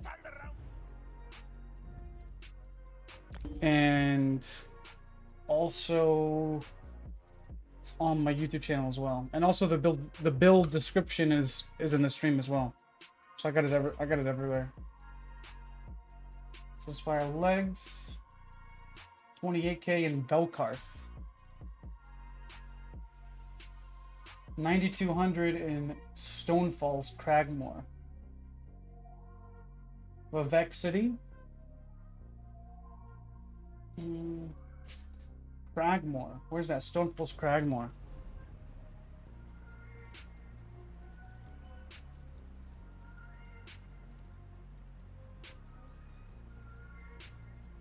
Is that one of them random ones?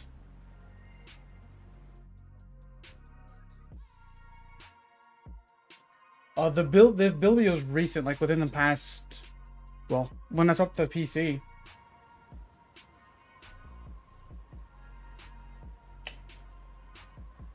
Or Vardenfell Vivek City. How would that one be easier?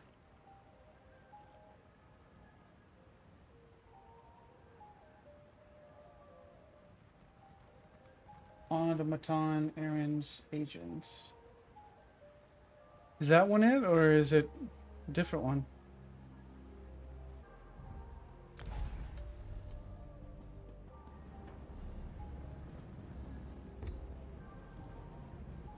That should be it. I'm looking for Automaton Eyr0n agents.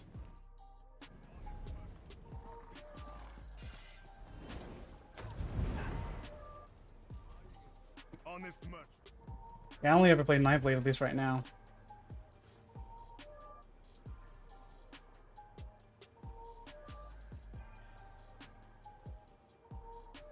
What? Bruh.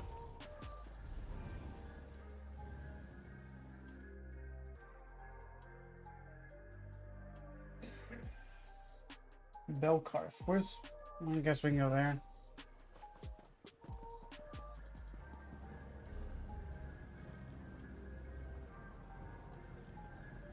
Where's that at? Anyways. Oh, that's in Crackline. Dude.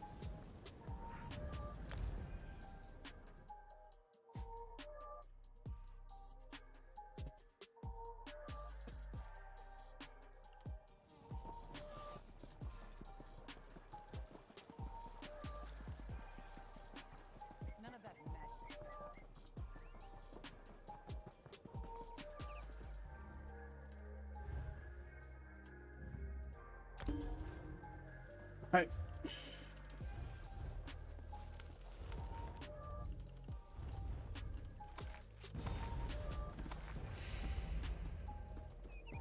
I'm just...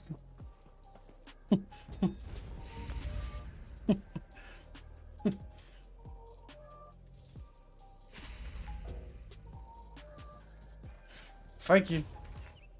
I'll take it.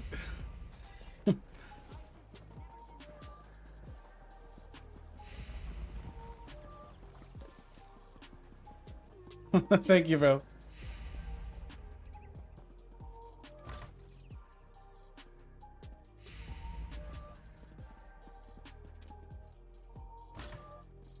I appreciate it, man. You bought me my Minotaur helmet.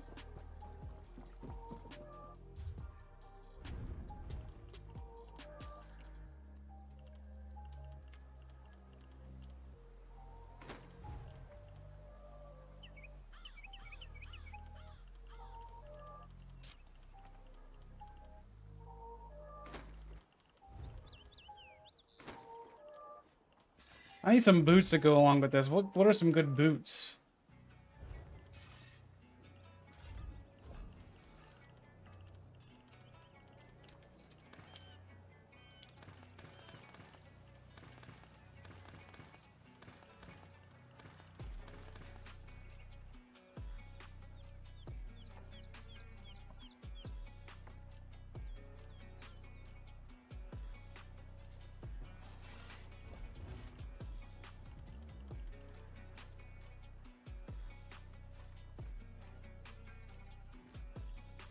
I don't mind these. Others. Wait, what was it? What was the ones that we found the other day, Epic, that we were talking about? Was it Sunspire or what was it? What were they called? No, they start with an S. Sigic. Yeah, those are it. Those are the ones I want.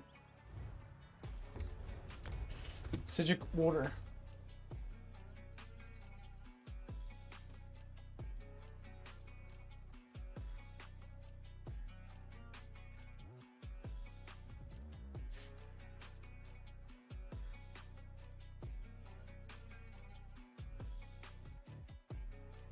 Sigic boots. Price. Cold Harbor. 8,700.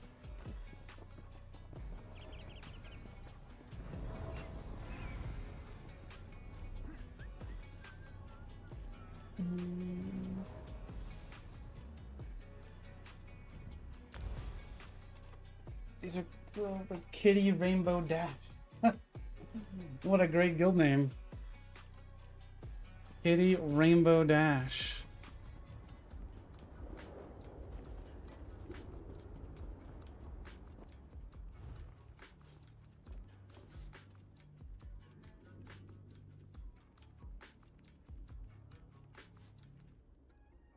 Dang it.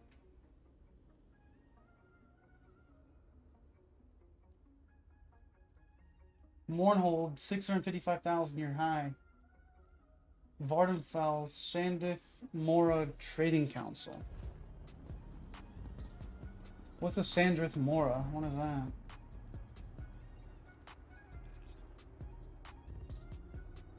Alakir Desert Sentinel.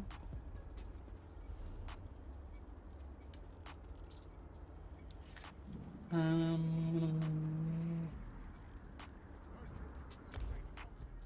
it's called Trading Council. Hark, Wayfarer.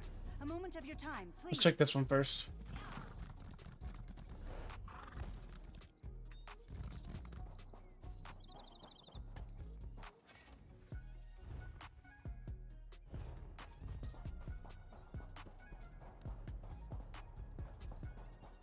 What was this guild's name?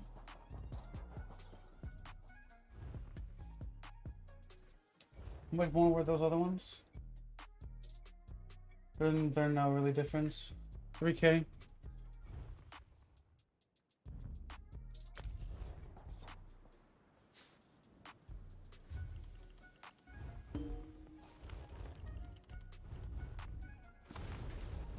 Alright.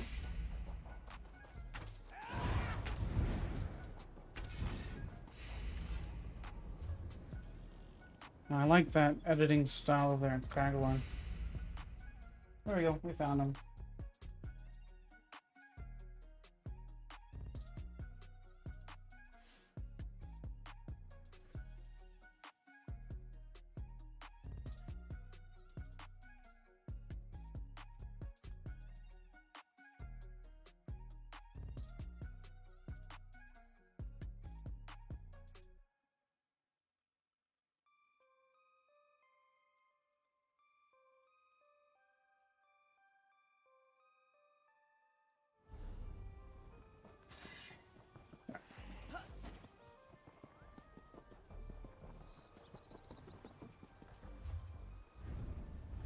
Minotaur hats.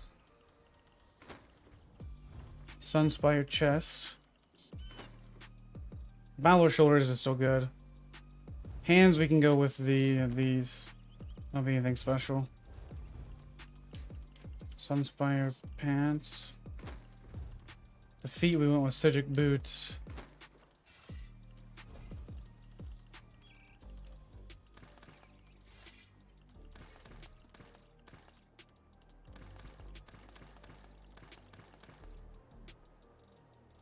It's good, Dros. How do we want to color this?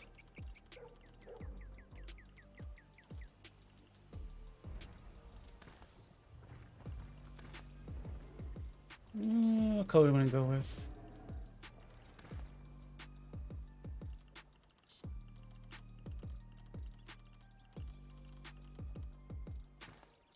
Oh, that looks nice.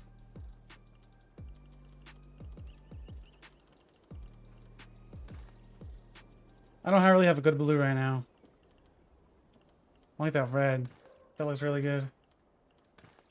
'Cause it kind of matches the red that's already kind of on this thing, too.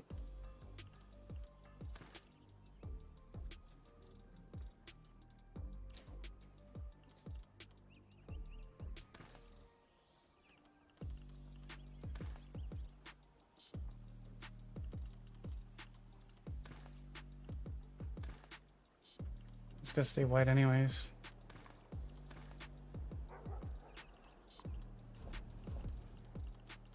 Oh, what about this red down here? Doesn't look any different, does it? What? How does that make sense?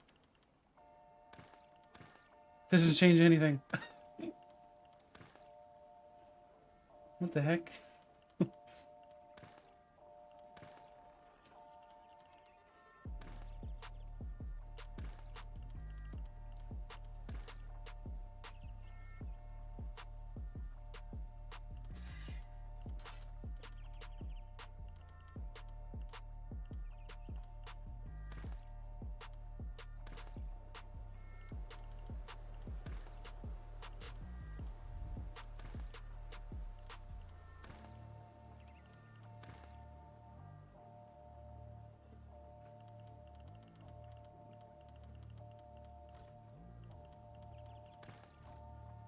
That looks gross.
I don't know.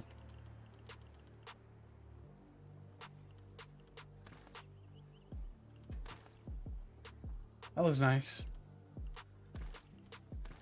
Ooh. That's unique. It's gonna match my blue too.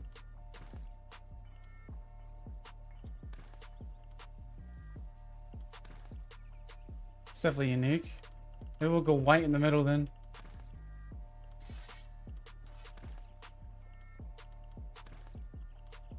I need to change my belt.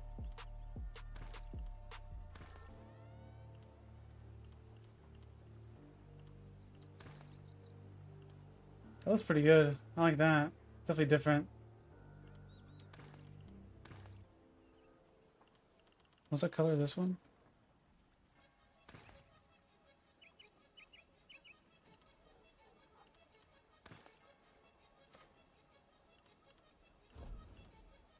Let me change my belt though for sure.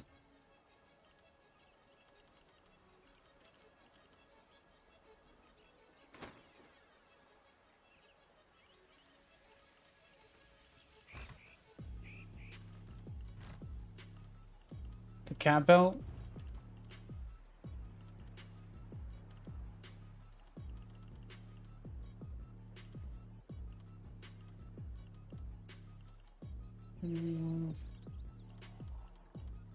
Those are all really bulky.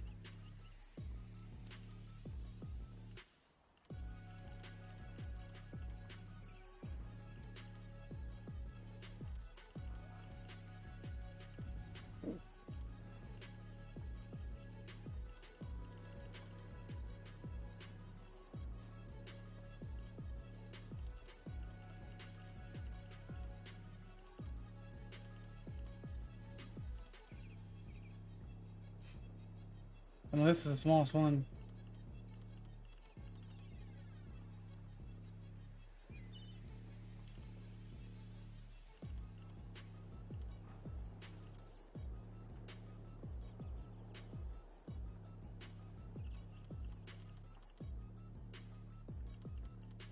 Level 4?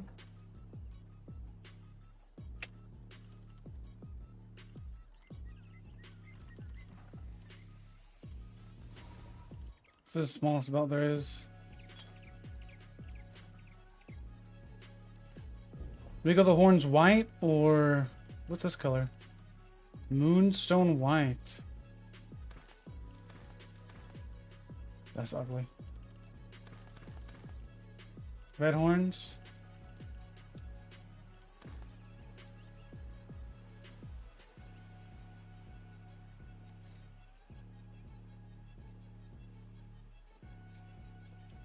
Go all black.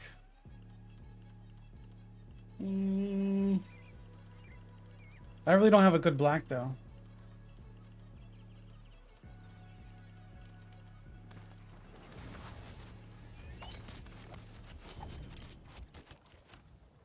I like all whites too.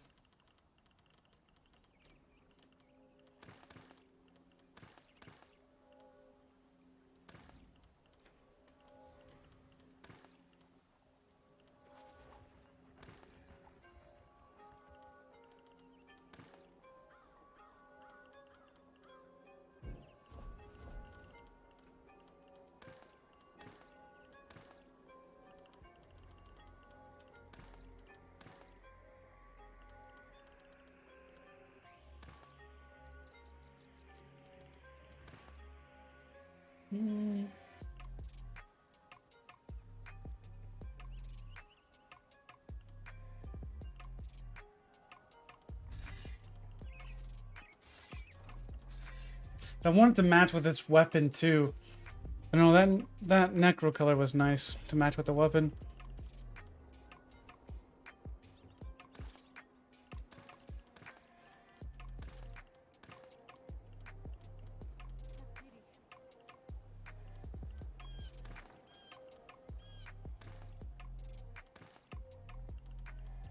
We'll go with the necro color.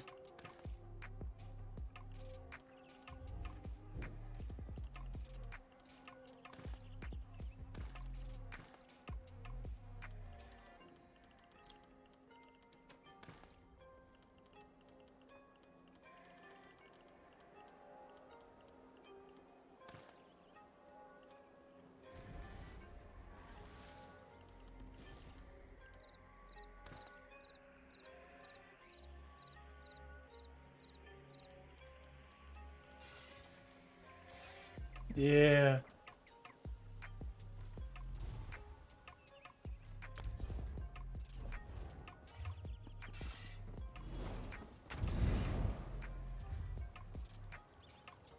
That's it.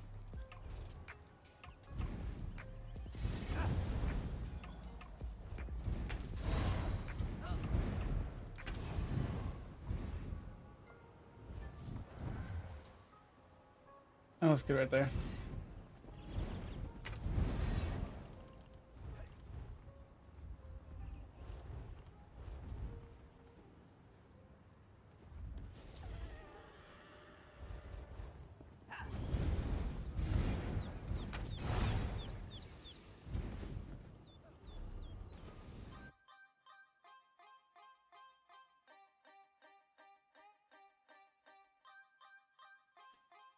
All right.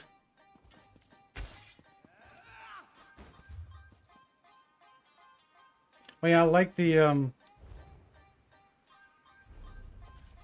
look at like the red that's already on it within the matches the horns. I need to change my tattoo though.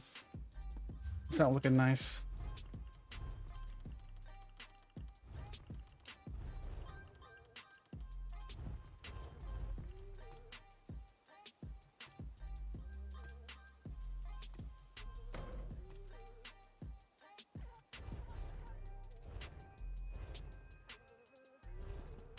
How come I use the stand bow instead of the mag one?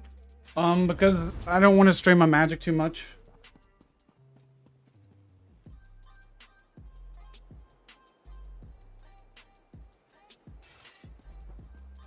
We're a different type of Nightblade, bro. We're different.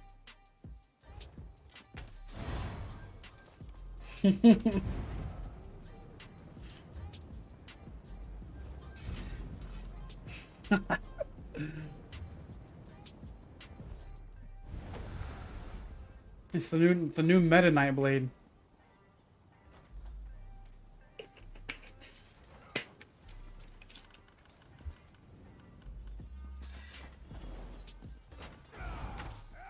What time does the video come up in? Like 45 minutes? Alright. I'll probably I don't know, it'd be easier just to probably wrap up the stream here in a little bit actually. I don't want to stream forever. Well, I do want to stream forever, but not in one day. Well, you guys are using the duo rider mounts. How cute.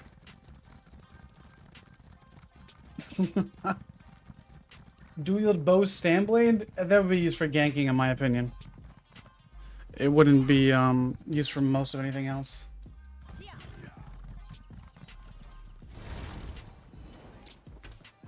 It's good, but it'd be better for ganking. And then you get a skin, bro.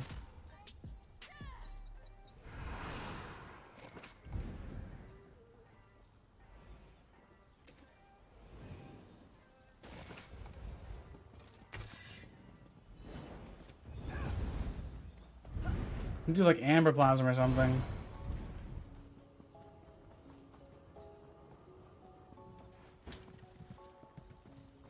Can I mount them? Thank you. Get the skeleton? There's a skeleton skin?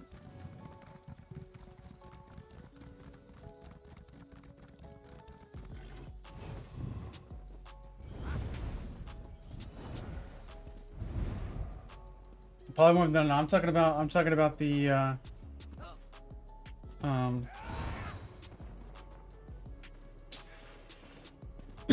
like a skin.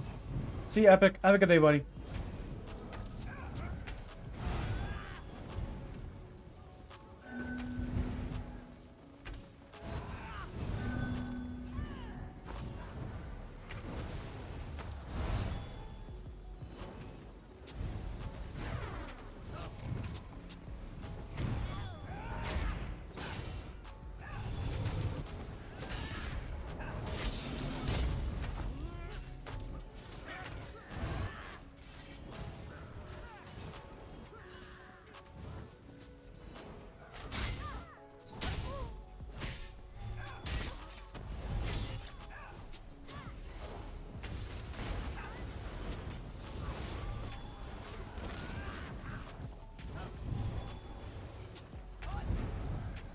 Yeah, Meridia's probably the easiest.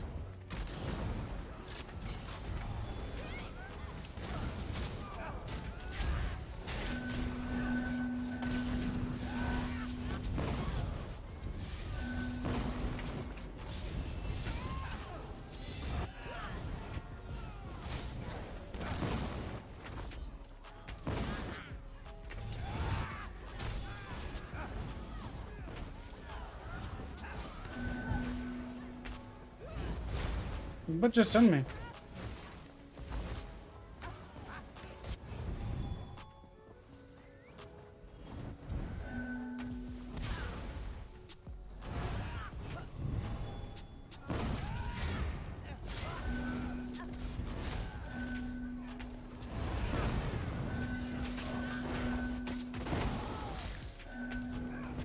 What? How many years does it take for my freaking my healthy offer to come out? Jeez.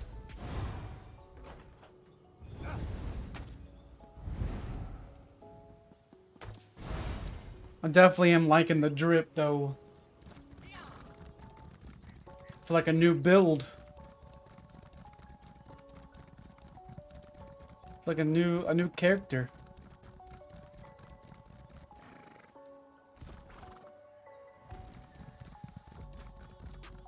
Merry Christmas, Roy.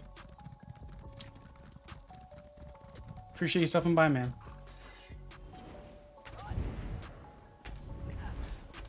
See, what is today? I probably... I don't know. I may stream tomorrow afternoon, but definitely not on Christmas Day, obviously.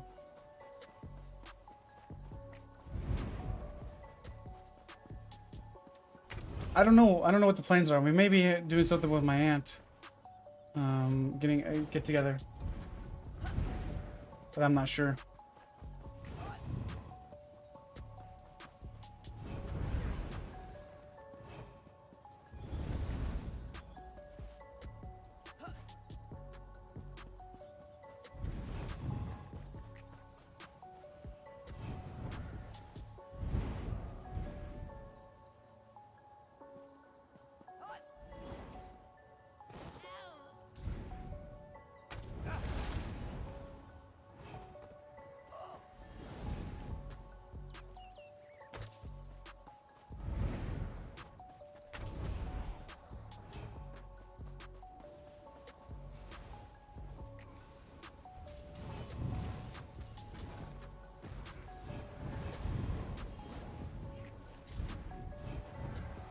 Let's see what we got here.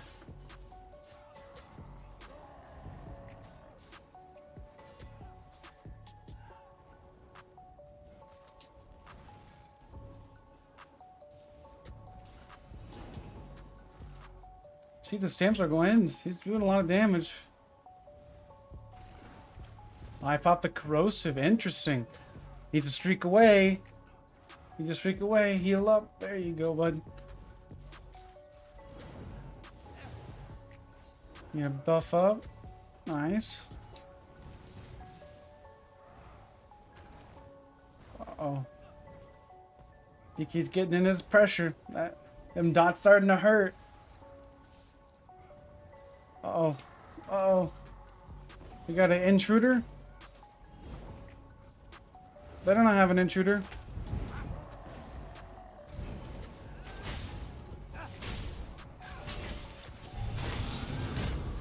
Better not have an intruder.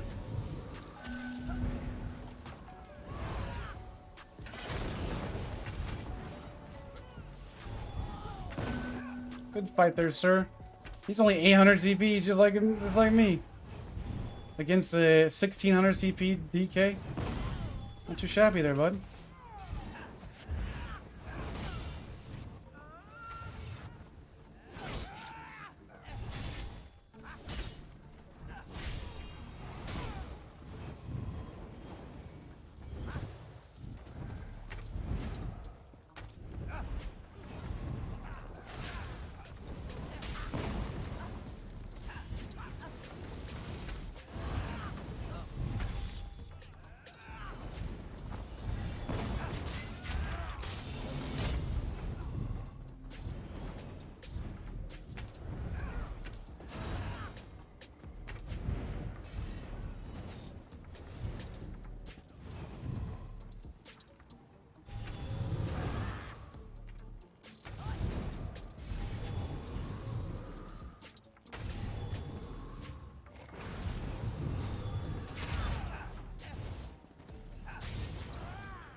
Oh, I got hit by a freaking end cap. Even though it was mid-roll dodge. A 16k spec bow and a 16k end cap. Nice. I was mid-roll dodge too.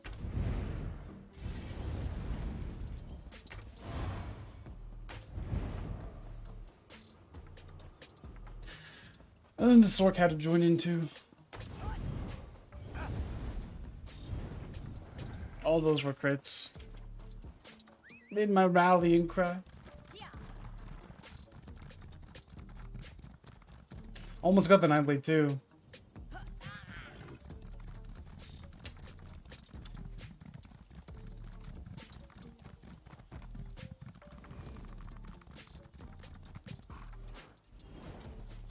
Yeah, Spec Bow's gonna get a nerf next patch. There's too many Nightblades now for there to be a Spec Bow nerf. I'm using a PlayStation controller, man.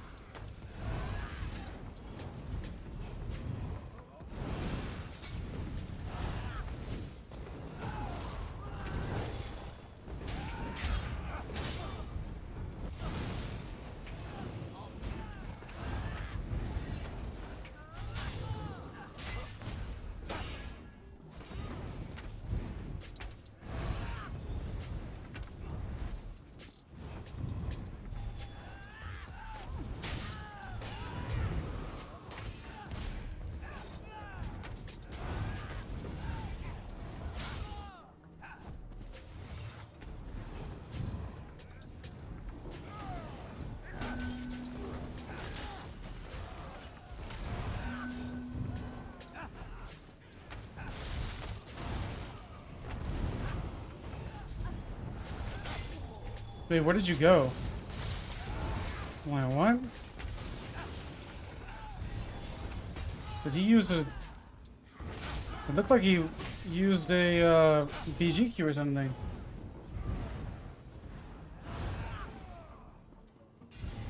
Hmm. Interesting.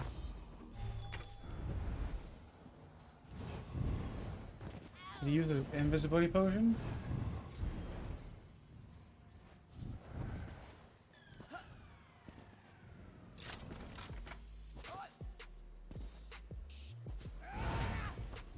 Yeah, high elf would be okay, but Khajiit's definitely going to be probably your best option overall. The high elf isn't bad.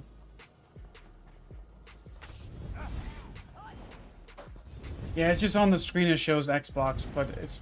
I'm using a PlayStation 5 controller. I'm using a program called DS4 Windows, and it allows me to basically just use... It just basically is a program to let me use a PS5 controller. It basically tricks my computer into thinking it's an Xbox controller.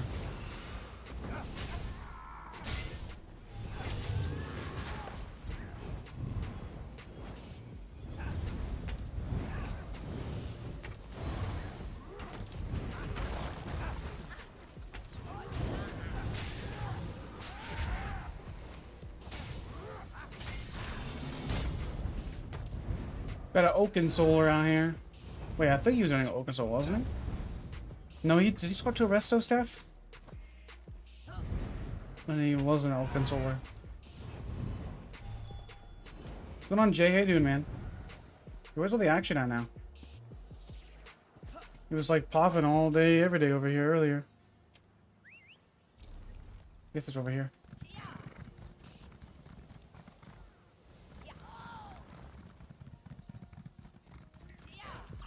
Merry Christmas, man. You got an Xbox? No. I don't. Only have a PS5 and a PC.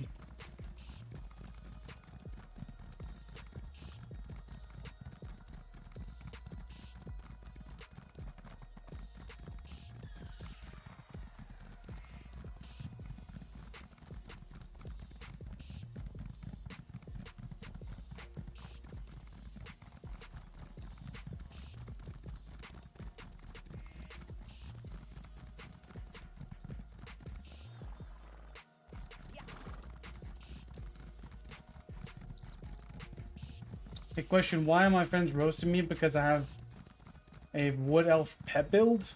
Is it on a sorcerer? The main reason why it's because Wood Elf, it's a stamina race. And if you're playing a sorcerer with the pets, they are magic based, kind of.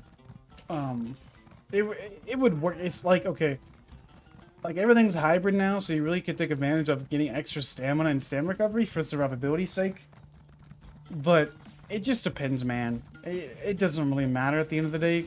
If you just want it just because of a few quality of life things, or like the way your character looks, then go for Wood Elf. I mean, in the overall thing, like if you're min-maxing, then sure, it's not going to be as good.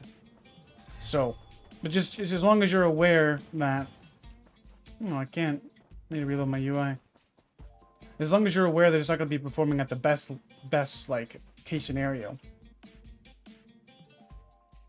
But also, yeah, in general, pet builds are weird too. Not like saying like they're weird, like they're just annoying to fight. And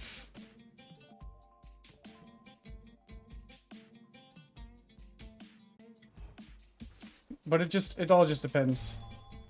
Why can't I use my...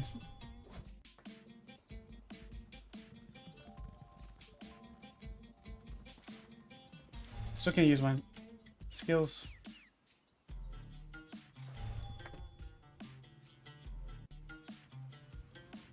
Bro, freaking going right past me, dude. I need my skills to work.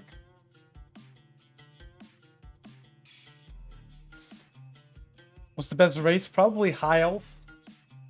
Or There it goes. High elf is good. Dark elf is good. Probably dark elf, honestly.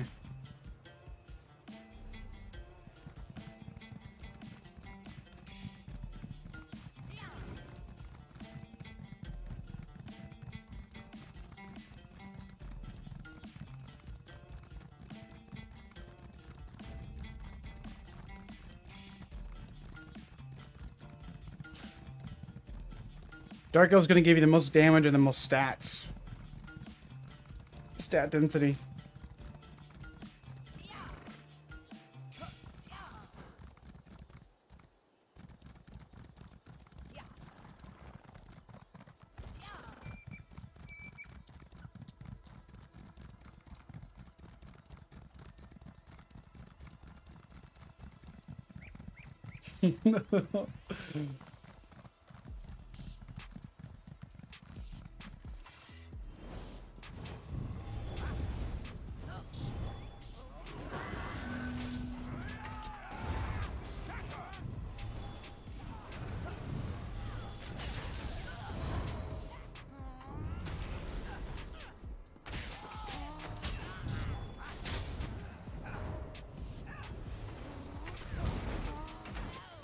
What, stun me?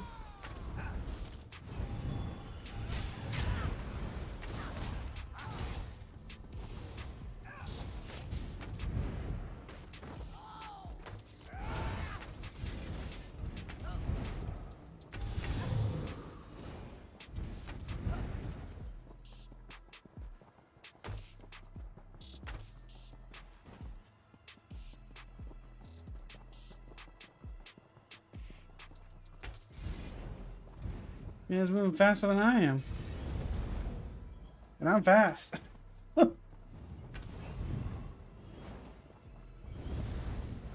See if we can get in here real quick.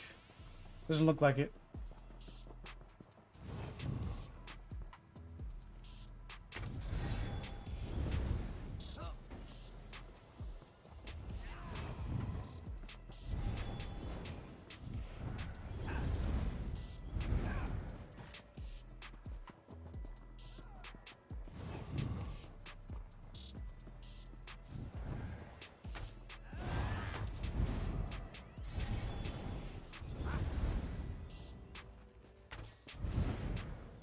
These guys going? Oh, they're going over here. Oh, okay. See you guys.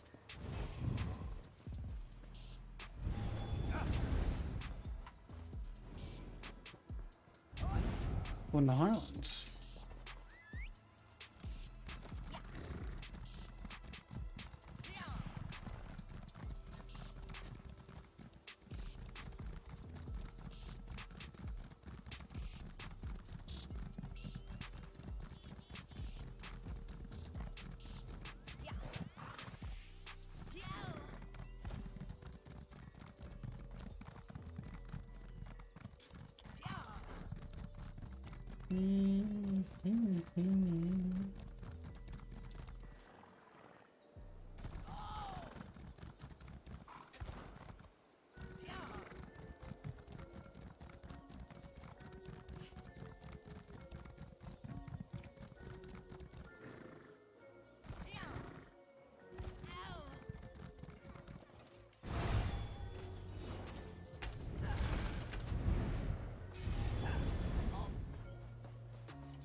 I'm gonna pick some siegers off over here.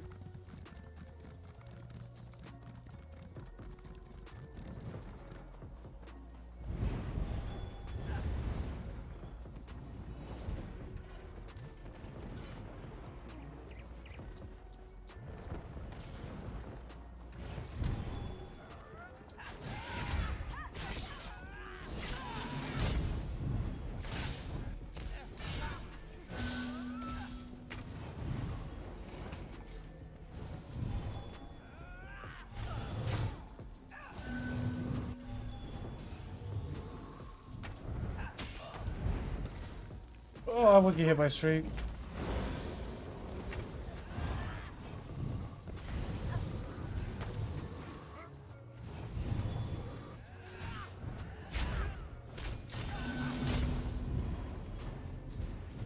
go this way.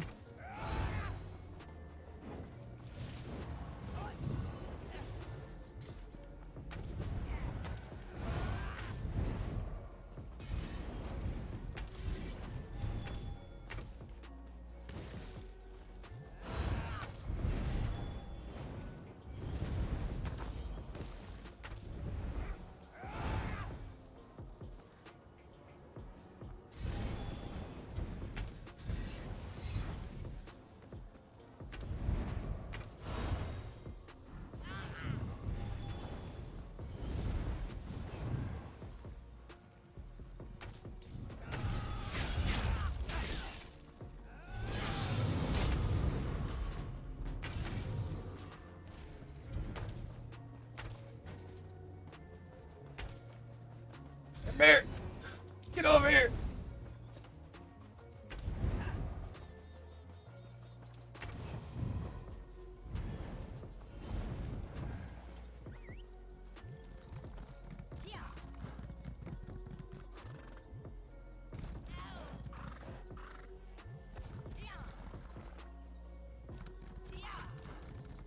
Two chains would be perfect for that moment.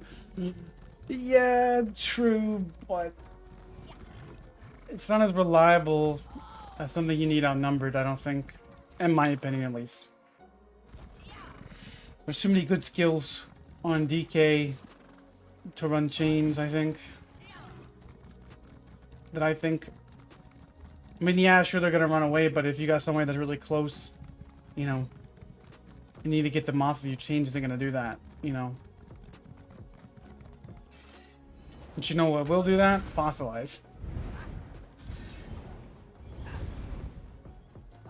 I don't know, it's just a matter of preference too.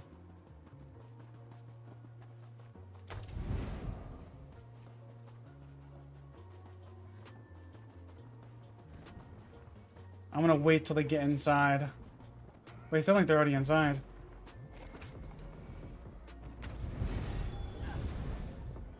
They're already inside. Jeez, these are professionals.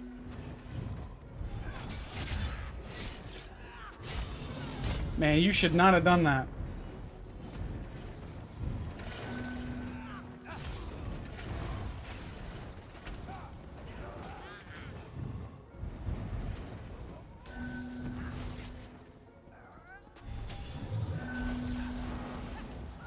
Oh my goodness.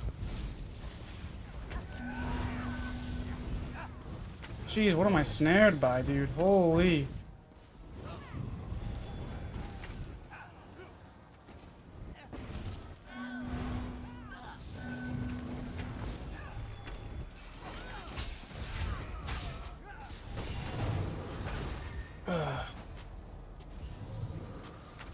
The gate lasted forever, dude.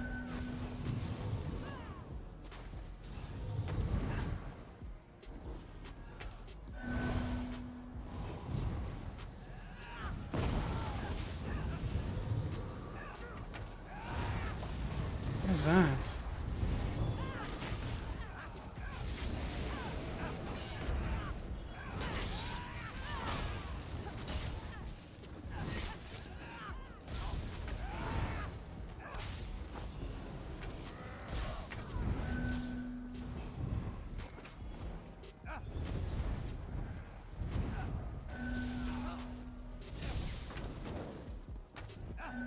What is that? Whoa.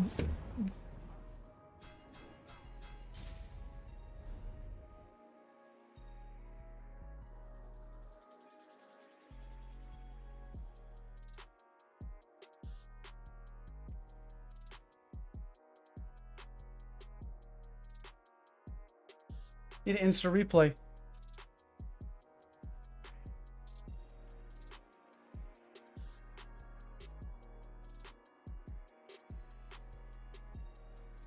Okay.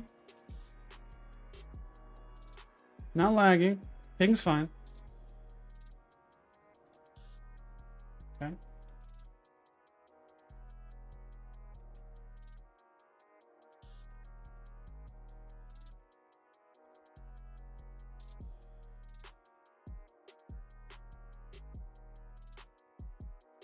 Interesting. I don't understand why that didn't work. Look, it literally does the animation. Why didn't I get a heal?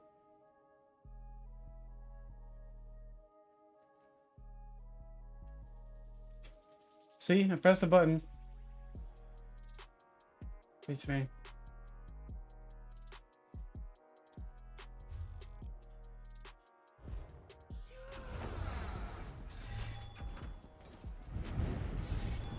More minutes, and then we're gonna hop off. Gotta do the vendor video.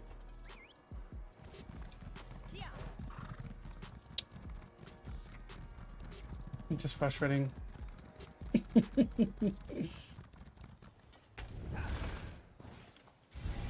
I would love to have a 13k crit heal there. Do you feel like Dizzy Swing playstyle is still strong on certain setups? I find it so much better and no lag.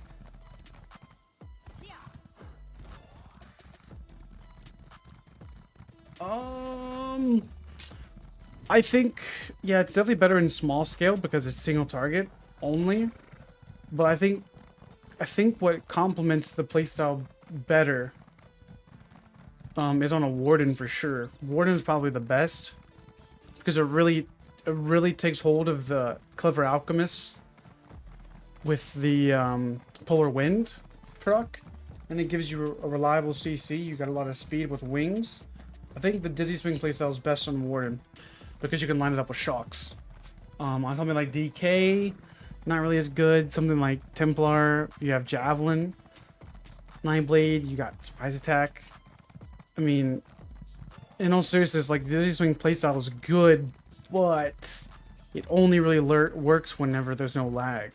Like, if there's lag, it's really bad, actually. And honestly, the Dizzy Swing playstyle against a good player really doesn't work either, because they'll just roll dodge through it, especially if they have enough stam. Stam recovery. I mean, it's really hard to hit somebody with Dizzy Swing that knows how to defend against it. It's one of the easiest things you can do to fight against, like, Dizzy Swing is just to, like, kite, kind of, but kind of just get out of the range of melee.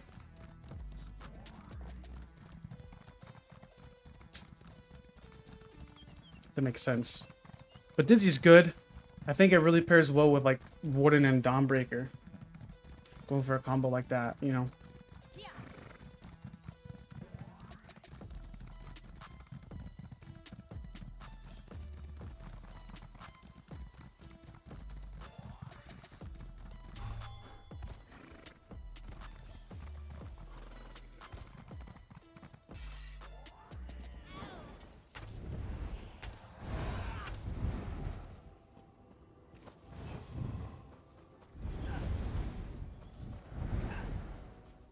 And it also has a random CC too, like, and it's not consistent sometimes either.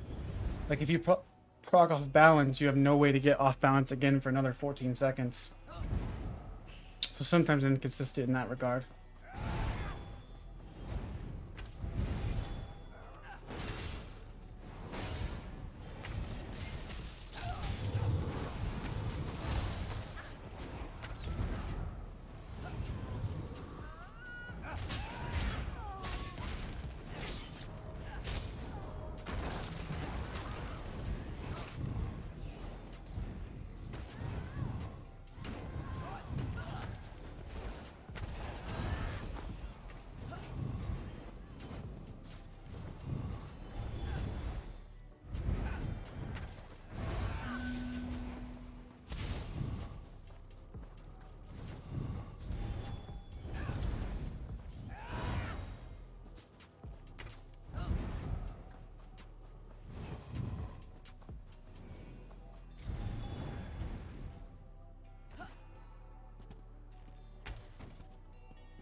Bro.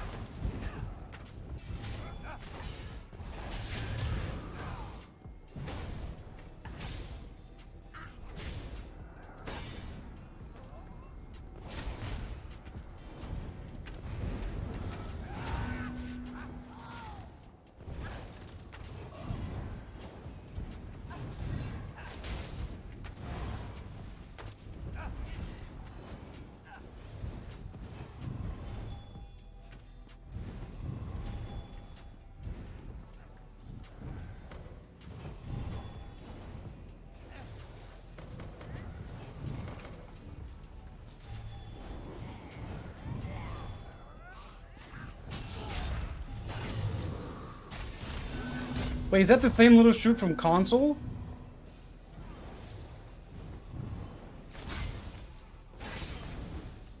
Is it the same little shoot from console? I think it is. Because he would have the same name.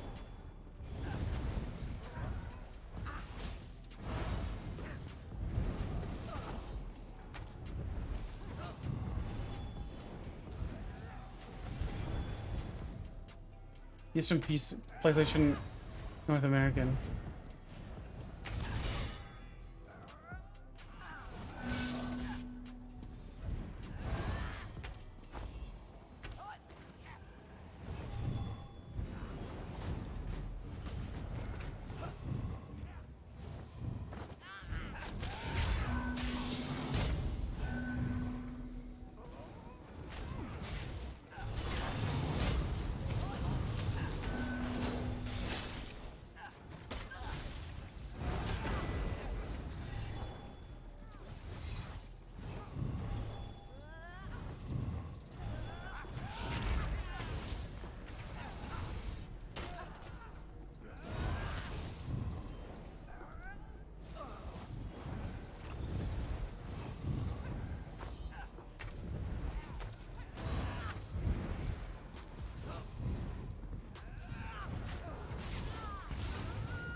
Look, he's about to end cap me.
Oh man, he was sweating, dude.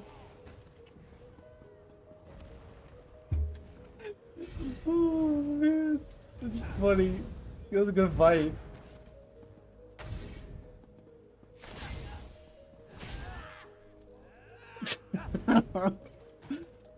Oh man.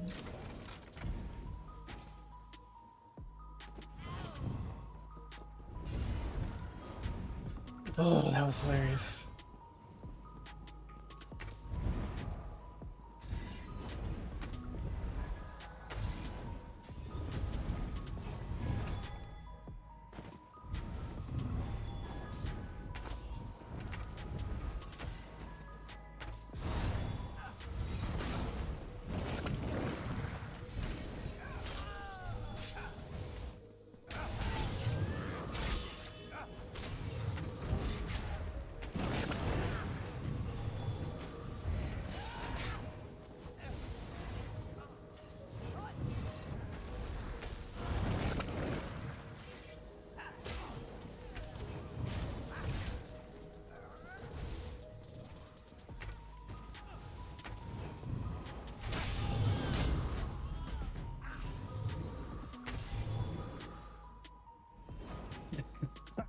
Can't believe he jumped off though.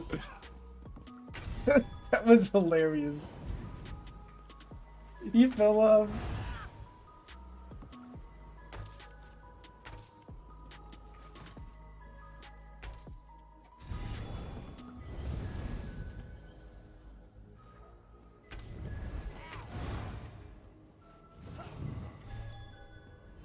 I didn't have too much fun though.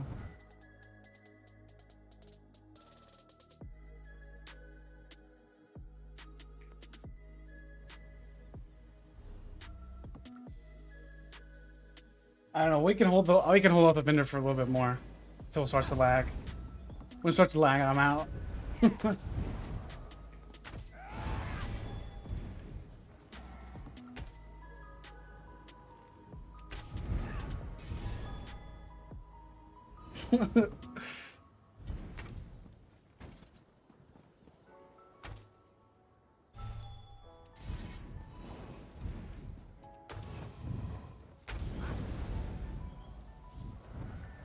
Nobody wants to come over here and have fun anymore. Alright. I love the bridge battles, dude. They're so fun.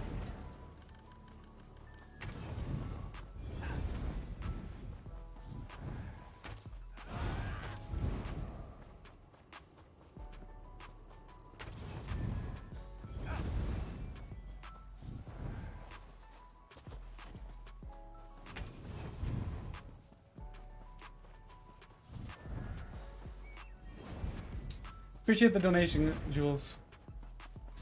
Hope you have an awesome Christmas. Thank you. Hope you do as well. Merry Christmas. Good evening, Christian. How you doing, man? Bro, I'm having too much fun to get off right now.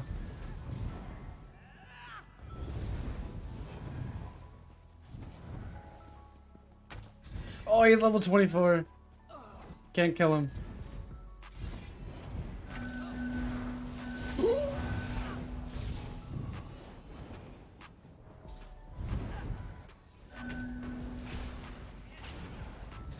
No, let me boop. Oh, oh. No way, dude. Bro.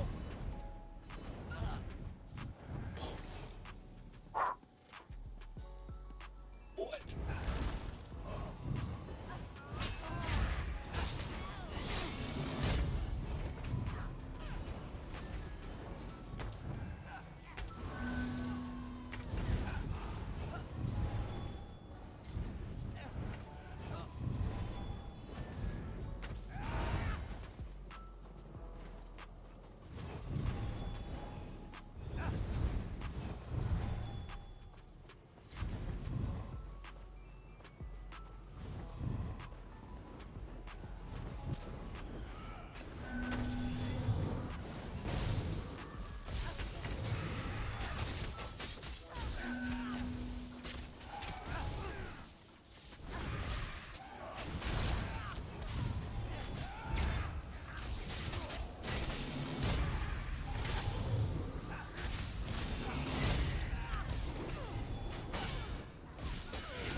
Yo, chill out with the donations. I appreciate it, man. Really, I do. I appreciate the support.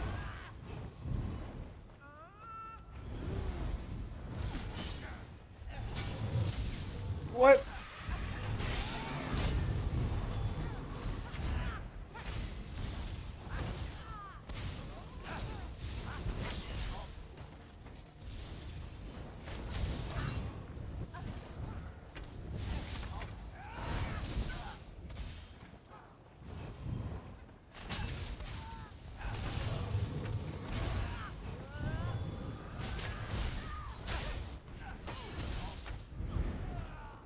Was that the same guy that was over there trying to get that fell off? I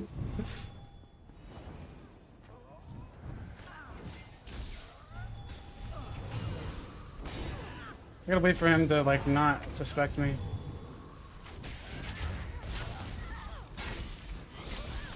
Bruh.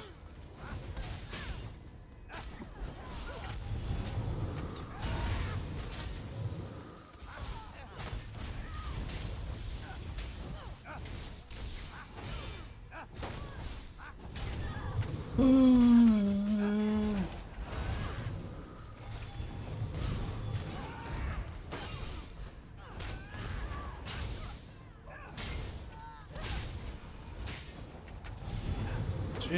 Louise, man.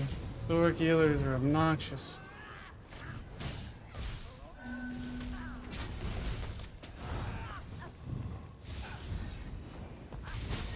That's good, Tyler. I'm gonna get you. 35 KL, I didn't even realize how much health he had. Golly, rallying cry is insane.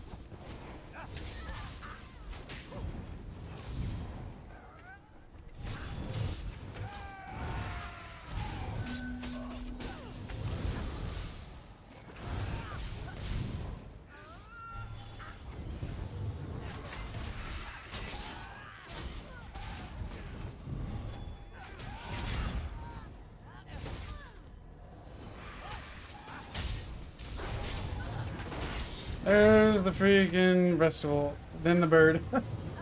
It's ridiculous, dude. I hate the way you could... That has no counterplay.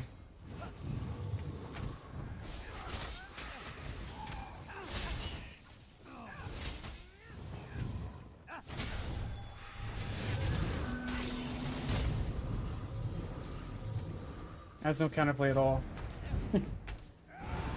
It's so annoying. Yo, he just almost... Holy man.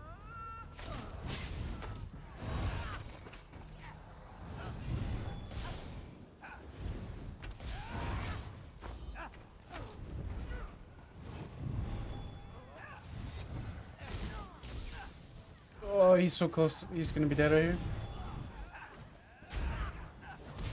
Oh, off balance is gone now.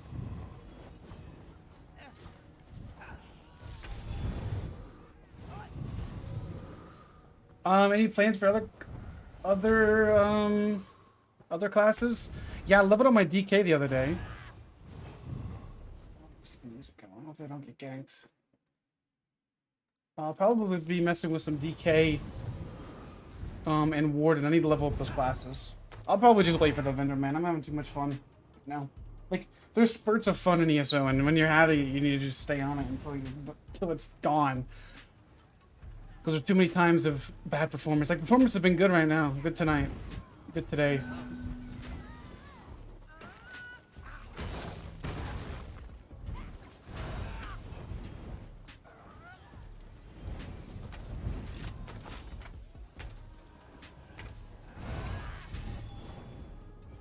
Yeah, it's different 1v1. Merry Christmas, Christian. I wish they would revitalize the map during Christmas too. It would make PvP feel special. It really would. It's not like performance is gonna get any worse. Right.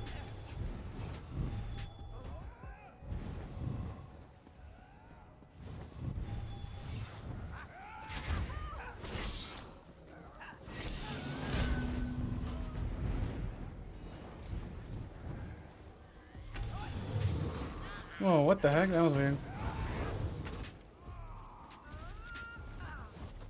Yes, thanks for joining the sponsorship, man. I don't know if you're in stream or re-upped or what, but I appreciate the support. Yeah, I think it just re-upped everybody today. What it is. Appreciate all the members, man. I really do. Really help support the channel, especially whenever, you know, playing different games, not just ESO.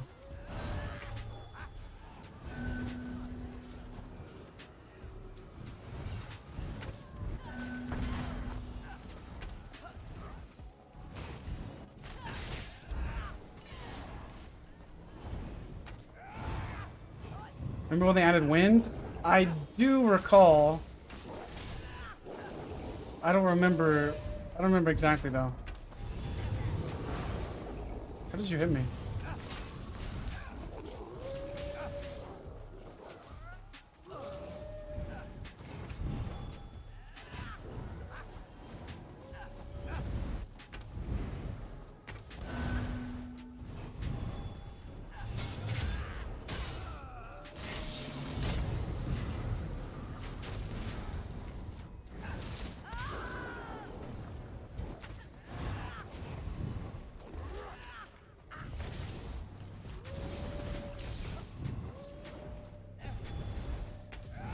It's good, Epic.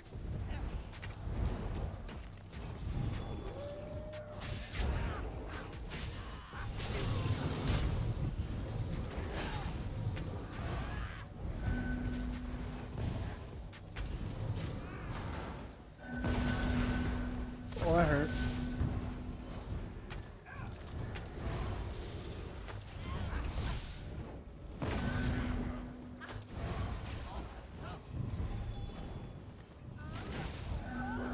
Oh, friggin'.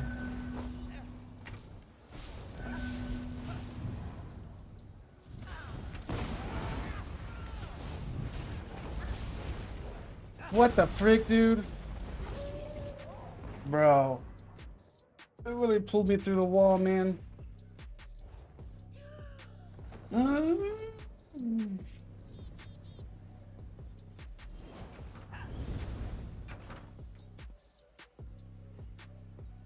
ever thought about doing PvP commentary? I have. I've done some. I just don't know how. Like, you talking about while I'm playing or like post commentary? We got the vendor too. I guess we can work with the vendor real quick. Actually. Yeah, I've done a few. But just, nobody really seems interested in them too much. They like build videos. And basically the state of the game. If I'm being honest.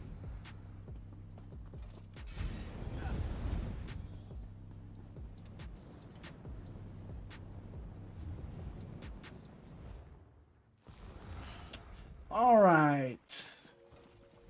I'll probably post this here in a little bit.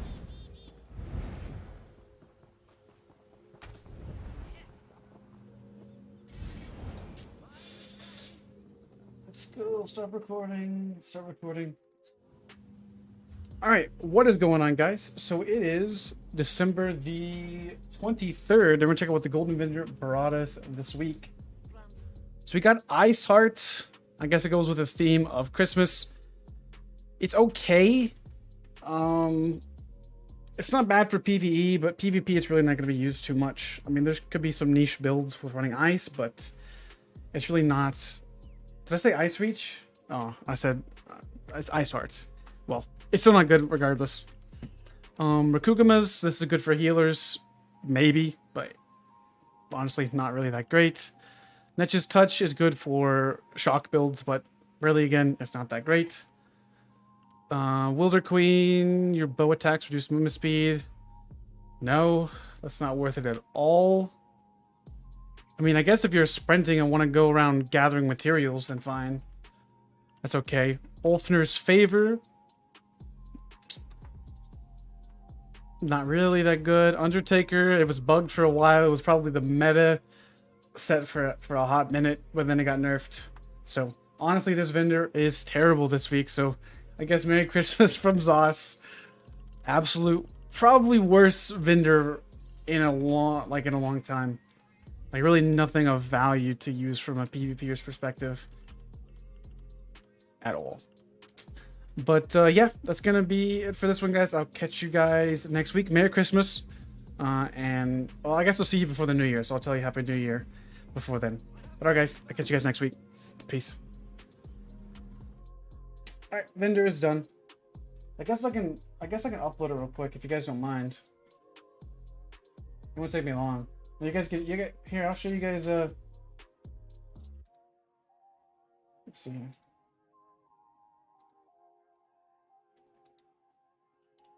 I'll show you guys how I edit my videos real quick if you guys want. So we can keep playing.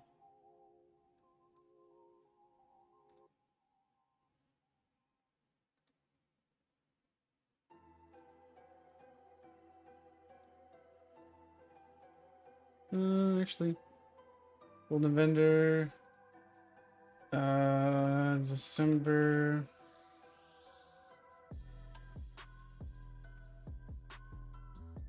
And then what I do is I just drag over the recording. Boom, boom.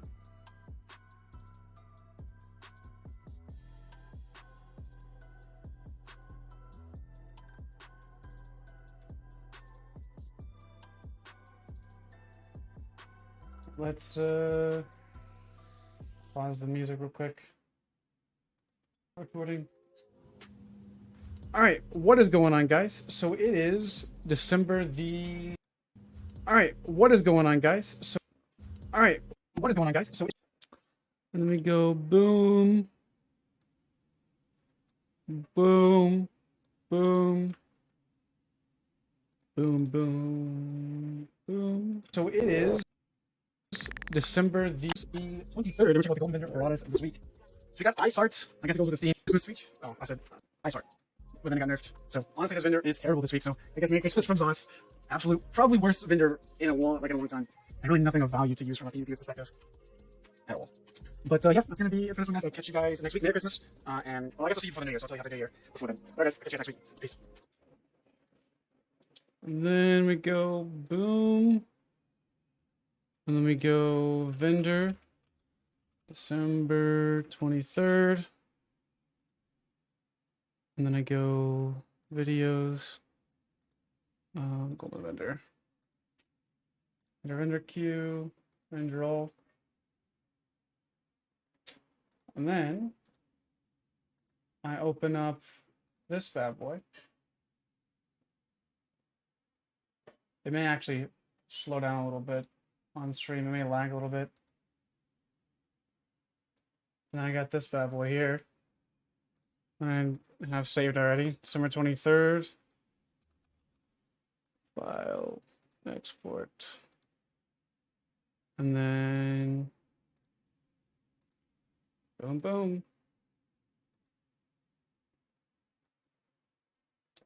That's it. Vendor's finished. Well, it's just what I've used for a while. And then I open file location, go to YouTube, YouTube Studio. And then create, so you can't see this because I want to accidentally dox myself. And upload it. This is done.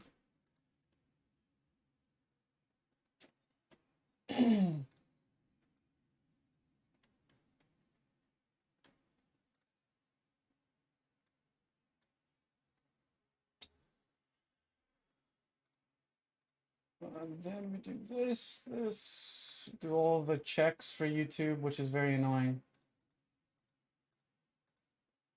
And then I use this.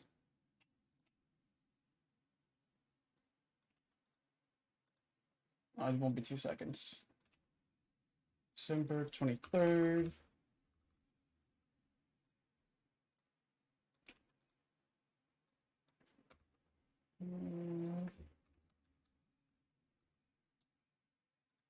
And that's how long it takes me to do the vendor video.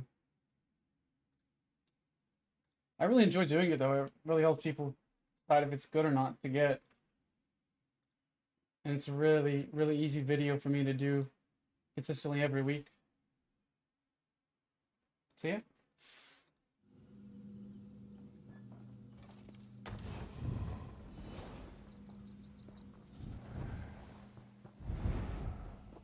Well, the vendor's very simple to do. It doesn't take as much effort. Checks processing HD shouldn't be taking that long. I think that's everything. I'm just gonna go ahead and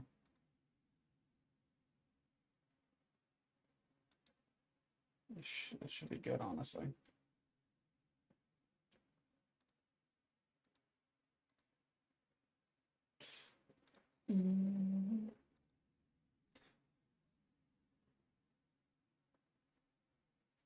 Well, actually, it typically takes me a little bit longer to do the vendor than that did, because I have to get everything opened. I already have most everything opened.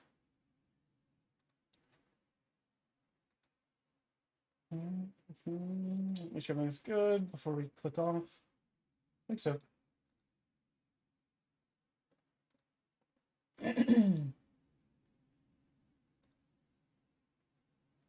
All right.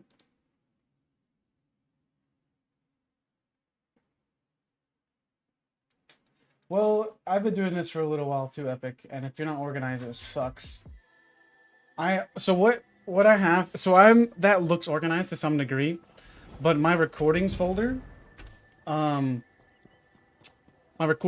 is just where I get some what do they call that?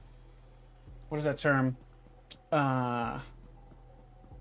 Procrastinate, to like kind of like file everything. So I have to like go in and like some stuff that I have recorded from like videos and stuff that I just left in there that I still need to like delete, or I have some footage from bruh. Oh, you're trying to look like oh, that's not bad, honestly. You're trying to look like Batwoman, Catwoman, whatever. Yeah, I can see it. I can see it. Man. It's like that looks ugly. And then I was like, oh. But my recordings folder is terribly organized. But that's because that's where everything goes, and then I filter it from there. But it really helps to be organized doing video editing.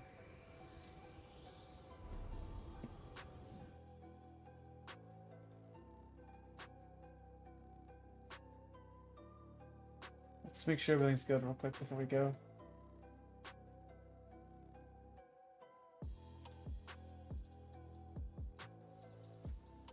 Yeah, you need to have names for it so you can easily find it.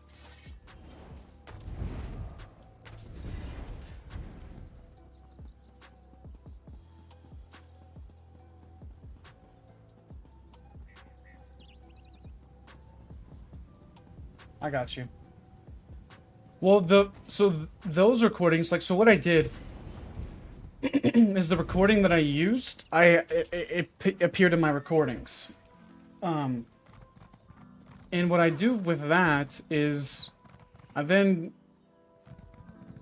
I transfer it from my recordings folder that I have everything that goes into, right? And then I literally just recorded that section to make it easier to edit. So I stopped the stream recording and then started recording and then did the intro. And then after, like, the finished product is named, yes. But the recordings that make up the video is not named. Because there's really no point in naming those. Unless it's from a stream or something. But then I just date the stream. That makes sense.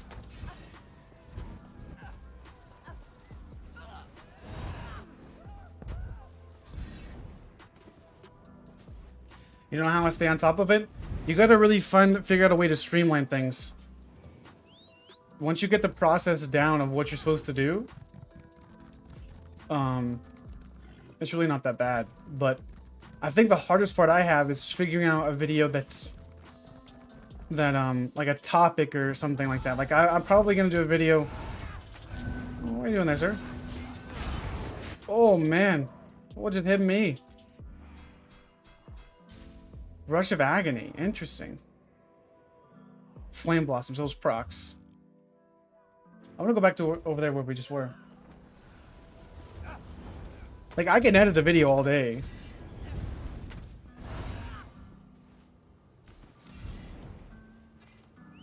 But for big projects, you gotta stay organized. Yeah, ideas are the hardest part. I think we're gonna do a video talk about the most broken set in PvP. I'm gonna talk about Rallying Cry. What's also annoying and hard for the most part, like, so I wish Pink would be my editor. Or at least would like mark spots of good fights when she would like watch the stream, so I could go back and add it into footage or something like that. Like so I could do like a 1vx montage or whatever the case is. But after I stream, I don't have time to sift through everything again, you know. So it really is hard to find footage. Like, I could talk about like a topic like how to 1vx, and it's just hard to find. I hate sifting through footage. It sucks. Like it's a lot better on my computer that I have than it used to be. Like, I have 64 gigs of RAM, so it doesn't take long to load anything up and you know sift through footage. But I could feel the pain for somebody that you know has like 8 or 16 gigs of RAM. Like that's why I got 64 gigs. Is because I did not. I literally was like, I am not gonna have problems with my RAM for editing. So I literally, like, if you had 16 gigs of RAM, you literally would have ran out there because I was streaming.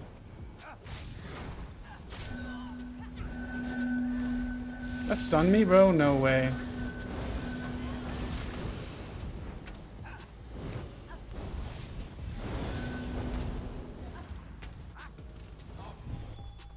Bro. That is a giant freaking Zerg. I about died just a Radiant, guys. Holy, there's more of you guys?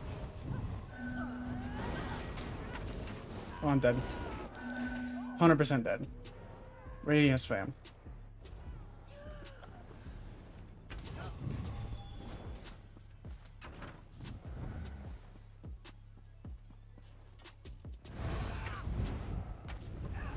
Did you have the software that auto records clips?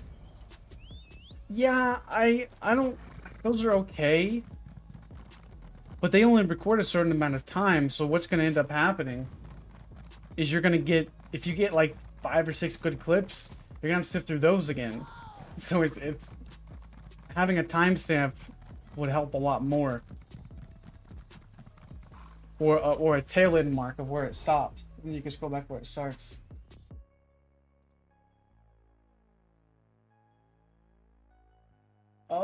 Let me scroll back up here real quick.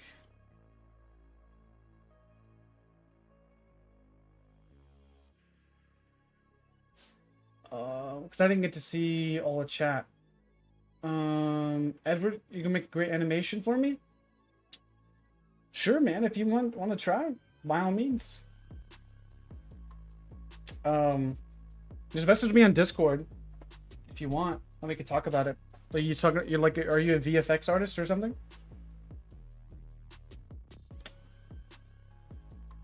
What's good, DeFuzzy? You have a quick question. What do you think about damage of Vatish and Destruction Staff?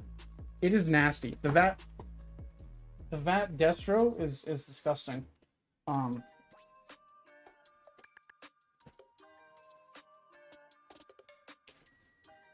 If you use that with elemental susceptibility, it's gonna be just destroying people.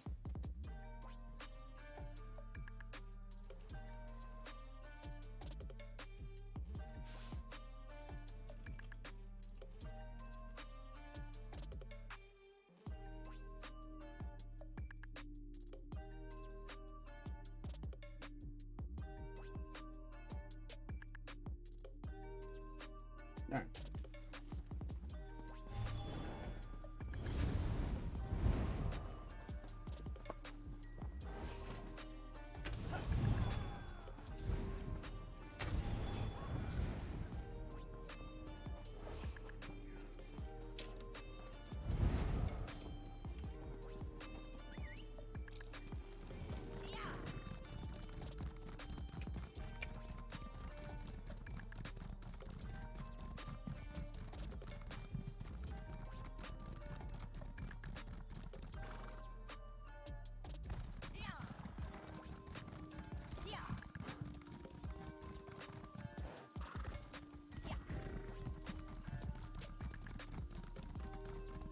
Eyr0n. Dope, man. Did you put music in it? Or is it...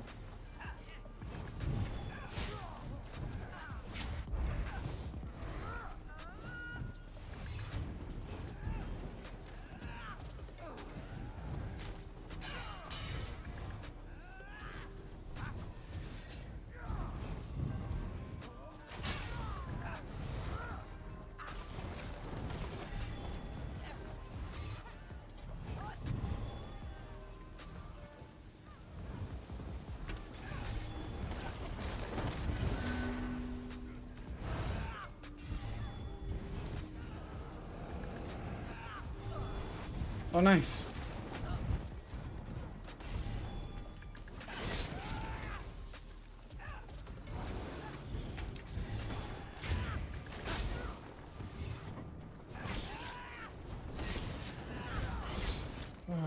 How did I not execute?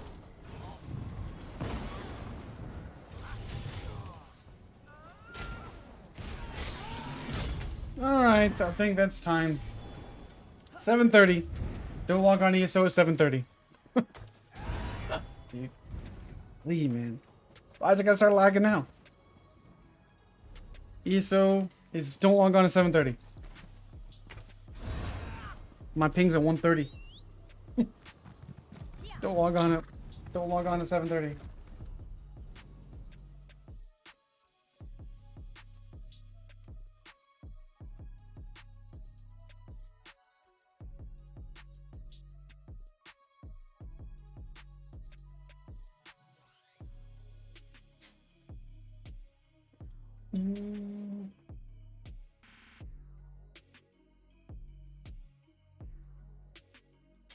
I think we're gonna wrap it up there. I think. I just don't feel like lagging today. For being honest, because it's starting to get there now.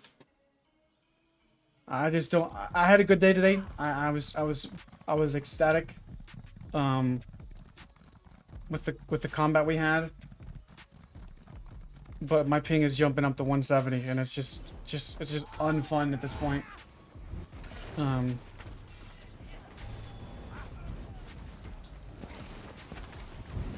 Yeah, I hope I'm take this, and then I'll probably wrap it up for the day. We had a good stream. It was fun. We had a lot of good fights earlier, but it's just prime time. It just sucks, man.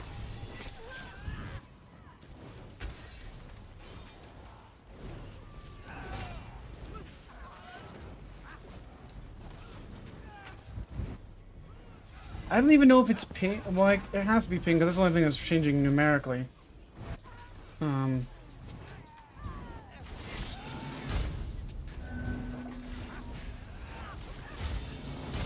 Like, it just stunned him, but he didn't get stunned immediately.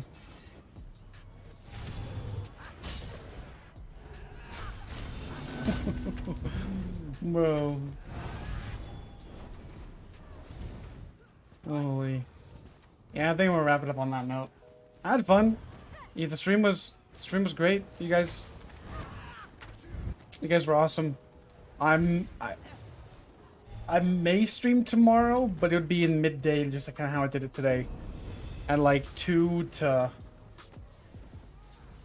like 5 or 2 to now probably 2 to 5, maybe 1 to 5. But I think that's the time I like streaming now. Because I feel like now once I get off, I'm not dead tired and gotta go right to sleep. But it just depends on what we're doing. I don't know if we're doing like Christmas dinner at my aunt's tomorrow. But I'll let you guys know.